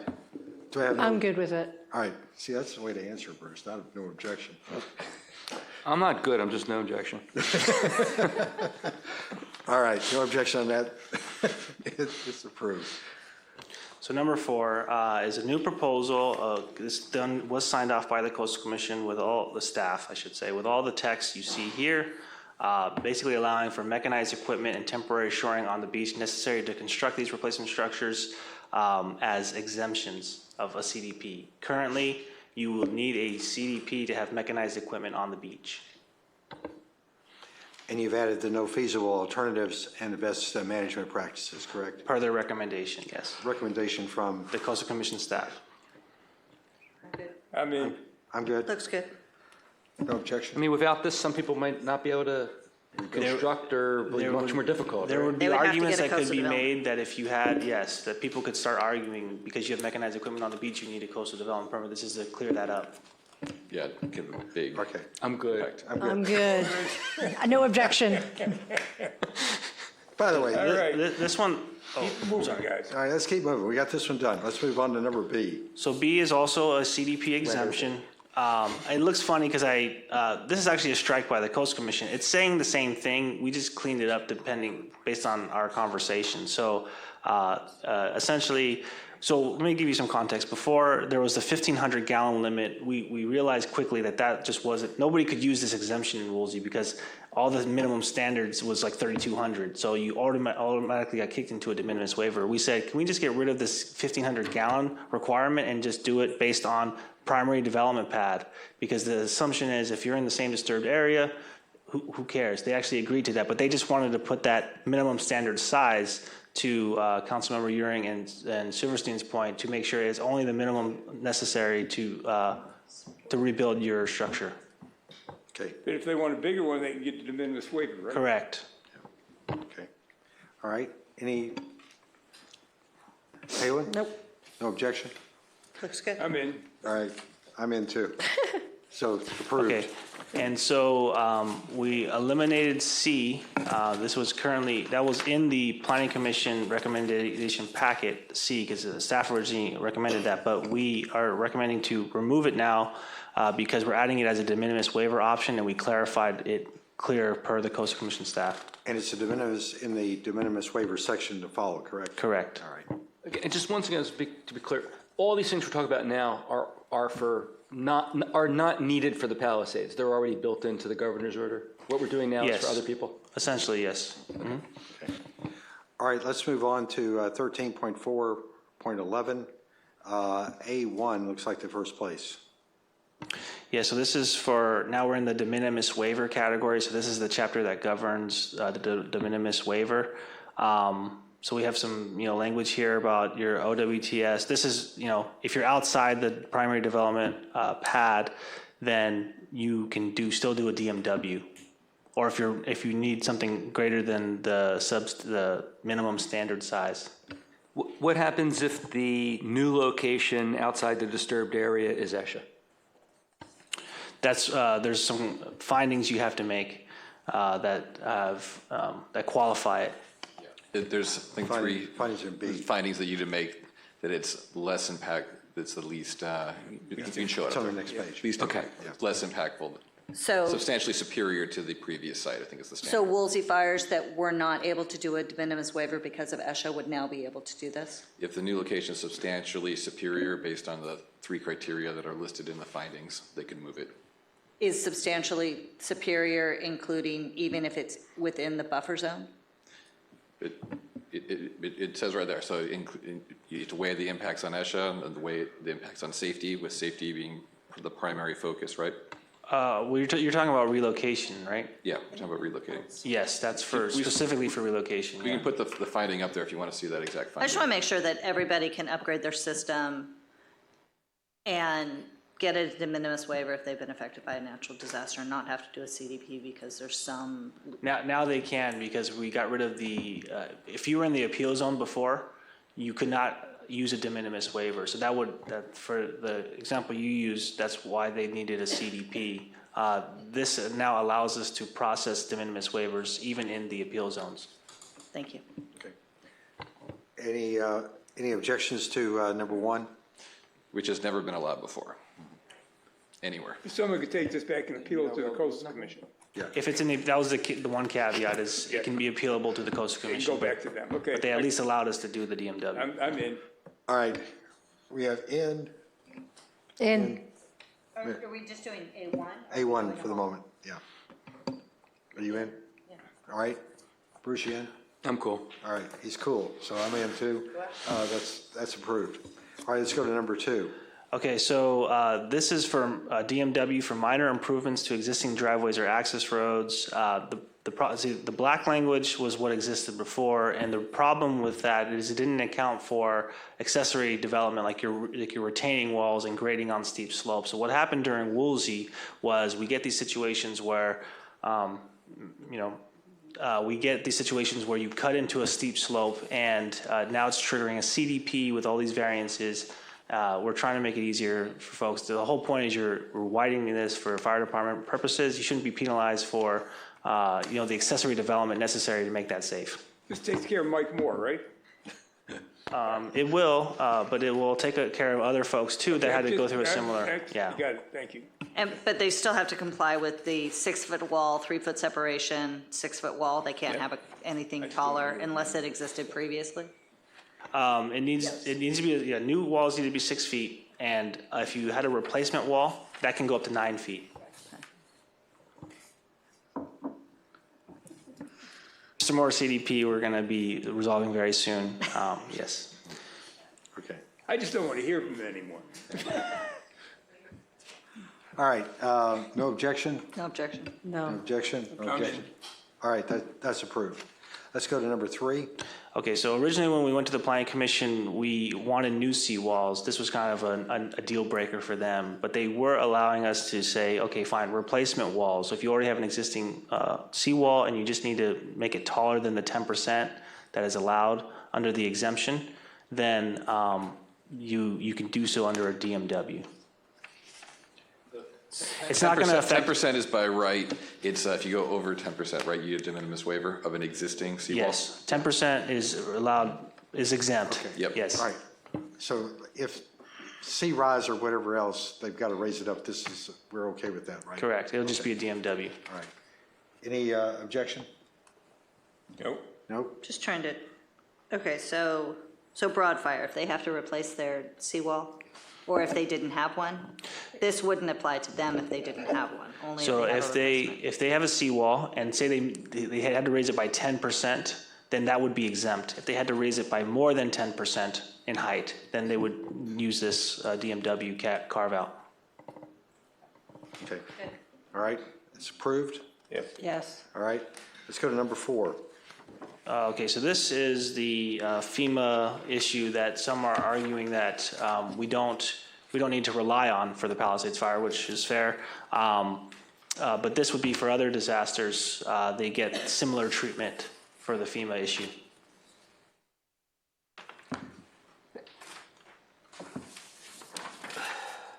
And the blue was added by the Planning Commission, correct? Blue was added by the Planning Commission. So we originally proposed that you have a cap of 24 and 28 as measured from the road. We got rid of that at the Planning Commission, and we just said the minimum necessary to meet FEMA, even if creating a non-conforming condition, meaning like if you already had a 40-foot tall house, you can go up to 44 now to meet this requirement. And the purple was added just as a point of reference. Say what you just, I'm sorry. If we are correct in our understanding that height is measured from the now elevated floor area, why do we need this provision at all for anyone? This is for non-Palisades fire, so we in the Palisades fire have the authority to do that. For other fires, the Coastal Commission will weigh in on how height is being calculated. But so they can take a different view of how height is calculated. I mean, because we're talking about a home destroyed by a natural disaster, which is exempt from CDP even without the governor's order, right? Correct. And the height issue is part of what's allowed to be put back. Like for like, plus 10% is already the law for a natural disaster. Correct. So why, if by logic, if we're right that for purposes of the governor's order, that doesn't count as increased height, why would it count as increased height otherwise? You're leaving it up to the Coastal Commission to make that interpretation for you, and they could very well say that they don't agree with the way we're calculating base 0 moving up. So my argument would be if they say no to this, then we're stuck knowing in the future that people can't do that. Whereas if we don't put this in at all, we can take our own interpretation forward, and unless somebody appeals to them and then they come to that conclusion, people are okay. Because you don't have the... If they say no, and if they say no to this, it also could have ramifications to our interpretation of the governor's order. No, it does not. The city has the authority to interpret the governor's order for Palisades fire. What do they hear that for? Well, I mean, I've got a little concern with the wording of this, because I see you took out the not shall exceed 24 and 28. I understand that, but don't we need to have something stating that an existing condition can only keep their existing condition? Where we have a 30-foot home, they can't get the 10% increase above the 30 feet. They can only get the 30-foot home back. I don't know that I read this that it clearly conveys that. Okay, so I don't think the Coastal Commission staff would be against that, because we're all trying to meet the same intent, and their intent, not speaking for them, but I would believe they would want to protect public views to the maximum extent feasible. So something that limits additional height beyond something we don't want, I think they're going to be ultimately okay with. They were okay with this as it's worded, but what Mayor Pro Tem, if I understand, is to not give them more than just the minimum. And so this needs to be reframed to make sure. That's what we're doing in this, aren't we? We're saying even if they're creating a non-conforming condition. Yes, that's why we wrote it to B, but I think Mayor Pro Tem is uncertain with the way it's worded, but that is the intent, yes. Height increases You lost me. structures. All day yesterday, we were talking about the process that says you can build what you got to build, but you can't create a problem that you didn't have before. You can't add to a problem that exists, so you can maintain your nonconformity. In this case, it would be height. Okay, so if it's non-conforming now, I can recreate the non-conforming piece, but I can't make it any worse. Okay. Except for the height from FEMA. Right. Only for that's what FEMA I height. feel Only for doesn't FEMA height. convey in this paragraph. I don't feel it conveys that nonconformities, because from the way this is, it seems to be interpreting the 10% still tied to the change in the FEMA elevation, that 10%, not the actual structure. Am I just reading it wrong? So I I think on the break, whenever we have that, Trevor and Maureen and I can work on some language that may be speaking to what you're Do saying. you understand the concern? I'm trying to understand. Well, I think what Mayor Pro Tem is saying is that the way she's reading it is it gives you it could give you an additional 10% on top of the minimum necessary to raise up the FEMA. Is that I just correct? want it tightened, so it's very clear. You get to keep your nonconformity height. It's not tied to it's the building height that stays the same, but your FEMA elevation is adjusted to. But I just don't feel like this is reading that way, and maybe it's just. Your concern is that somebody would shift their whole building up and get an extra 10%? Right. Yeah. Right, Okay, which we let don't us take a want. look and see if we can add something to clarify. Unless they are less than the current code standards. You know, if they only had a 20-foot house, then yes, they can apply for that extra 10% because they're still going to be less than 24 feet or 28 feet for pitched on a beachfront home.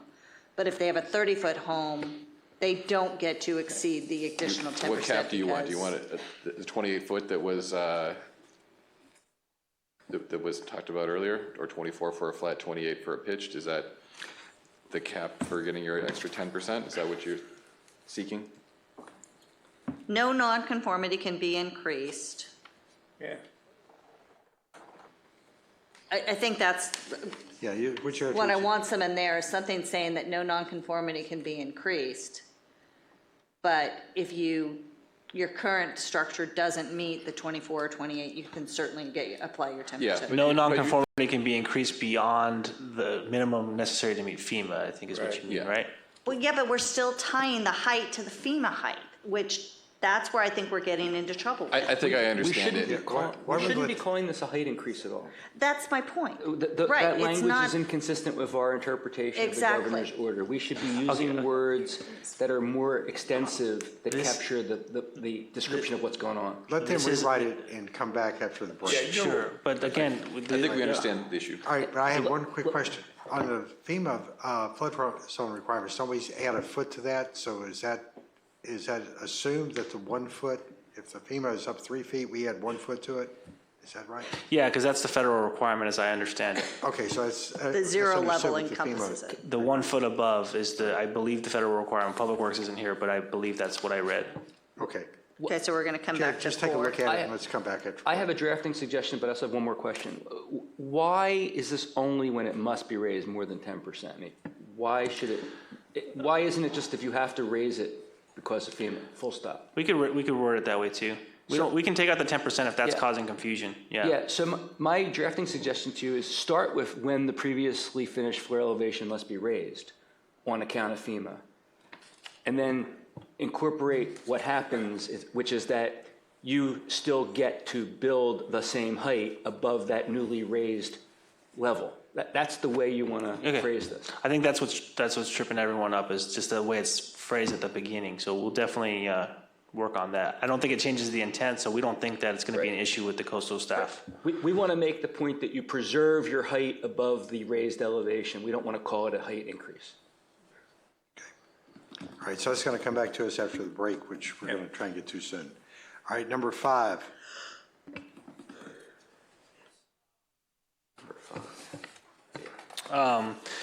So this is for the relocation. I think I heard consensus that we still, it does fall outside the governor's order for Palisades, and this is if you were substantially outside your footprint, excuse me.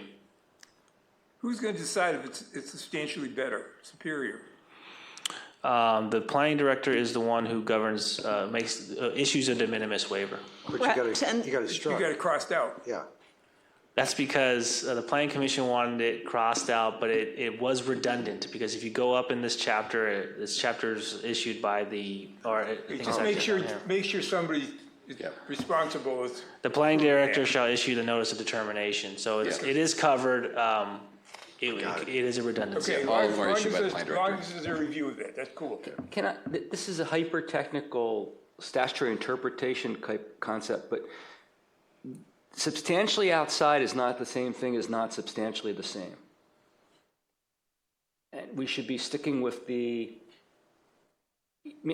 exemption is for if it's insubstantially the same, right? Or not this, by using different words, you create different concepts. So what is your suggestion? What's the words of the governor's order? No, this isn't. I know it's not. We're trying to replicate the governor's order as best we can, though, right? For others? Yeah. So what's the words of the governor's order? It's in paragraph 1, the very first, where the exemptions come from.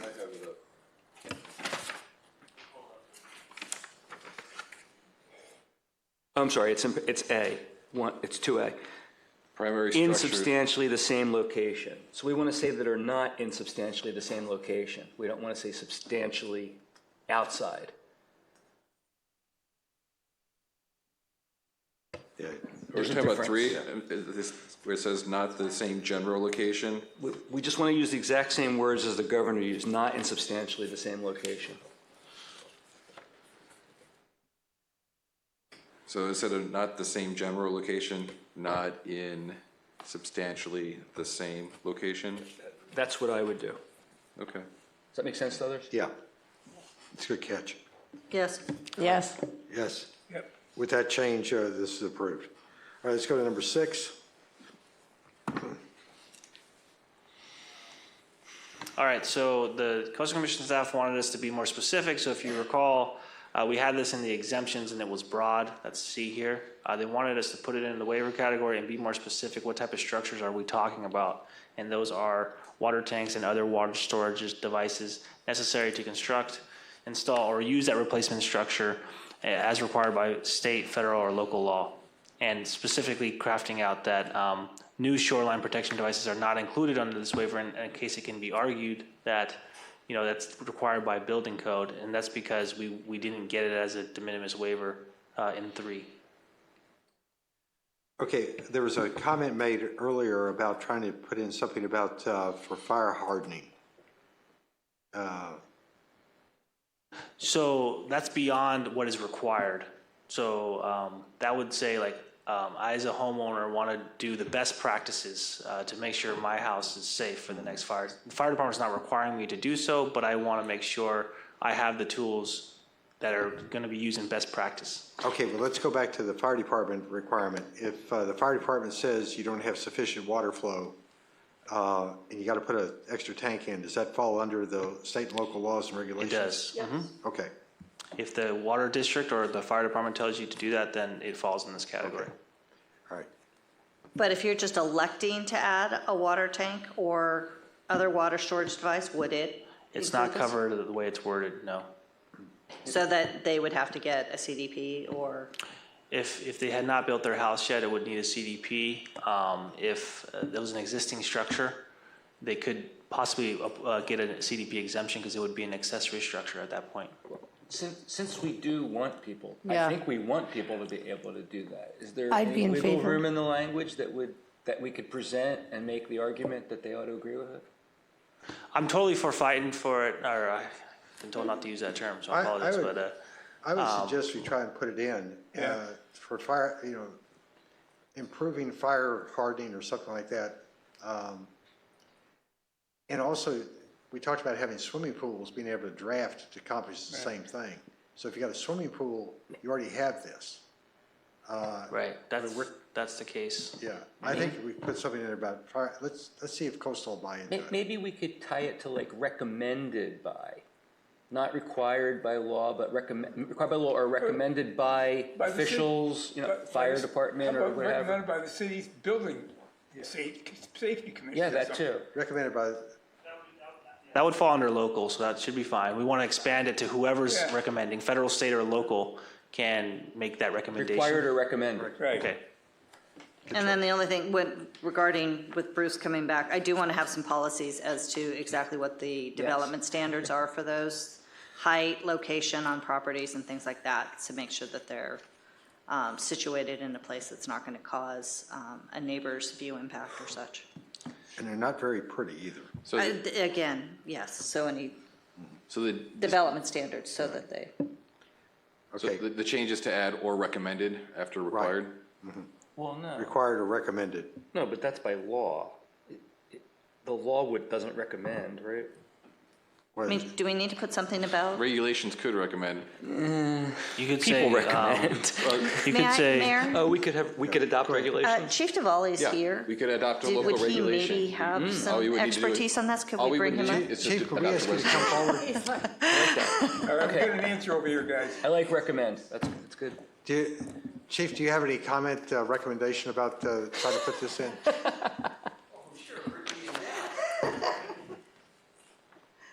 Would you please come to the podium? So we got it on the record. You can say no once you get to the podium, but at least that way it's worth a try. Chief, thanks for bearing with us. We have I know you're skipping your dinner, but we've always got a Cliff Bar here for you for dinner. Is that it? Is it low calorie? I'm not sure the answer to the question because it's kind of bounced around and I'm not sure. Is it just concerning the ability to install ancillary water tanks on a property to augment what you already have? Yes. So then, okay, now I have the frame of the question. The question is now down to the word recommended or required. Would the fire department recommend that be in place in some of these high-risk areas?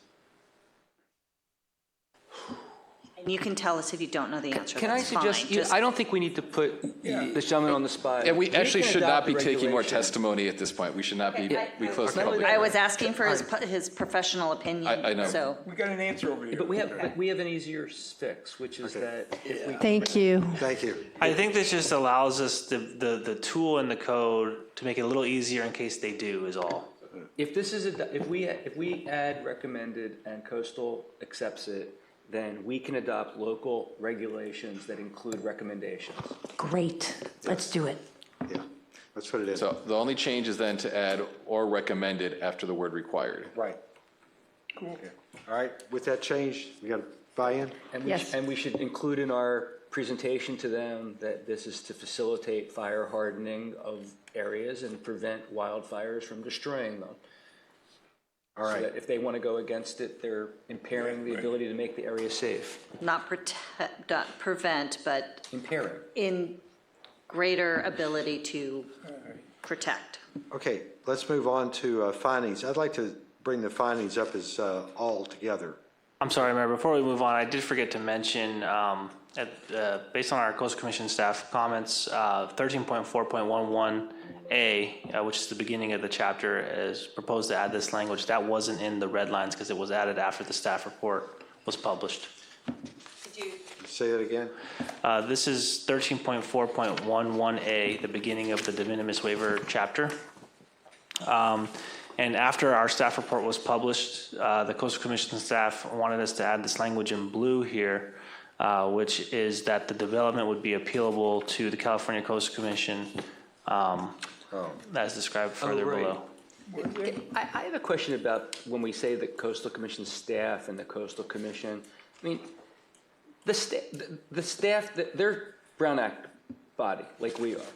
So when we get their staff's view of what they'll agree to, that's not because they've polled a majority of the commissioners and gotten their determination, right? That's just their belief as to what the commissioners will do when presented with the argument? The only thing I'll say about that, and Trevor, please weigh in if you feel, I just, when you have a staff recommendation, sometimes that goes farther than not. He's correct. I mean, they should not be polling the commissioners. I can't imagine they would in this case, given the time frame here. But that the Coastal Commission does defer to its staff a lot. This was Not unprecedented for them to go further, though, right? not unprecedented. And we could go down there and testify and explain the importance of these further changes that they're not recommending? Let's talk about, we're talking about the appeal issue here. So this is something that, we push very hard on. And they have never, number one, allowed a de minimis waiver in the appeal jurisdiction ever, anywhere in the state. So already it's something that is unprecedented before. And their interpretation and long-term policy is that anything in the appeal jurisdiction must be appealable to the Coastal Commission. And that's the stance they're taking. I think there's an argument around it because the de minimis waiver section does not specifically require that, but that's been their long-held policy. And, you're going to have another entity voluntarily giving up its jurisdiction is what you're, asking them to do. They had the final call about, what this language is going to say. There's very good arguments for not having that appeal because we want to keep it administrative. These are things that are, de minimis, and if the findings are made by, at the local level, that they're already categories that are not going to have an environmental impact, especially when these findings are made. The only concern could be if the local jurisdiction is acting arbitrarily and capriciously, which in that case, somebody could go take a writ and go challenge it in court. They don't have to go have an appeal to the Coastal Commission to protect those resources. And there's a good argument for that, but it's, I want to add too that we did argue to eliminate some red tape in terms of the appeal process. So in a CDP appeal, you must exhaust all local appeals before you get to the Coastal Commission. We said, maybe you guys will disagree with this, can we cut out our, Planning Commission, City Council appeal process so that residents can go directly to the Coastal Commission if that's really the crux issue to kind of expedite that appeal process. So, and they did mention that because, they're going to facilitate rebuilds, in any capacity, that these would be a priority for them in terms of processing. And they did agree to, with this in there, to require that the appeal happen before it's reported to the Planning Commission. So when the notice is made of the appeal, notice is provided to people within, 1,000 feet, certain jurisdiction, amount of people around there. And it's going to be resolved before it would be reported to the Planning Commission. So it would minimize the ability for people that don't live near the project to go and interfere with it or to, raise a baseless appeal. And that's always a danger with a Coastal Commission appeal because there is no fee, charged to go and appeal something to the Coastal Commission. So they built in these buffers. I can tell you that what we heard from staff too is if, I would be pretty certain that this would be the type of change that they would at least delay the time they would hear this, because their representation to us is that the March 14th, the deadline applies if we don't depart significantly from, what they've agreed to at the staff level. This would be a departure from it. So it's up to the council about whether we want to push this. There's very good arguments to do it. We should anticipate that it will be heard at May at the earliest if we go this far. 13.4.11C2 already exists. The only thing, in general, right? We're just being asked to include the blue language. Well, we've removed, there's a provision that was in there that says it does not apply to any application within the appeal jurisdiction.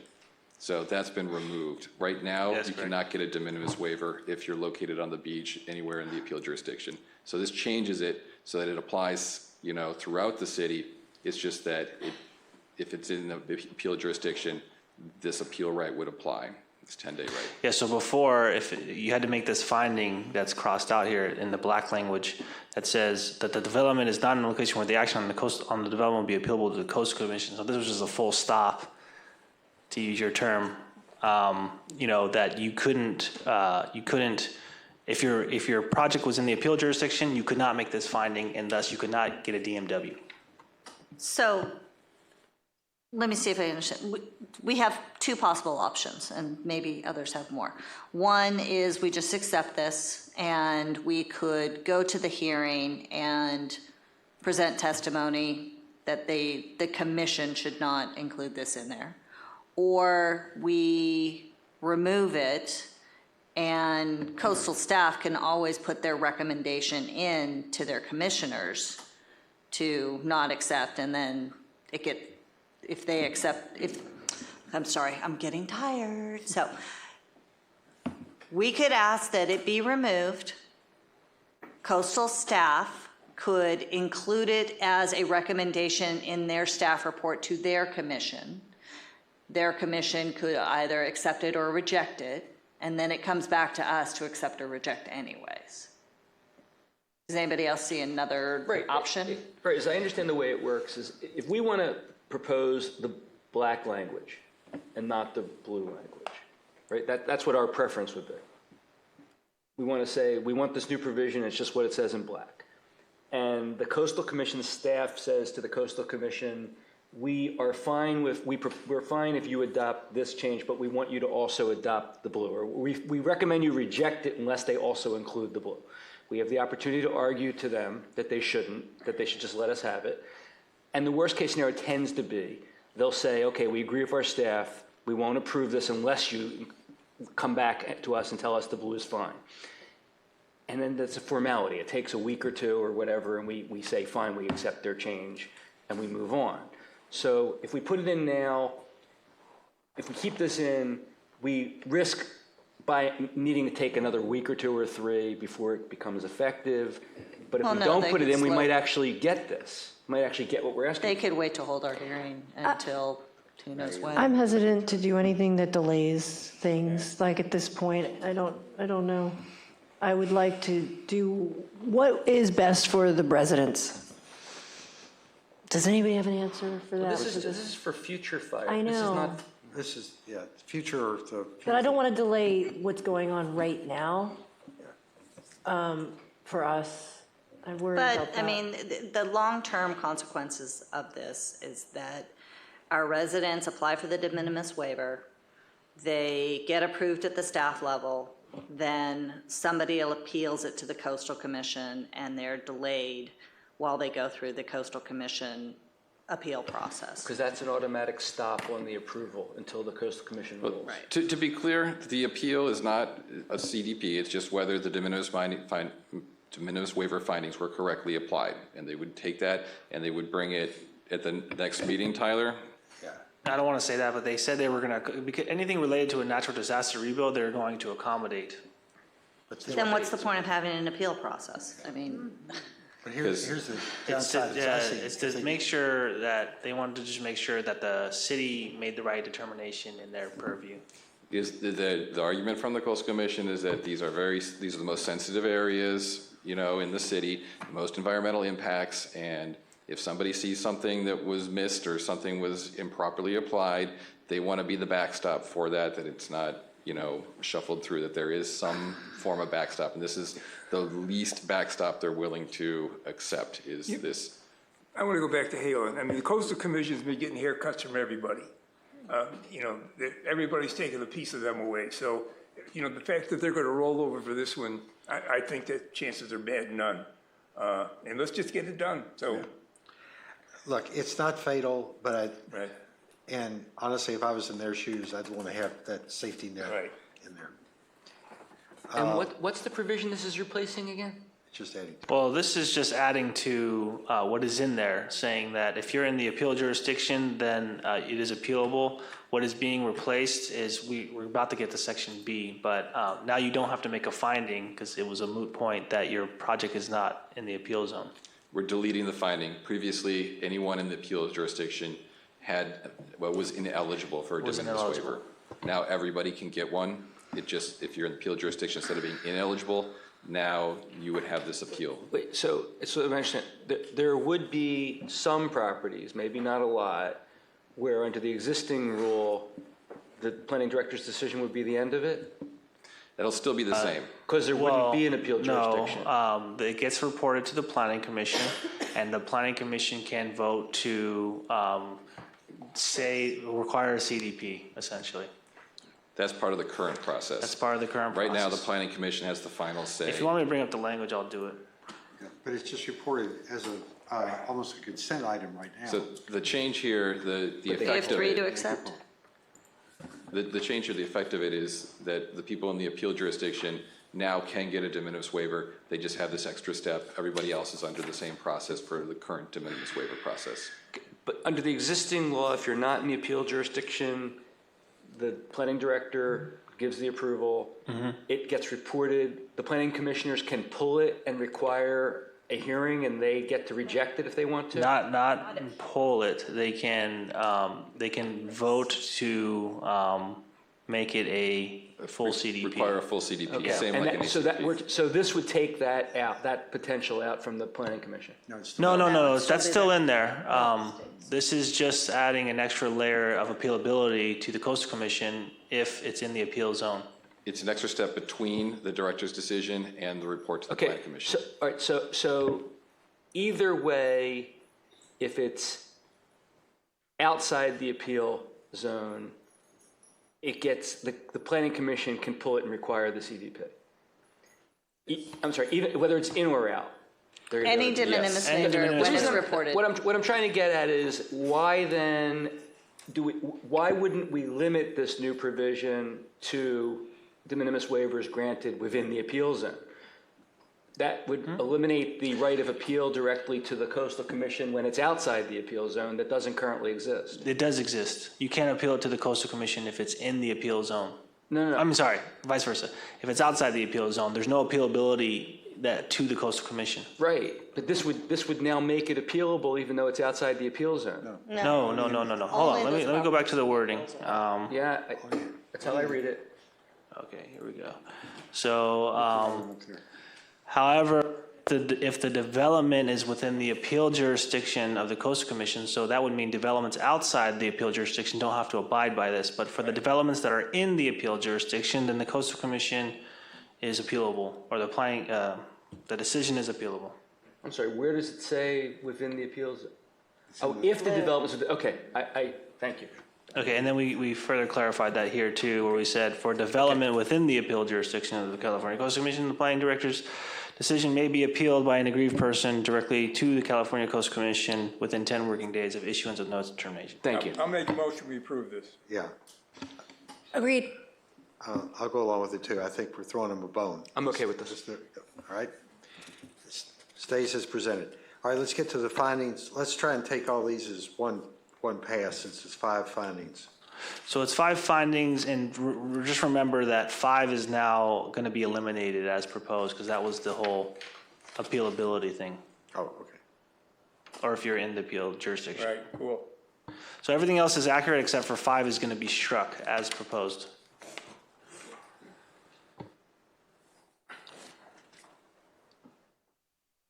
Essentially, all this is it was specifically tied to OWTS and driveway improvements because that's only what the de minimis waiver was allowing previously. Now we've expanded it to multiple structures, so we just made it structures need to make these findings. And then if it's an OWTS on a beachfront lot, no further, it can't go any further seaward than the existing OWTS and no further seaward than the previously existing seawall, whichever was further landward. And you're saying number 5 is out? 5 is cut. All right, and 6 is already out? 6 is proposed. Oh, 6 is replaced, I'm Yeah. sorry. Yeah. And 4 encompasses everything for driveway road, the retaining walls and everything? It doesn't need to because it's allowed in the allowance, in the Okay. requirements, yeah. Okay. I'm okay with these things. I'm okay with it. I am too. All right. No objection, right? Let Bruce finish up. I'm good. I like it. I'm cool, I'm good, no objection. I think we got unanimous. Yeah, Go ahead. You okay, Bruce? Yeah. Okay. All right, let's go to waiver expiration, all you did, and We're on reporting, C, right? So reporting, again, yeah. number 3, we just changed OWTS and road to structures or improvements. Okay. And then for expiration, same thing. All right.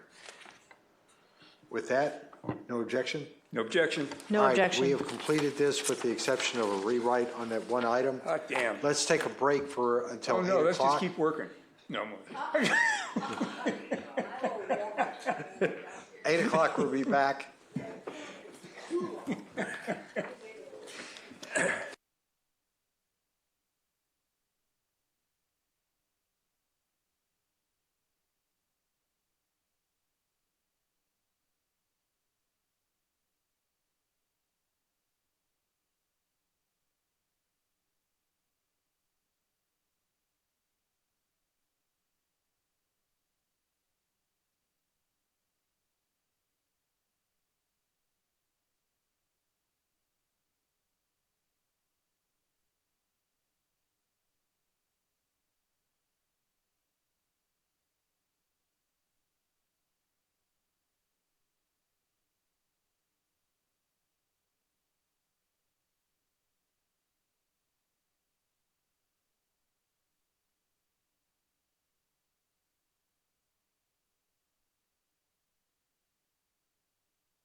You guys ready? They can get.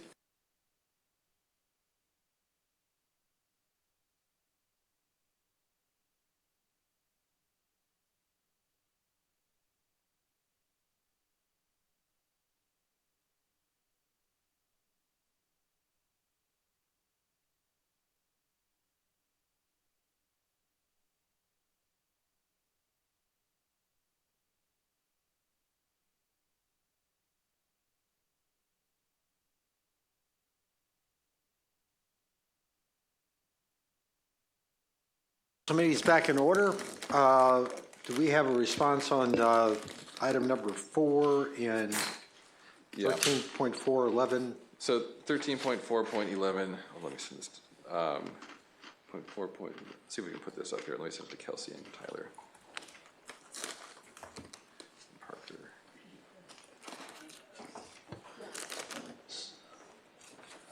Maybe include Parker, Trevor, if you have his email. I just sent it. Can you forward it to Parker? If you can pull it up here. I'll read it while we're waiting to put it up there. Right.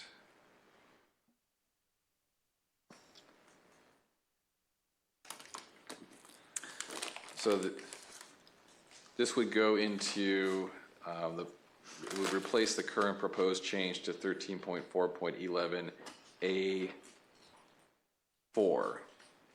And the new language would read, increases in the previous finished floor elevation, where the previous finished floor elevation must be raised to a higher elevation than the previous elevation to meet Federal Emergency Management Agency flood zone requirements as determined by the city's floodplain administrator.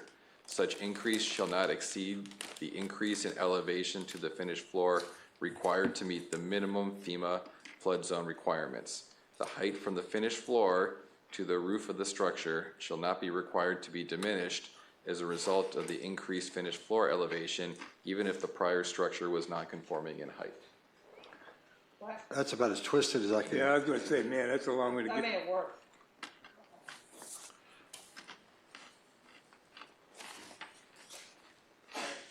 You happy with that, Tyler? Well, I didn't really get a chance to read it. I heard, let me read it real quick.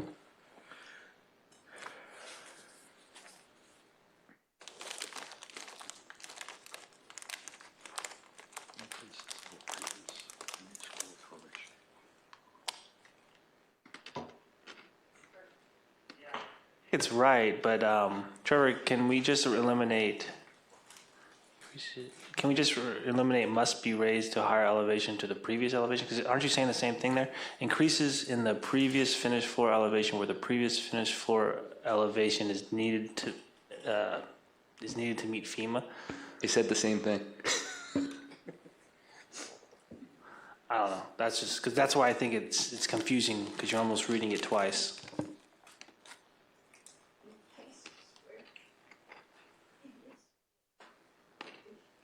Yeah, I think you're. I think you can take out to a higher elevation than the previous elevation. Increase in the previous finished floor elevation, where the previous finished floor elevation must be raised to meet FEMA Emergency Management Agency flood zone. Yep. Height from the finished floor.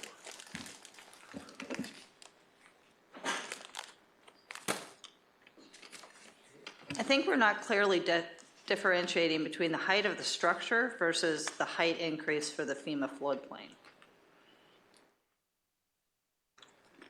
We're referring to as the increase in the finished floor being required by the FEMA floodplain requirements, and then we're talking about the height of the structure. So we're Yes. So the last sentence, the overall height of the structure shall not exceed. Right. Does that make sense at the end? The overall height of the structure shall not exceed, and then we can fill in the blank. Well, I mean, I think it should be more clear that your non-conforming structure height can be maintained but not increased. I think we have that. Put that word think it's, Last sentence doesn't, I don't even understand last sentence. The height from the finished floor to the roof of the structure, or you want to say the height of the structure? Can we just say the structure shall not receive any additional height that then is necessary to meet the FEMA regulation? Well, like I said, I still think it's kind of conflating the increase in height from the finished floor elevation due to FEMA. It's separate than identifying that you don't get to increase your nonconformity at all. Yeah. right. But we don't want to use height to describe the increased elevation. We only want to use height to describe the space between the finished floor and the roof. We want to make sure we don't fall into the trap of calling the increased elevation height. Correct. So how about this for the last sentence, Mr. Mayor? This makes sense. The height of the structure from the finished floor to the roof shall not be required to be diminished as a result of the increased finished floor elevation, even if the prior structure was not conforming in height. No. Can I make a suggestion? Because we don't really need it in the LCP. We just need the caveat to be able to raise the finished floor, the minimum to meet FEMA. The 10% issue is really, 10% height issue is really for the planning verification. This has nothing to do with the 10%. It does, so Pro Tem's point. 10%, and whether you're measuring the increased height of. Councilmember, your microphone. I apologize. No, it's got to do with the like for like. Remember, the concern in the community was that when you build like for like, if you're considering the distance from the original elevation to the roof to be whatever height the roof is from the ground, if you were considering that to be the height of the building, then when you raise the elevation of the floor, they were saying, I'm going to lose that delta because now my building is going to have to be higher. In fact, it doesn't have to be higher. It just has to be at a higher elevation. It has to be starting at an elevation that's higher, but the building's still the same height. This isn't the 10%. This is preserving the ability not to lose the FEMA elevation. 10% is a separate issue. The original sentence started, height increases beyond 10% for structures that are located on or adjacent to the sandy beach that would otherwise be exempt from the requirement to obtain a coastal development permit. Yada. And when we discussed it before, we said that putting the 10% in there was confusing things because this wasn't about 10%. This was about making sure you don't lose height of your building. Okay, but I don't think this paragraph Actually, makes it any more clear what the result or how it is that somebody is going to be designing their building on. That may be, but this has nothing to do with the 10%. This is just to make sure that the height is measured from the elevation to the roof. But we do want to capture the 10% because we want to make sure a non-conforming structure that exceeds the allowable height for the city does not get the 10% increase. This doesn't give it to them. Last sentence, I think they're supposed to take that away. The height from It says they don't have to be lower. It doesn't say that they get 10%. When I read it again, I think I understand it. It's not going to be understandable if you're not in this conversation, though, I think is the problem. Correct. And I want to make it more so that when somebody reads the code, they know exactly what the intent of this is. Why don't you guys go into the municipal code and we'll tinker with it some more. Okay. We're going to the municipal code. Hopefully we can get some parallels here. Okay. All right. Okay, so we started with primary development footprint area. We're just going to mimic what we did in the LCP. Everybody's concurrence with that, I assume? I realized we didn't do a secondary, we talked about having a secondary development area, but did we ever You're write right. anything for a secondary development area? Great catch. In either document? We did, and we did add a condition, just to make it more clear, because I think in the workshop, people requested that. So we just have, sorry, let me find it. There it is. A building pad disturbed area, development area that is not connected to a primary development pad, which is the other term, other than by a driveway or walkway. Meaning like, obviously they might be connected via a driveway or a walkway, but if they're not connected via a graded pad area, then that clear enough? Works for me. Everybody else? This will go in LCP and MMC. Yeah. Yeah, but wait, just one thing about the height issue. A number of people, and Tyler also talked about the potential impact to the landside properties of that interpretation. And I just want to say, I gave a lot of thought to that. I think the answer is, forget that there's a fire. Anyone on the land side, I'm sorry, on the beach side, has the right to go to 28 feet from their floor. If they were to buy a vacant property today, the FEMA elevation would be their base. They would then have 28 feet off of that. If they were to rip down a property, I think, and get a CDP, it would take them longer, but once they got that CDP would start the height measurement from the FEMA base. So the only thing we're doing is giving people an expedited way to get to where they otherwise could have gotten anyway. They're not impairing any view that would have otherwise been protected. They're still going to only be able to go to what we consider 28 feet from the base. I will say, though, that would have required a CDP, and we would have put in some view corridor protections, which may or may not have protected them. So this is no longer needing a CDP. But those protections don't exist currently under the CDP, do they? On a beachfront property, you do have to establish, for new development, you have to establish a view corridor, yes. You have view corridors, right? They're gone in this thing, is that right? It's not, because it's not a CDP. It's not that they're gone, they're just not required because the CDP, the I hear you. LCP So requires you're saying them to put in. that wouldn't happen that's an interesting fact. And you know, to your point, it is by right, but your neighbor would be able to come to a public hearing and weigh in on potentially designing your project differently. But they would still be entitled to 24 feet or 28 feet. They still would. Yeah, but they probably have an even improved blue water view as a result of the view corridor that would be required. Using this picture, maybe the view corridor on the right, you know, the house directly to the left, the picture to the left, the house directly in front, maybe that view corridor gets you know, in between those two homes gets a little wider, but maybe they lose the blue water view, the horizon view at the top for the ceiling, for the roof. So the Coastal Commission let you get away without having view corridors? I mean, I can't believe that. No, the governor's order does. Well, it's a caveat in our LCP as well. You can get your non-conforming structures back as long as it was destroyed in a disaster, natural disaster. See, I just want to say that this is one of the reasons that it troubles me that we're moving as fast as we are. Because I was troubled by this. I worked through it. I spoke to a lot of people. I thought I had come to an understanding that it wasn't a problem, and now I'm back to thinking it's a problem again. Which is why your planning staff had made sure that views were considered as part of this. Yeah, we're going to get to that, though. All right. Let's, first thing, we've got the definition accepted with the changes for both. Mayor, your microphone. We've got the definitions approved for both with the change. For secondary? Yeah, secondary, all right. Let's go to next page. This is 17.4040. A18A is 1,000 feet versus 1,200. Are we going to stick with the 1,000 feet? Yeah, we already did that. All right, Yes. that's approved. I just want to note that I dissent on that one.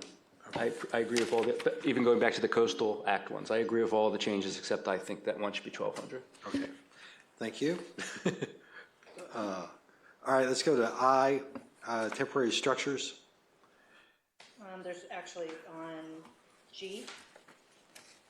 I missed G. I don't see it. Yeah, that's the increase from 100 to a 500 for if your house permit, your temporary home permit expired and you didn't remove it. Oh, there it is, yeah. Got it, okay. All right. Well, I'd like to propose either $750 or $1,000 a day fine. I want to go even further. I want someone to have to sign a consent document when they put their temporary structure on that says that the city can force it to be removed when they're in violation of the rules we set forth. We know we're terrible in enforcement, and because we have to establish a violation. And I think there's language that could be included in a document that gives them the right to put it there. that mandates it be removed. And I think there should also be some penalty on the rebuilding if somebody's in violation of this. We do not want people using this as an opportunity to make money, to rent to other people, to live there when they have no intention of building, that all kinds of mischief that can occur and has occurred in Woolsey. And $500, $700, $1,000 is irrelevant. But we could structure that as a condition of the approval of the permit, that debating whether you need to have in the code, or we can just put this in as a, as a policy to include that condition. You could go either way, but the condition would then consent to the removal of the temporary structure and require reimbursement of the city's cost of removing such structure. It's like a consent to judgment. Yeah, it would basically would include include in the condition. It would basically be a license to allow us to go on to remove it, an agreement for our cost to be reimbursed, and that's probably sufficient between the two of them. And I'd want to see some delay built into any future permitting as a result of the violation. Such as what? 3 months, 6 months, you're stuck. If you violate this rule and take advantage of it, you're not going to get to rebuild for a while longer. Well, as long as our process takes, I don't think that that's really going to be that big of a endeavor. They're already building on the property. They have to stop. Well, if you have to take it out, it's because You could also, you could just say that they're not eligible for another temporary structure on their property. Right, but the way I hear Bruce saying that they wouldn't even be able to apply for their PV, for their rebuild, or any other structure without some type of a timeframe delay. Maybe you lose your right to go through the accelerated system, and you got to get a CDP at that point. I'm hesitant. Well, by this time, they've been there 4 or 6 years probably. Yeah, I'm hesitant because of neighbors. Neighbors want neighbors to finish building, and then we're penalizing neighbors who are following. Like I live in construction sites all the time, like meaning your neighbors perpetually building. Maybe I like the idea where we take it off, or they have to take it off, they have to remove it, but I think if your neighbor is building for 10 years, you're suffering. If that's acceptable to the council, the conditions of, consenting to the removal of it and paying the costs of that, we don't need to put that in the code, but that can just be implemented by staff as one of our standard conditions for that temporary permit. Can we put it in the municipal code? My concern is that codified. Is that, the exact language of what it was, but we could, if you want to put it in there, we can say, let me put a proposal together. So did I hear, did you guys want Can we to? still have what about $1,000 a day? Yeah, I was fine? gonna say, sure. Yeah, I'm fine with $1,000. $1,000? Okay, Yeah, $1,000 a day. You okay? Yep. All right, $1,000 a day on that. Let's go down to I while Trevor's working on this temporary housing structures. Yeah, so this shall only be occupied by the property owner or tenant living at the date of the natural disaster. And then there's that fine that we can increase to 1,000 to match the other one if this law is not followed. I think this term was supposed to be crossed out at the end, right, Trevor? Yeah, actually, this is the provision I was more concerned about having a stiff penalty. This liens one, I think you crossed out at some point, no?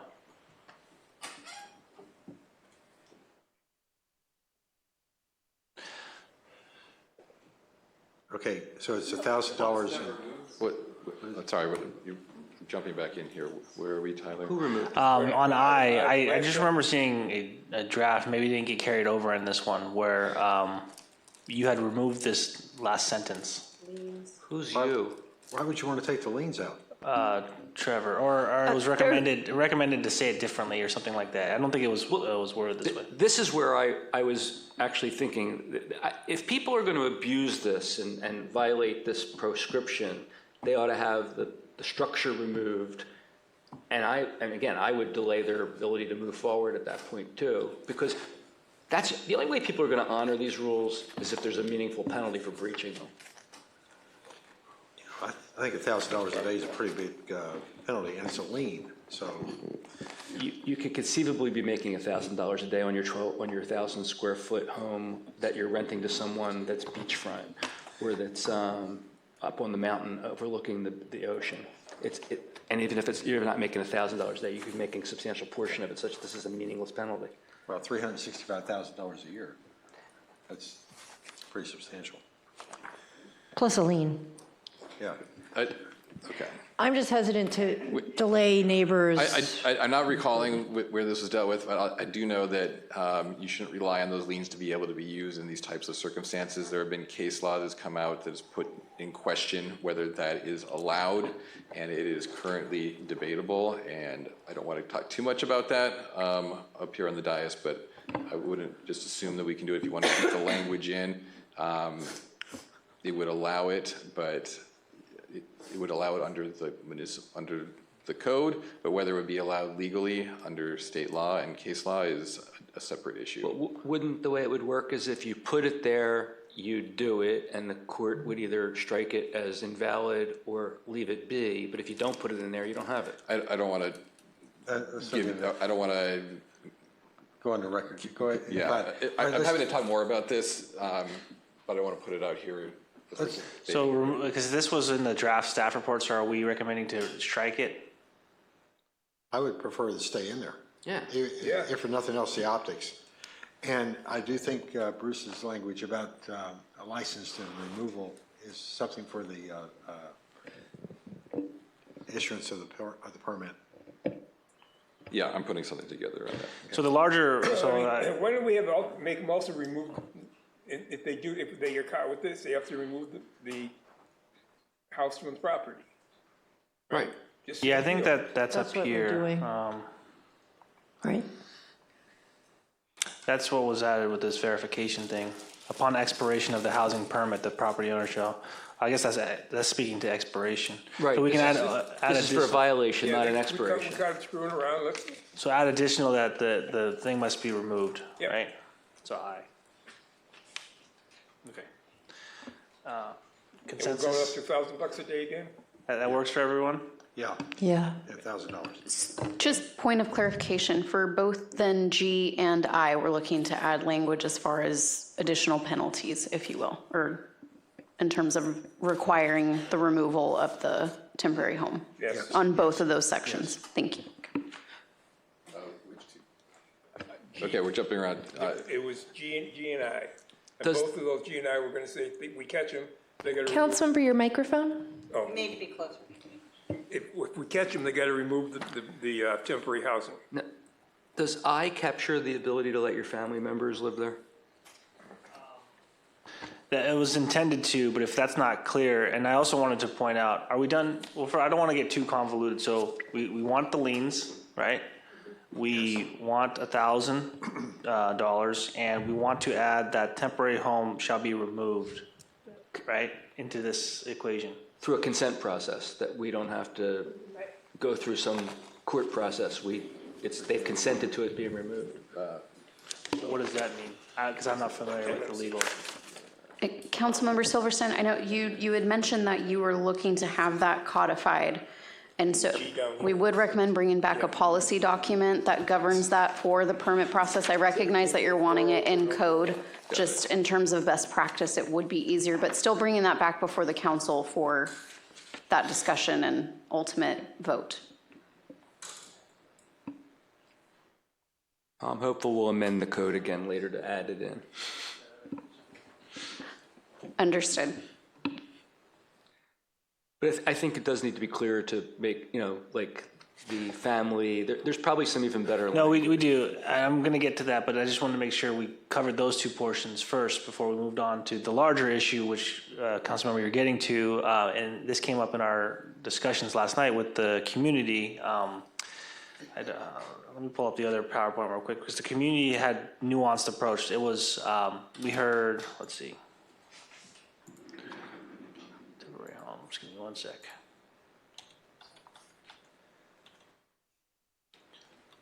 Oh. Yeah, some people wanted other fire. Yeah, they things to wanted be able like to rent. Malibu residents can, only Malibu residents can do it. Anyone can do it, we heard, or, They wanted your in-laws. I think. And one this guy one was the didn't like in-laws, his so in-laws, let's put them in a trailer. out of all the various ones, what do we want?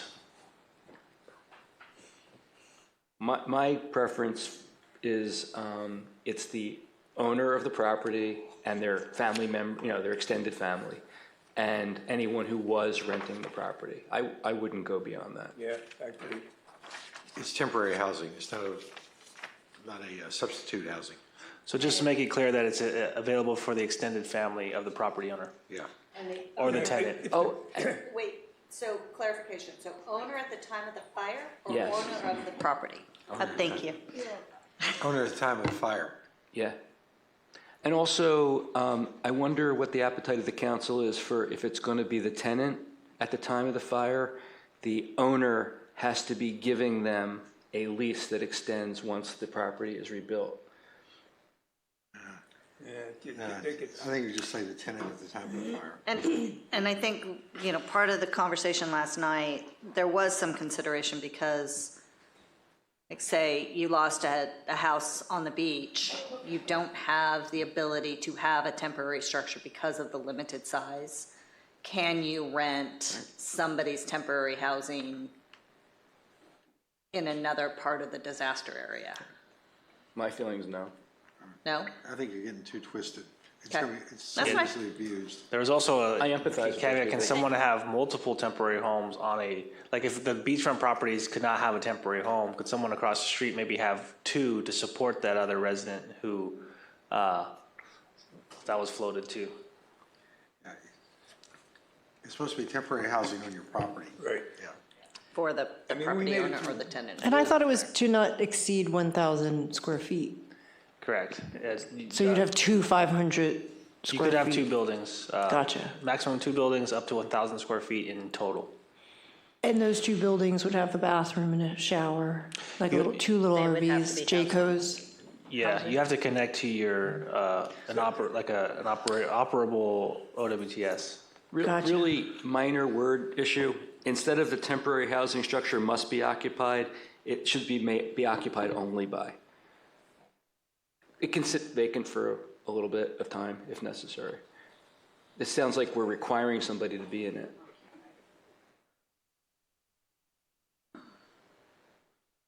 You say you change must to may? No, maybe occupied only by. Oh, maybe occupied only. Say that one more time. I'm sorry, Councilmember. Yeah, Where are we it at? says the temporary housing structure, I would strike must, put in may, and after be occupied, add the word only or solely. Maybe occupied only. Is that it? Yeah. By that definition, are you saying that they can't have anybody except the immediate family in the house? Oh, well, we were supposed to also add some words. We do have capture the that, yeah. family. So we have add that the temporary home must be removed as part of the violation. Add that family members can also live in it, and that must be occupied is changed to may be occupied only. Yeah. Doug, do you want to make it the immediate family, or is it any family? I think it's any family. What I'm thinking about is if you got your girlfriend living with you. It's not family. But they'd be there with them, right? So they would be on the property. Yeah. He's got to They wanna live be in in a the trailer, trailer alone. he ain't gonna be his girlfriend-in-law. But this could include a parent or a child. Yeah, so it's a family, yeah, related party. All right, are we okay with that? Well, I would just as the language would literally preclude what you just described, which we shouldn't be literally precluding. Is that the significant others? Property owner and such other person who cohabitates with the property owner. Just property owners for Property. the tenant. They can classify them as a tenant if they need to. And related. No, but it wouldn't be the tenant from the time of the fire. At the date of the natural disaster. The property owner's living there. If their significant other is there, then the property owner's there, right? Yeah, but if we use the words only by, then it's literally saying, no, that other person can't be there. Yeah. And we don't want to cause that interpretation. So you're saying take out only by?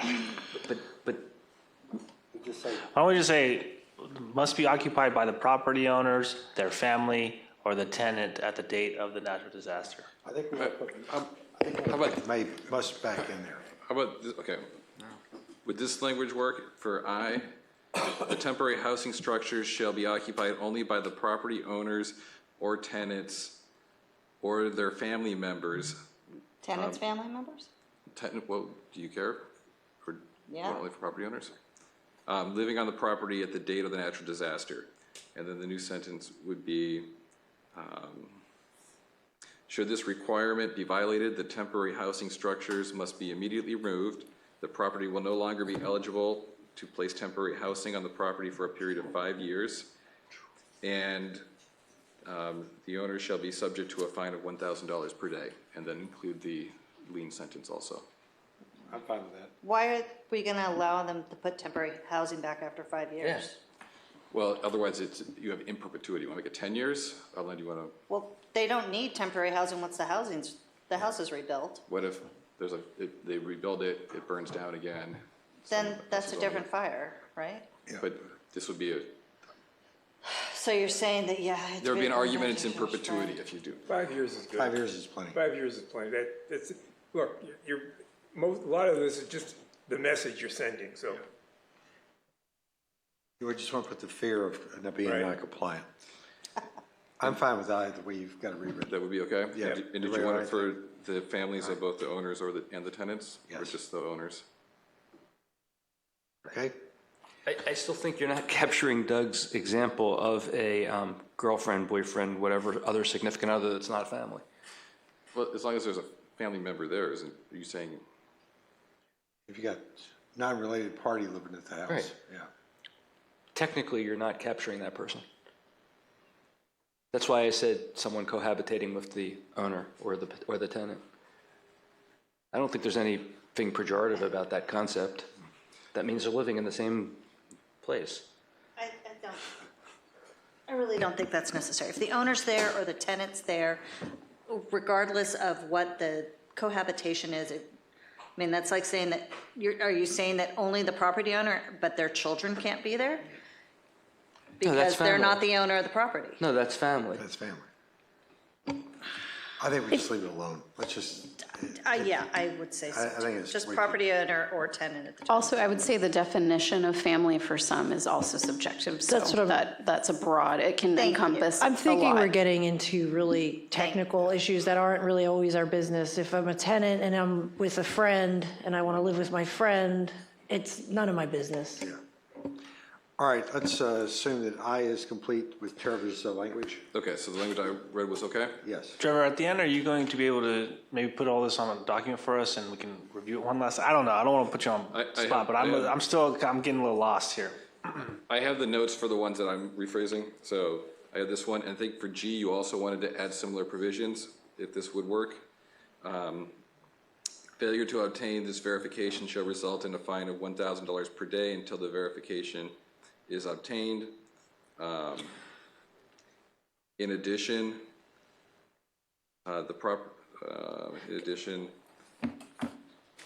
Can I suggest that we try to nail this down as best we can now? The difference between today and Monday, when we have our next regular meeting, is beyond de minimis.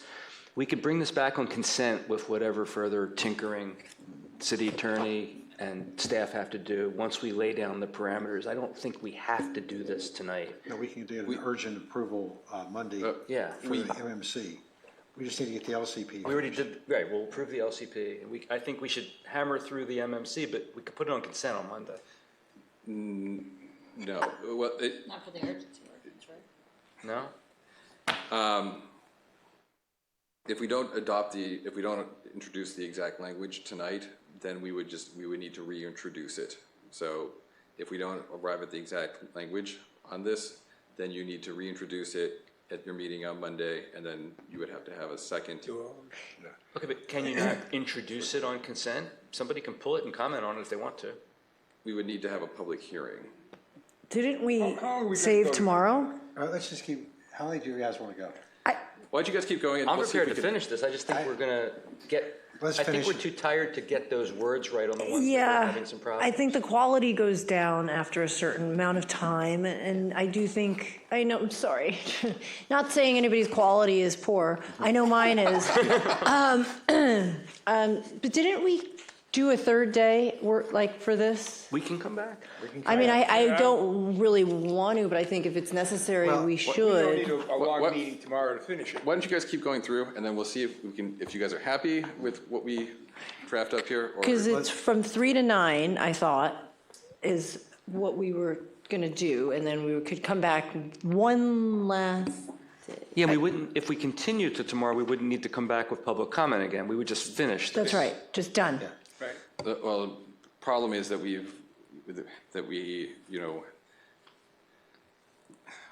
closed the public hearing. Right. So nobody would be able to talk to anyone else between now and tomorrow.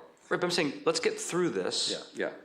You can make whatever word changes that we've not yet nailed down.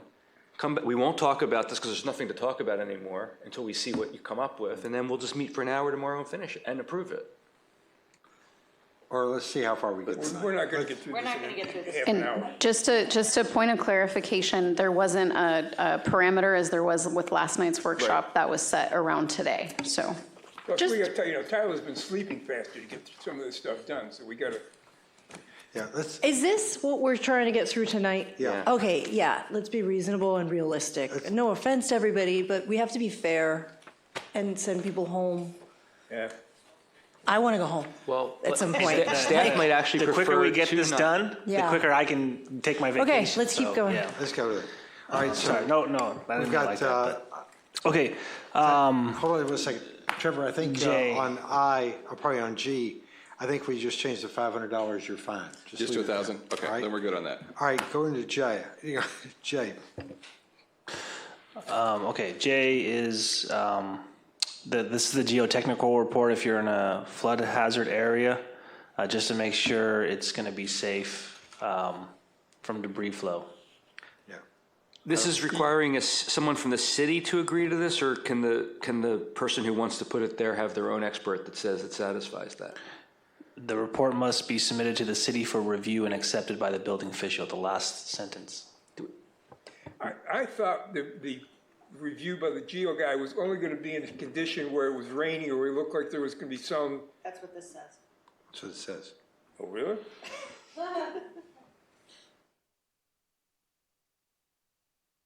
Okay, so our understanding is it's not going to be required for everyone, just if you're like in a sensitive area with debris flow, and then the building official will take a look at what your geologist prepares. So I'm going to be, when we get down the line a little more, I'm going to be advocating for some self-certification of various things in the building side. To me, this one is a good place to start that conversation. I'd like this pretty simplistic certification to just be accepted by whatever expert provides it. That's my proposal. We don't want to say what the expert Is this expert that is approved by the city of Malibu? Someone who has a license to do whatever it is that's required to be done. It's science. Just a license, and who checks the license, the owner? I just have questions about self-certification, which this would kind of fall under. Licenses are checked by the staff on the state website. So state architect, state engineer, state surveyor, state contractor, all of those have different sites. And you can check there that a valid license exists. But I think the proposal is that we wouldn't have staff be involved in this at all. They would just self-certify that they're complying and making sure that it's not going to slide away based upon the expert's testimony. Right. If, I have in the past accepted a design license professional stamp, but you also do a quick 2-minute check to make sure the license is valid. And we haven't defined what kind of a license you need to do this either. Hey, Bruce, Staff can tell us what that is. I would just recommend that if the council is interested in exploring self-certifications and establishing those parameters, and we would want staff to put together just that recommendation, and we have that conversation, that it be brought back at a future agenda. I agree. I don't think we should put that in the text here. Yeah. Well, the text here explicitly is the opposite, right? So you can eliminate the last sentence if you're, uncomfortable with that, but I wouldn't put in anything about self-certification until that's hashed out. So I would then just set forth the objective standard in this provision and be silent onto whether there is or is not a review. I think the default would be there's a review, but we wouldn't be expressly saying it, and then we can decide down the line whether we want to waive review. Does that make any sense? Yeah, that's why I think if you just eliminate the last one, that's what it does, or does it not do that? Well, what about the sentence before that? A finding's required. Who makes the finding? The geological survey person. Tyler, remind me, was this text put forth by staff or by planning commission? By staff. By staff. This comes to us from ESD. Right, but we know the staff does not want anything self-certified, so there's always going to be in every proposal a certification requirement by the staff, and approvals by the staff. And the city may want that too. The city is us. That's what I mean. We may want to do that. We may. That's why I was inviting the conversation. Well, I would argue that the city is both the elected body and staff, but I think that there's a place for that conversation. We would want our chief building official to be involved in that. And so we can definitely, if the council wants to give a consensus for direction to bring back at a future agenda, but we would want to flesh some things out so the council could consider that as a whole if you want to explore If it. you look at some of the other cities that are doing self-certification, there are documents the engineer has to sign. I mean, there are a bunch of things that they make them go through. And we want to, if we're going to do it, we want to do the same kind of thing. We would want to flesh out indemnity language, all of that. I'd like a longer conversation about it. It seems very big for us to just deal with right now. If you want to leave it out, if you want to leave it open. Do we want at least this report to be submitted to the city just to be on file? So, we would say the report must be submitted to the city. Yeah, I mean, in Woolsey, was there a requirement of this sort? I know it's a different property. I'm just wondering if there was. No, but this one has unique. I understand that before, but was there or was this is new language. Yeah. Okay. All right. But I will say that, in the building code, there's stuff that, the building official did to ensure safety. Look, there's another alert we got tonight with the rain in terms of flooding, and so, I think it's a legitimate request to make sure that these things are going to be standing there the next day, so. Especially in a flood fire zone. Yeah, We know from past experience that there are going to be people that are going to get held up indefinitely because of the geo requirement from the city. Well, this is just for the temporary. This is just for temporary. I know, and so it's going to be, even with respect to the temporary house, there are going to be multiple residents who are going to want to place it there, and they're going to get held up and they're going to be in limbo for a long time because even though their expert says it's safe, the city's going to not be satisfied yet. Why don't we just leave the last sentence, the report must be submitted to the city, and leave it at that? Sure. Can we do that? I can live with that. All right, let's just take out the last, 1, 2, 3, 4, 5, 6, 7, 8 words. Got it. What does that accomplish? Nothing. I will say that at least we have something on file. You don't want to self-certify and then not understand what happened. Yeah.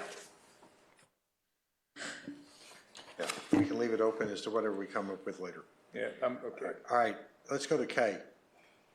All right. So this is if you're supported by anything other than wheels or a trailer which can be readily moved, like a manufactured home, it shall comply with the requirements for a foundation noted in this, again, to the flood issue by the building code, and requires a building permit from the city. And then the planning commission added that the temporary housing that is supported on wheels shall be fastened to the ground.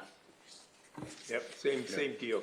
We're just protecting it from getting blown away or swept away in a flood. Right, but what kind of a foundation? I mean, the whole purpose of the temporary homes is that you're not on a foundation. So now we're saying you have to be on a foundation if you're not a The building official is not. not here, and I am not well-versed in Chapter 16, 18 of Appendix G, so. That one troubles me. Are you saying you could put a non-movable trailer on the dirt? No, I'm just saying if you're going to the extent of installing a foundation, it's making it a more permanent, the whole purpose of a temporary housing is that it's not on a foundation. So I would want more clarification of exactly the parameters of this foundation as to its permanency. I get that, but what I'm asking is as a matter of, in the real world, I mean, can someone put something doesn't have wheels, so, you know, a container or what have you, can they actually put that on something other than a foundation? Can you just put it on dirt? I didn't think you could. You can put it on a temporary foundation system. So if you go to a job site where somebody is building something, the trailers are typically placed on a small foundation So it's somewhere in between a real foundation and no foundation. Correct. Temporary, like So a school, it's less than what's required by these chapters, or is that covered by this? I'm not familiar with these chapters, but there are temporary systems. I concur with Mayor Pro Tem. It's like temporary school buildings that they put in. I mean, you need to have some kind of foundation. Yeah, you got to have the four corners supported. So what do we do with this? I think most of them are going to be on wheels or a trailer. Most are going to be trailers. Yeah. Yeah. But if you do put it down, you got to meet the code. Otherwise, you just have to have it strapped. I think we're okay with this. Would be my vote. See, I envisioned, maybe I was wrong. I thought there are going to be people that are going to actually figure out where they're going to want an ADU. They're going to want to put what's going to become their ADU on the property where it's going to be. They're going to call it their temporary housing, and they're going to build their house like for like, and then they're going to say, there's my ADU. I want to convert my temporary housing to my ADU that the governor said I can have. In order to do that, you have to take it off the temporary foundation and actually put it on a permanent foundation. And so, Or you could just put it on a permanent foundation from day one. no, because that's not temporary. You can't do that because, it's not temporary, and you can't establish a secondary use on a lot before you establish the primary use. Okay, so actually, I know I'm getting out of this, but the governor says also you can have new ADUs without any permitting, right? Yeah, let me explain this. So the governor's order did have a specific governor's order, executive order related to this ADU issue, which was more detailed. And it basically said you could get your C of O for your ADU before you get, that was removed in the latest governor's order, which is attached to your staff report, which removed that language. Okay. Yeah. So no one's allowed to have an ADU that they live on while they're building a permanent ADU. I think that then while it they're just comes building up to the building code at that point. Whatever the building code allows, the building code allows you to get a C of O for the ADU, and if it doesn't, then you have to wait. Okay, thank you. So what do we want to do with K? Do I have acceptance? No. Not by me. Not until I know more, that that's. Councilmember, your microphone. I don't agree with Kay at this point. I don't have enough information. So what do you propose? What don't you agree with? I say we punt this until we can get more information. I mean, we're not going to finish this. But should someone else be here tomorrow that can help us figure that one out? The building official should be here. Okay. Good idea. Can that work? Yeah, we'll ask her. I'm sure she'll be more than willing to come. Or her designee, whoever's is able to answer the question as to what those chapters entail. So does that mean that we're meeting again tomorrow? Sounds that way. I think so. Okay. Trevor's not looking good at that. I have 2 different council meetings tomorrow, but I could do in the evening. Great. Okay. What time's the evening? 6:30. My second meeting should be done around 4 o'clock, but I have to travel here from Lomita, which will take a while. So maybe like 6. So we can start at 6? Start at 6? Yeah. Okay. Okay. All right, so let's get moves to tomorrow. Let's try and pound through this as much as we can to get ready for tomorrow then. All right, moving on to the next page. So the consensus was to just talk about this tomorrow, K, right? And I guess we would talk about J a little more too. Yeah. Okay. So accessory dwelling units, we're proposing no changes to this section of the code because it already allows 1,000 square feet. But what is highlighted before you is a section about the requirement for a 20-foot wide driveway, or I'm sorry, 20-foot wide road as a requirement to get an ADU. And that was, Planning Commission asked the council consider whether or not to change this or not. And I think it was a mixed bag last night. Alexis, is that your recollection? I think the comment was if the fire department yes, had a lesser requirement. Yes, that was like the middle ground. Yeah, I think if you put a sentence at the end, at least 20 feet in width, or a lesser amount is approved by the fire department. We had a lengthy public hearing on our ADU law, and the 20-foot was a compromise from a proposal that no neighborhood that you didn't have ingress and egress, two places to get in and out could have ADUs at all. And some people wanted to make that the law, others wanted to not do that because it would restrict like 80% of the city from having an ADU, and this was the compromise. And now we're proposing on the fly to eliminate the compromise? All I said was what the compromise language was for last night. I think having 20-foot wide access is a requirement for these things just because of the fire department. And so why not tinker with it? Just leave it alone. Just leave it alone. Well, to your point, Mayor, that if it's truly should be based by the fire department, then that's what you would be saying with the change, is you would be saying we're just leaving it up to the fire department. This right here is requiring 20 feet, whether or not the fire department may allow a lesser. Well, the objective in the compromise was to minimize density in higher fire risk areas. And if we didn't have a 20-foot wide road, we figured we were not in a high fire area, or we could compromise for that. I don't know how many of you guys watched the Palisades fire, the day of the fire, and the cars coming down Palisades Drive. And at least as I watched it, the cars coming down couldn't get out, and the fire trucks couldn't get in. Now, if you want to replicate that, put ADUs up in Big Rock. What does the fire department require and recommend? It's generally Let's get 20. It's generally 20 feet, but sometimes there's concessions depending on certain circumstances, and the fire chief's not here. I recall that it may not have been the fire department, but I remember there were fire experts that were actually advocating you should require 2 ways in and out. Yeah. And we threw that out the window, notwithstanding the fact that that was being recommended. So this was the compromise, and I think it's wrong to just throw out the compromise. I think this is for more than fire department. It was for density in high fire risk areas. That's what this was for. And if the fire department allows it for one house, that's one thing, but if they allow it for a bunch of them, it's another. Right.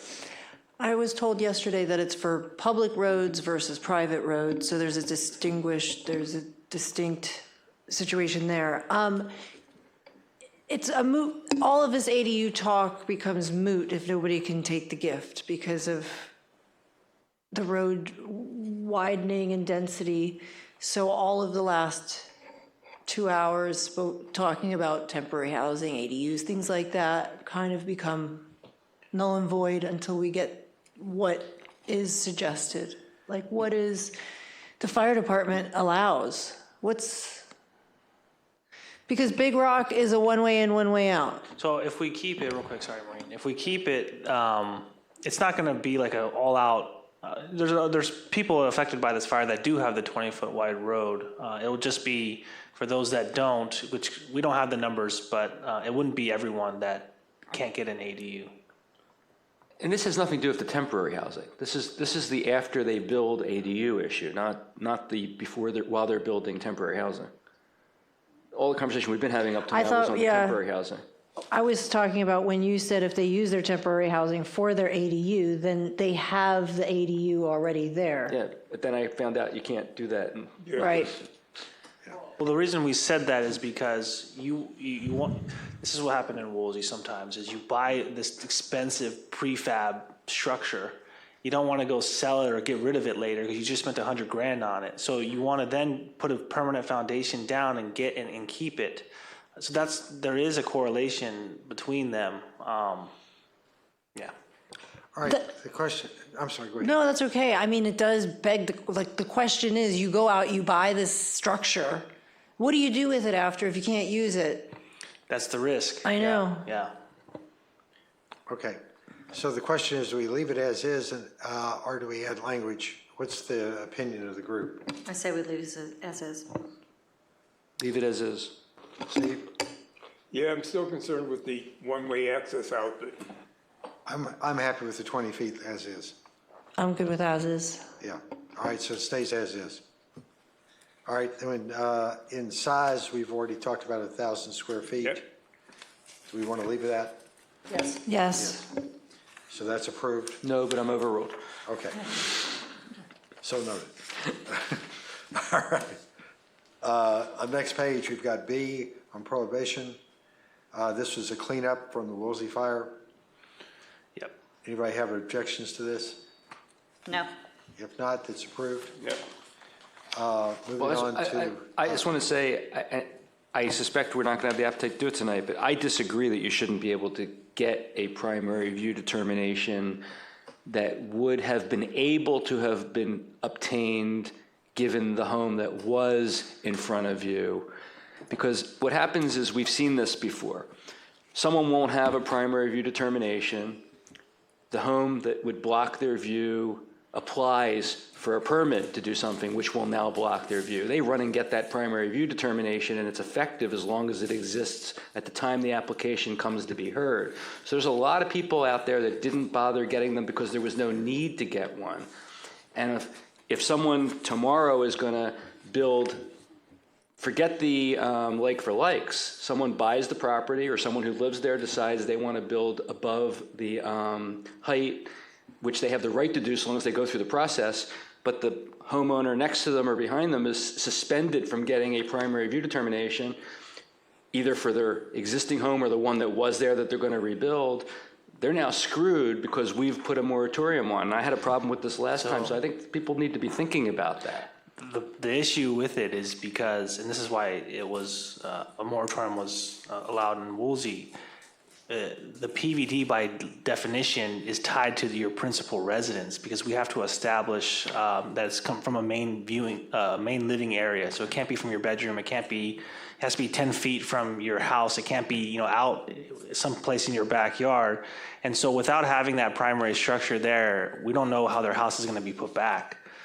So that's why it becomes a very challenging issue if you just allow them to go anywhere on their property and establish a PVD. Well, at a minimum, there are houses that haven't been burned that are going to have a house built in front of them that didn't establish a PVD.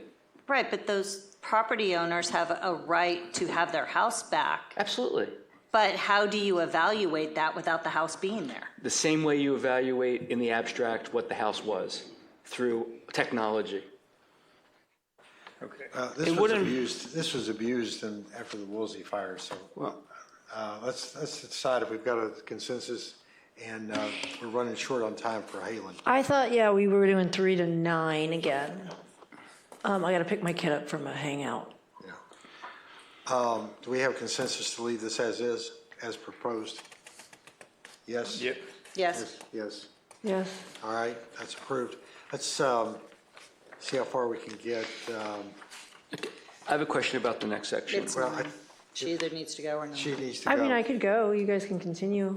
If she leaves, do we lose our ability to proceed?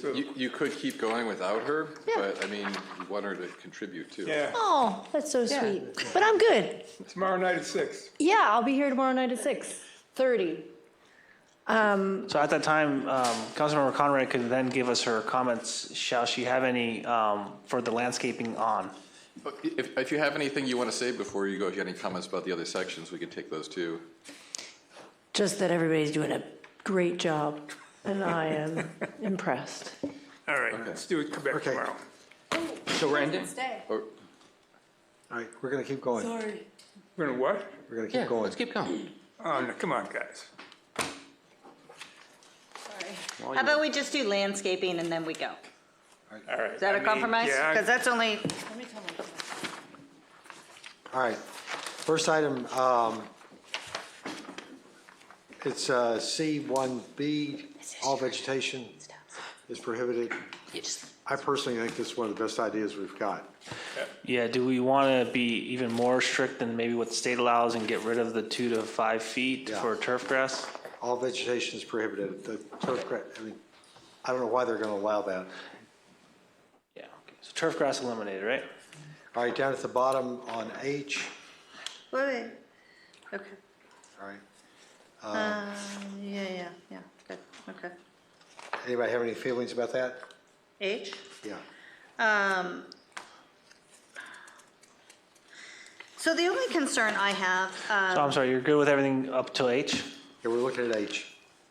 Okay. Oh, I'm sorry. Yeah. Oh, I'm Yeah, sorry. 'cause there's C1. purple, I'm C, sorry. D, E, F, and G are good? I missed the colors, I'm sorry. C was added by the planning commission for the ficus species, prohibited within 50 feet of your structure. Why did they add that? Is it, I think it's flammable, or they determined it was, a flammable plant. okay. I'm fine with leaving that in. Anybody? Okay. Why are we allowing new eucalyptus trees at all? So I'm gonna get to this because we're here. Oh, we don't have, yeah, it's true, sorry. I know there's a lot of people that think that we shouldn't have them at all, so why are we allowing them? So just to clarify for you guys' discussion about eucalyptus trees, that's why we're recommending E, because I think E was supposed to mean existing eucalyptus trees, because C is already prohibiting new eucalyptus trees within 50 feet, and then you get to E, and it's talking about monarch butterfly habitat. A monarch butterfly habitat wouldn't be established in a new planting, so, that's speaking to an existing tree if you had it on your property that you didn't want to remove if it was within 50 feet of your structure. And then we added that new eucalyptus trees are prohibited within 50 feet to match C.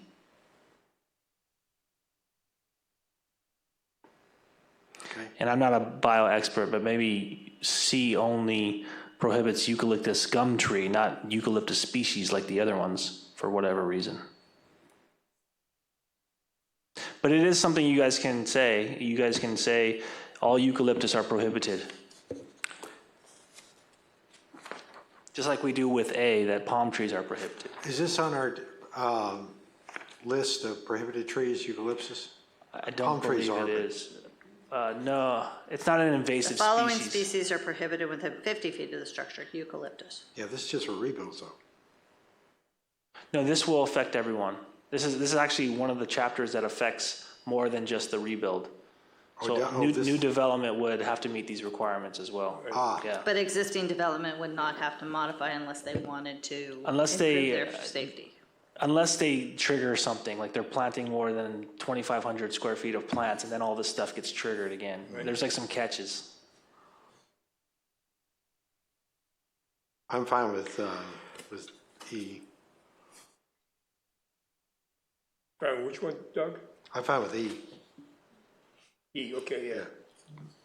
Bruce? I don't understand the biology well enough or the ecology, but I hear from so many people that eucalyptus trees are a major danger. And if that's true, I don't know why we wouldn't simply prohibit new ones. That's what this does. No, it doesn't. It only prohibits them within 50 feet. If you would like to do that, you would need to add them, as Tyler mentioned, you would need to add the species to A. Or something similar. Yeah. As palm trees. Yeah, and A only applies to new, even though the word new is not there? No, this is, he said for everything. Yes, for palm trees, yes. If someone had an existing palm tree, you're allowed to keep it unless you trigger something, like I said, the 2,500 square feet of landscaping or. So, I mean, I know we've got environmental people who probably argue that we ought not to restrict them. And I don't know enough about the ecological issues, but I've heard from a fire danger standard, they really should be included on the prohibition list. Well, actually, they're brittle. They fall apart in a high wind. Which would counsel for putting them in A. Yeah. You know we have a I don't know who owns it, but there is a eucalyptus grove right out along our driveway that burns Well, every time. does we anyone get a have an fire. appetite for adding them to A and deleting that sentence? I would, yeah, I mean, the thing we heard from everybody in the fire was all these trees, blew up, so I put it in A. If we're willing to take them all out, I'm fine with that. Let's put it up in A. It's a very dangerous tree in my experience. You can always change it later. Is that consensus to get rid of the eucalyptus? Yeah. Okay, so my suggestion is, put it in A, and then we'd have to clean up C because, it's a moot point because we're That's prohibited. okay. It's just belt and suspenders. Okay. And then are we still allowing existing if it has the monarch butterfly habitat? I think we're only talking about new. We can deal with existing another day because that's a more complicated discussion of property rights. Well, you've already said it in the lower sentence down there, I can't say it, eucalyptus trees are prohibited. Within 50 feet. Yeah. No, we should strike the last sentence Yeah, of take it. the last sentence out, Yeah. and we've got it up in the prohibited, and just leave the rest of it. Right. So leave it in C too is what I heard, right? Even though, No, the suggestion was to take the last sentence and C and get rid of it. no, I understand, but in C, we're saying it's kind of redundant because you're saying eucalyptus is prohibited within 50 feet, but already in A, you're saying they're just flat out prohibited. You're right. It's cleaner to take it There out. you go. Okay. Get rid of it. We all in agreement on that? Yeah. Yeah. Wait.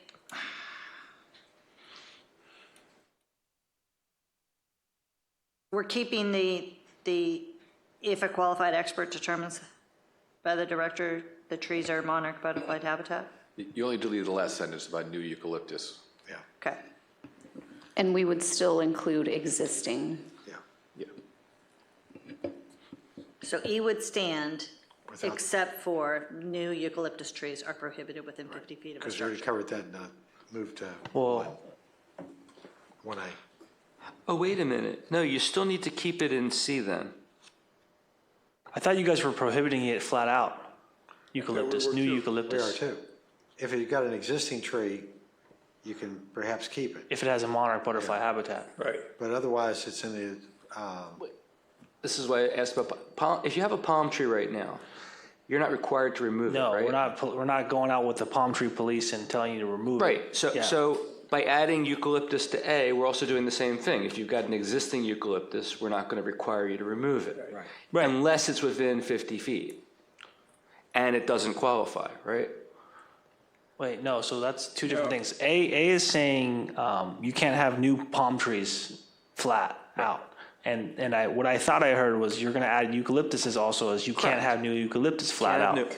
Right. So we would take it then out of C because you don't want to talk about 50 feet if you're just flat out prohibiting. It's just flat out prohibited for new.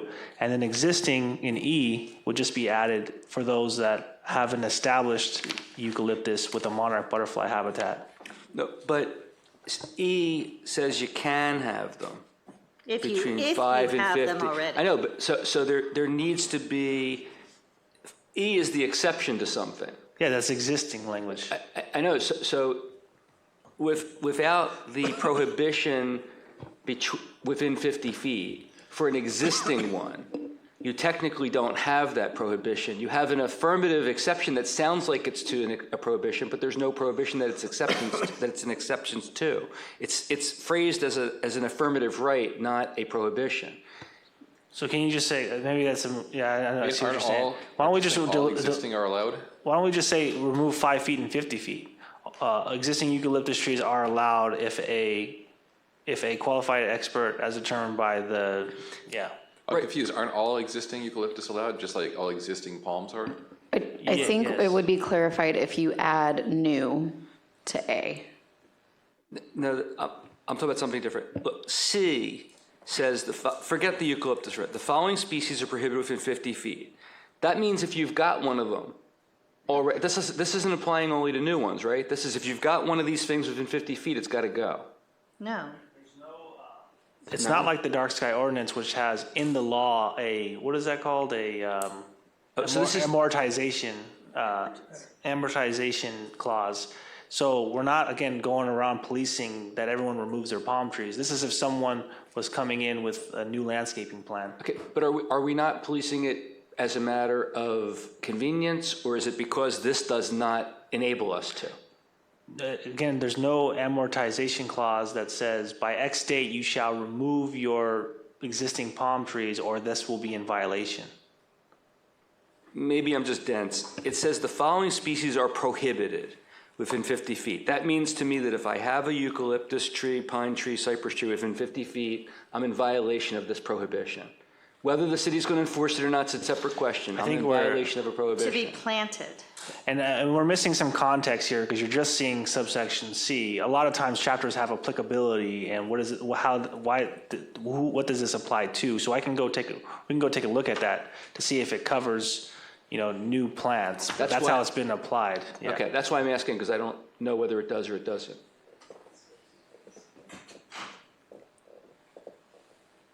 Okay, so what do we have left? What did we decide on?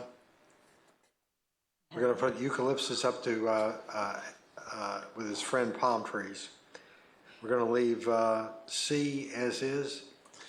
Is that correct? So the general rule is That we're you can't removing put C. new ones in, but if you got them, you can keep them, right? Right. So we're going to leave, that's my question. We're going to leave C as it is or take it out? I think you just remove eucalyptus from C because you're already prohibiting it flat out. Let me just say, look at E. E implies but doesn't say that if you have an existing eucalyptus tree within 50 feet, it's going to have to be removed unless an expert says it doesn't. So that suggests to me that there actually is a prohibition, and one that we're going to enforce, because otherwise there's no point of the exception that unless it's qualified, right? Bruce, I agree with you on that. We've got to I think you should probably bring this back and describe the structure here, because I believe, Tyler, that this is set up, because in 090, it says all landscaping irrigation systems associated with development should be installed according to the following guidelines and standards, and then we're coming into planting and fire protection, and then up on top, you talk about when it applies, and I believe it's when you are developing a certain portion of your property. So I think it could apply to existing in some circumstances. So I think it's better if we come back with the structure and explain exactly how this is going to be implemented so they understand. Yeah, because if you're allowed to keep existing things, E is meaningless because it puts a qualification on something that's not a prohibition in the first place. The intent was to not allow additional trees to be planted, but those that exist and have a habitat for a protected monarch butterfly need to have that protection. So here we go. This is the applicability chapter that I mentioned. This is at the beginning of most chapters to tell how this chapter applies or who it applies to. This chapter applies to the following project for which the city issues an administrative plan review or discretionary permit after the effective date of the ordinance codified in this chapter. So it has to be an administrative plan review. It has to be a landscaping application that's submitted to the city, not just that you have an existing tree floating out there. And then it has these type of projects. And this is what I meant about the 2,500. So if you have a single family residential use proposing new or altered landscape of 500 square feet or more, it triggers the chapter. In the case of an existing single-family residence, the new altered landscape area is subject to this chapter when 2,500 square feet or more. So there's some catches when you're proposing X amount of square feet of landscaping that you then need to meet the chapter. So it's not just, everyone who has existing trees needs to remove them. All right, my head's spinning. Okay, this is only when you're going to redo your yard. Yeah.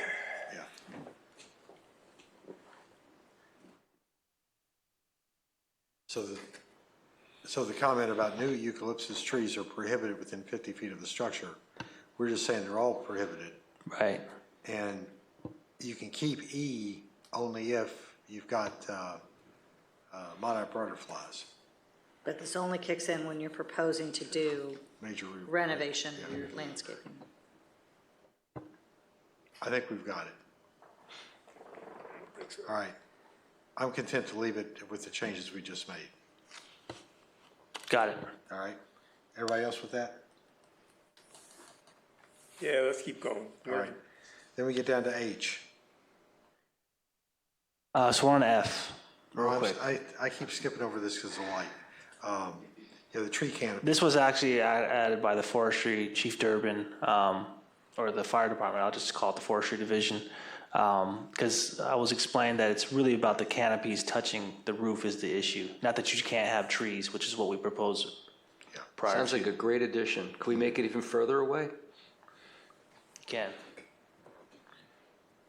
Well, I mean, some people do want to have some benefit of tree and even wind protection, and sometimes that comes from. If the fire department gave this to us, let's go with the fire department. Yeah. It came from the fire department. I'm willing to leave it in. If we don't have any objection, let's consider this approved. I'm in. All right. Then we go down to H finally. I've been trying to get there all night. All right. It's yes. in red. I could see it without any trouble. So we originally in red proposed to the planning commission, who accepted that only officiate, and this is when it was more restrictive. We had only low growing plants, including succulents, perennials, and grasses were allowed between 5 and 30 feet, which is zone A of your fuel mod plan. And fire department said that was a little too strict, because on smaller lots, you would have no trees. Tyler, did they say it was too strict, or did they say they don't require that? I asked, it's probably because of the way I asked it. I said, is this too strict? And the answer was yes. Because I find it hard to believe that they would want to discourage us from doing something that was strict. I could see where they would tell us you don't need to do that, we're not requiring it, but I have a hard time believing they would ever discourage us from doing something that's fire hardening. Well, maybe in that case, because it was a very candid conversation, maybe it was in the hat of a property owner and the chief wasn't saying, from the fire department, this is our recommendation. Maybe they're saying it's not necessarily recommended by the fire department. And if I was a property owner, I would want some trees on my property. That makes sense? Honestly, I'm having a hard time with this because you could put any plant in there if it's not on our invasive species list. And I think what we want are what you had originally, low growing, including but not limited to succulents, perennials, ground cover, and grasses. That's more specific. You can put anything in there the way this is written. I like the original language. Yeah, I like the original. Okay, I just want to keep in mind, let me see, let me show you a property that we can talk about. Honestly, that distance between 5 feet and 30 feet, that's part of the critical defense area. So I'll try to zoom in here. Yeah, and I don't disagree with it. I think the biologists got that from CAL FIRE, recommended changes, so we went with the most restrictive possible. But you can see on some of these lots here that this is in the La Costa area, that they may have smaller lots, and so they I don't know, that's the neighborhood you want to show since so much of that burned. Well, okay. And we don't know if it was the trees that helped or hindered the fire. Okay, I'm just giving an example, but Yeah. if you want to be more restrictive, I'm just trying to give you, make sure you understand, on the smaller lots, that would potentially mean no trees at all. 0 trees are going to be allowed. I'm more concerned about what we are going to allow in there other than trees and things that are flammable. Bougainvillea, for example. Well, let me put this, does that include fruit trees? So somebody can't have an orange or a lemon or an apple tree or something like that? Keep in mind too, we have these other restrictions that they're all going to have to make. So they have the distances of the trees, they have the following trees that are prohibited, these species that are prohibited within 50 feet. So there already are other, catches of types of trees that, I'm not trying to convince you guys anyway. I just want to make sure you guys are aware of the ramifications. Yeah, and I don't know that I'm comfortable with restricting somebody from not being able to have fruit trees in their yard. I don't disagree with that. I'm just trying to, we're not very specific about what you can't put in there. That's what I'm concerned about. But if we put in there, so if they're efficiently irrigated, plants shall be allowed between 5 and 30 feet of the structure. And this was on the fly, so I don't disagree that it's very vague. I just wanted to eliminate the language real quick. You could strike the whole thing. because we also have an irrigation requirement right under that for everything within 100 feet of the structure. I'm more concerned with irrigation, to be honest with you, than I am with some trees some vegetation that may be between 5 and 30 to 100 feet. You can talk me out of this if you want to come back to what's in the red. And I understand the fruit trees issue. Maybe you just say only efficiently irrigated plants as allowed by this chapter shall be allowed within 5 and 30 feet? Or is that too? That may satisfy it there. I mean, honestly, the fire department, I think, has got a tighter list for that than what we're showing here is no restrictions. I thought they had limits about what you could have at 30 feet. Anyway, you guys want to leave it as proposed?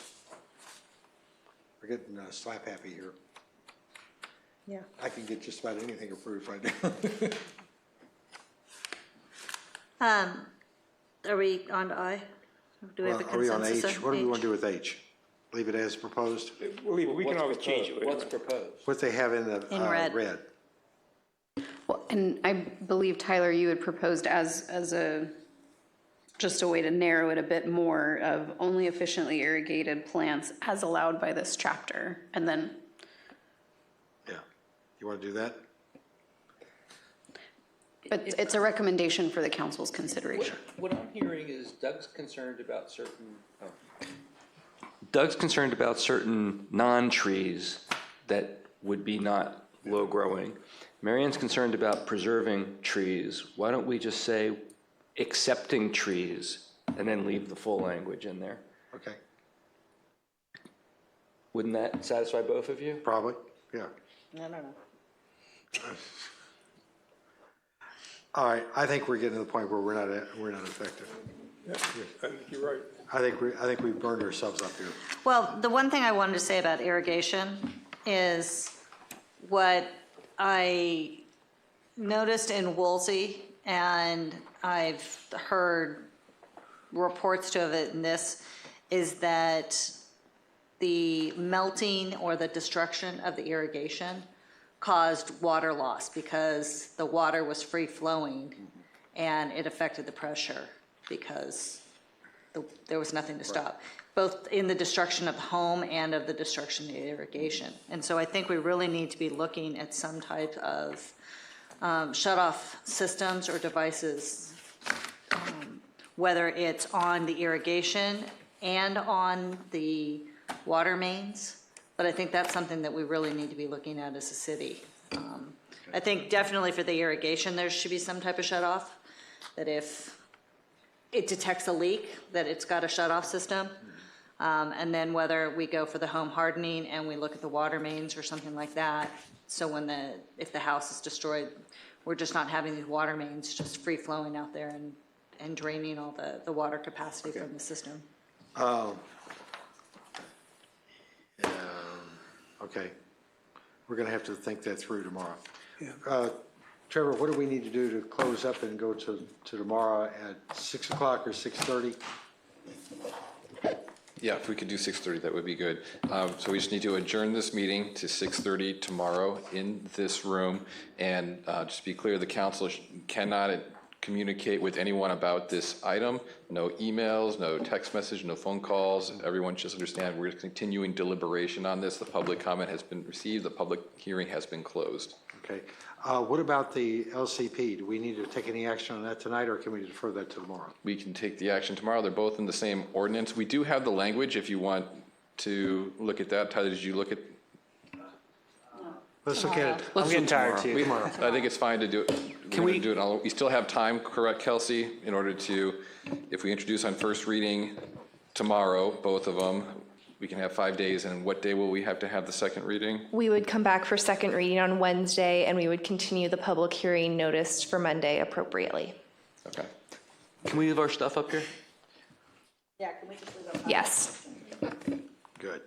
Okay, but then if you want to make the official adjournment as a. All right, the meeting is now adjourned till tomorrow at 6:30. In this location. At this location. Thank All right, Thank you, guys. thanks. Thanks for hanging in there.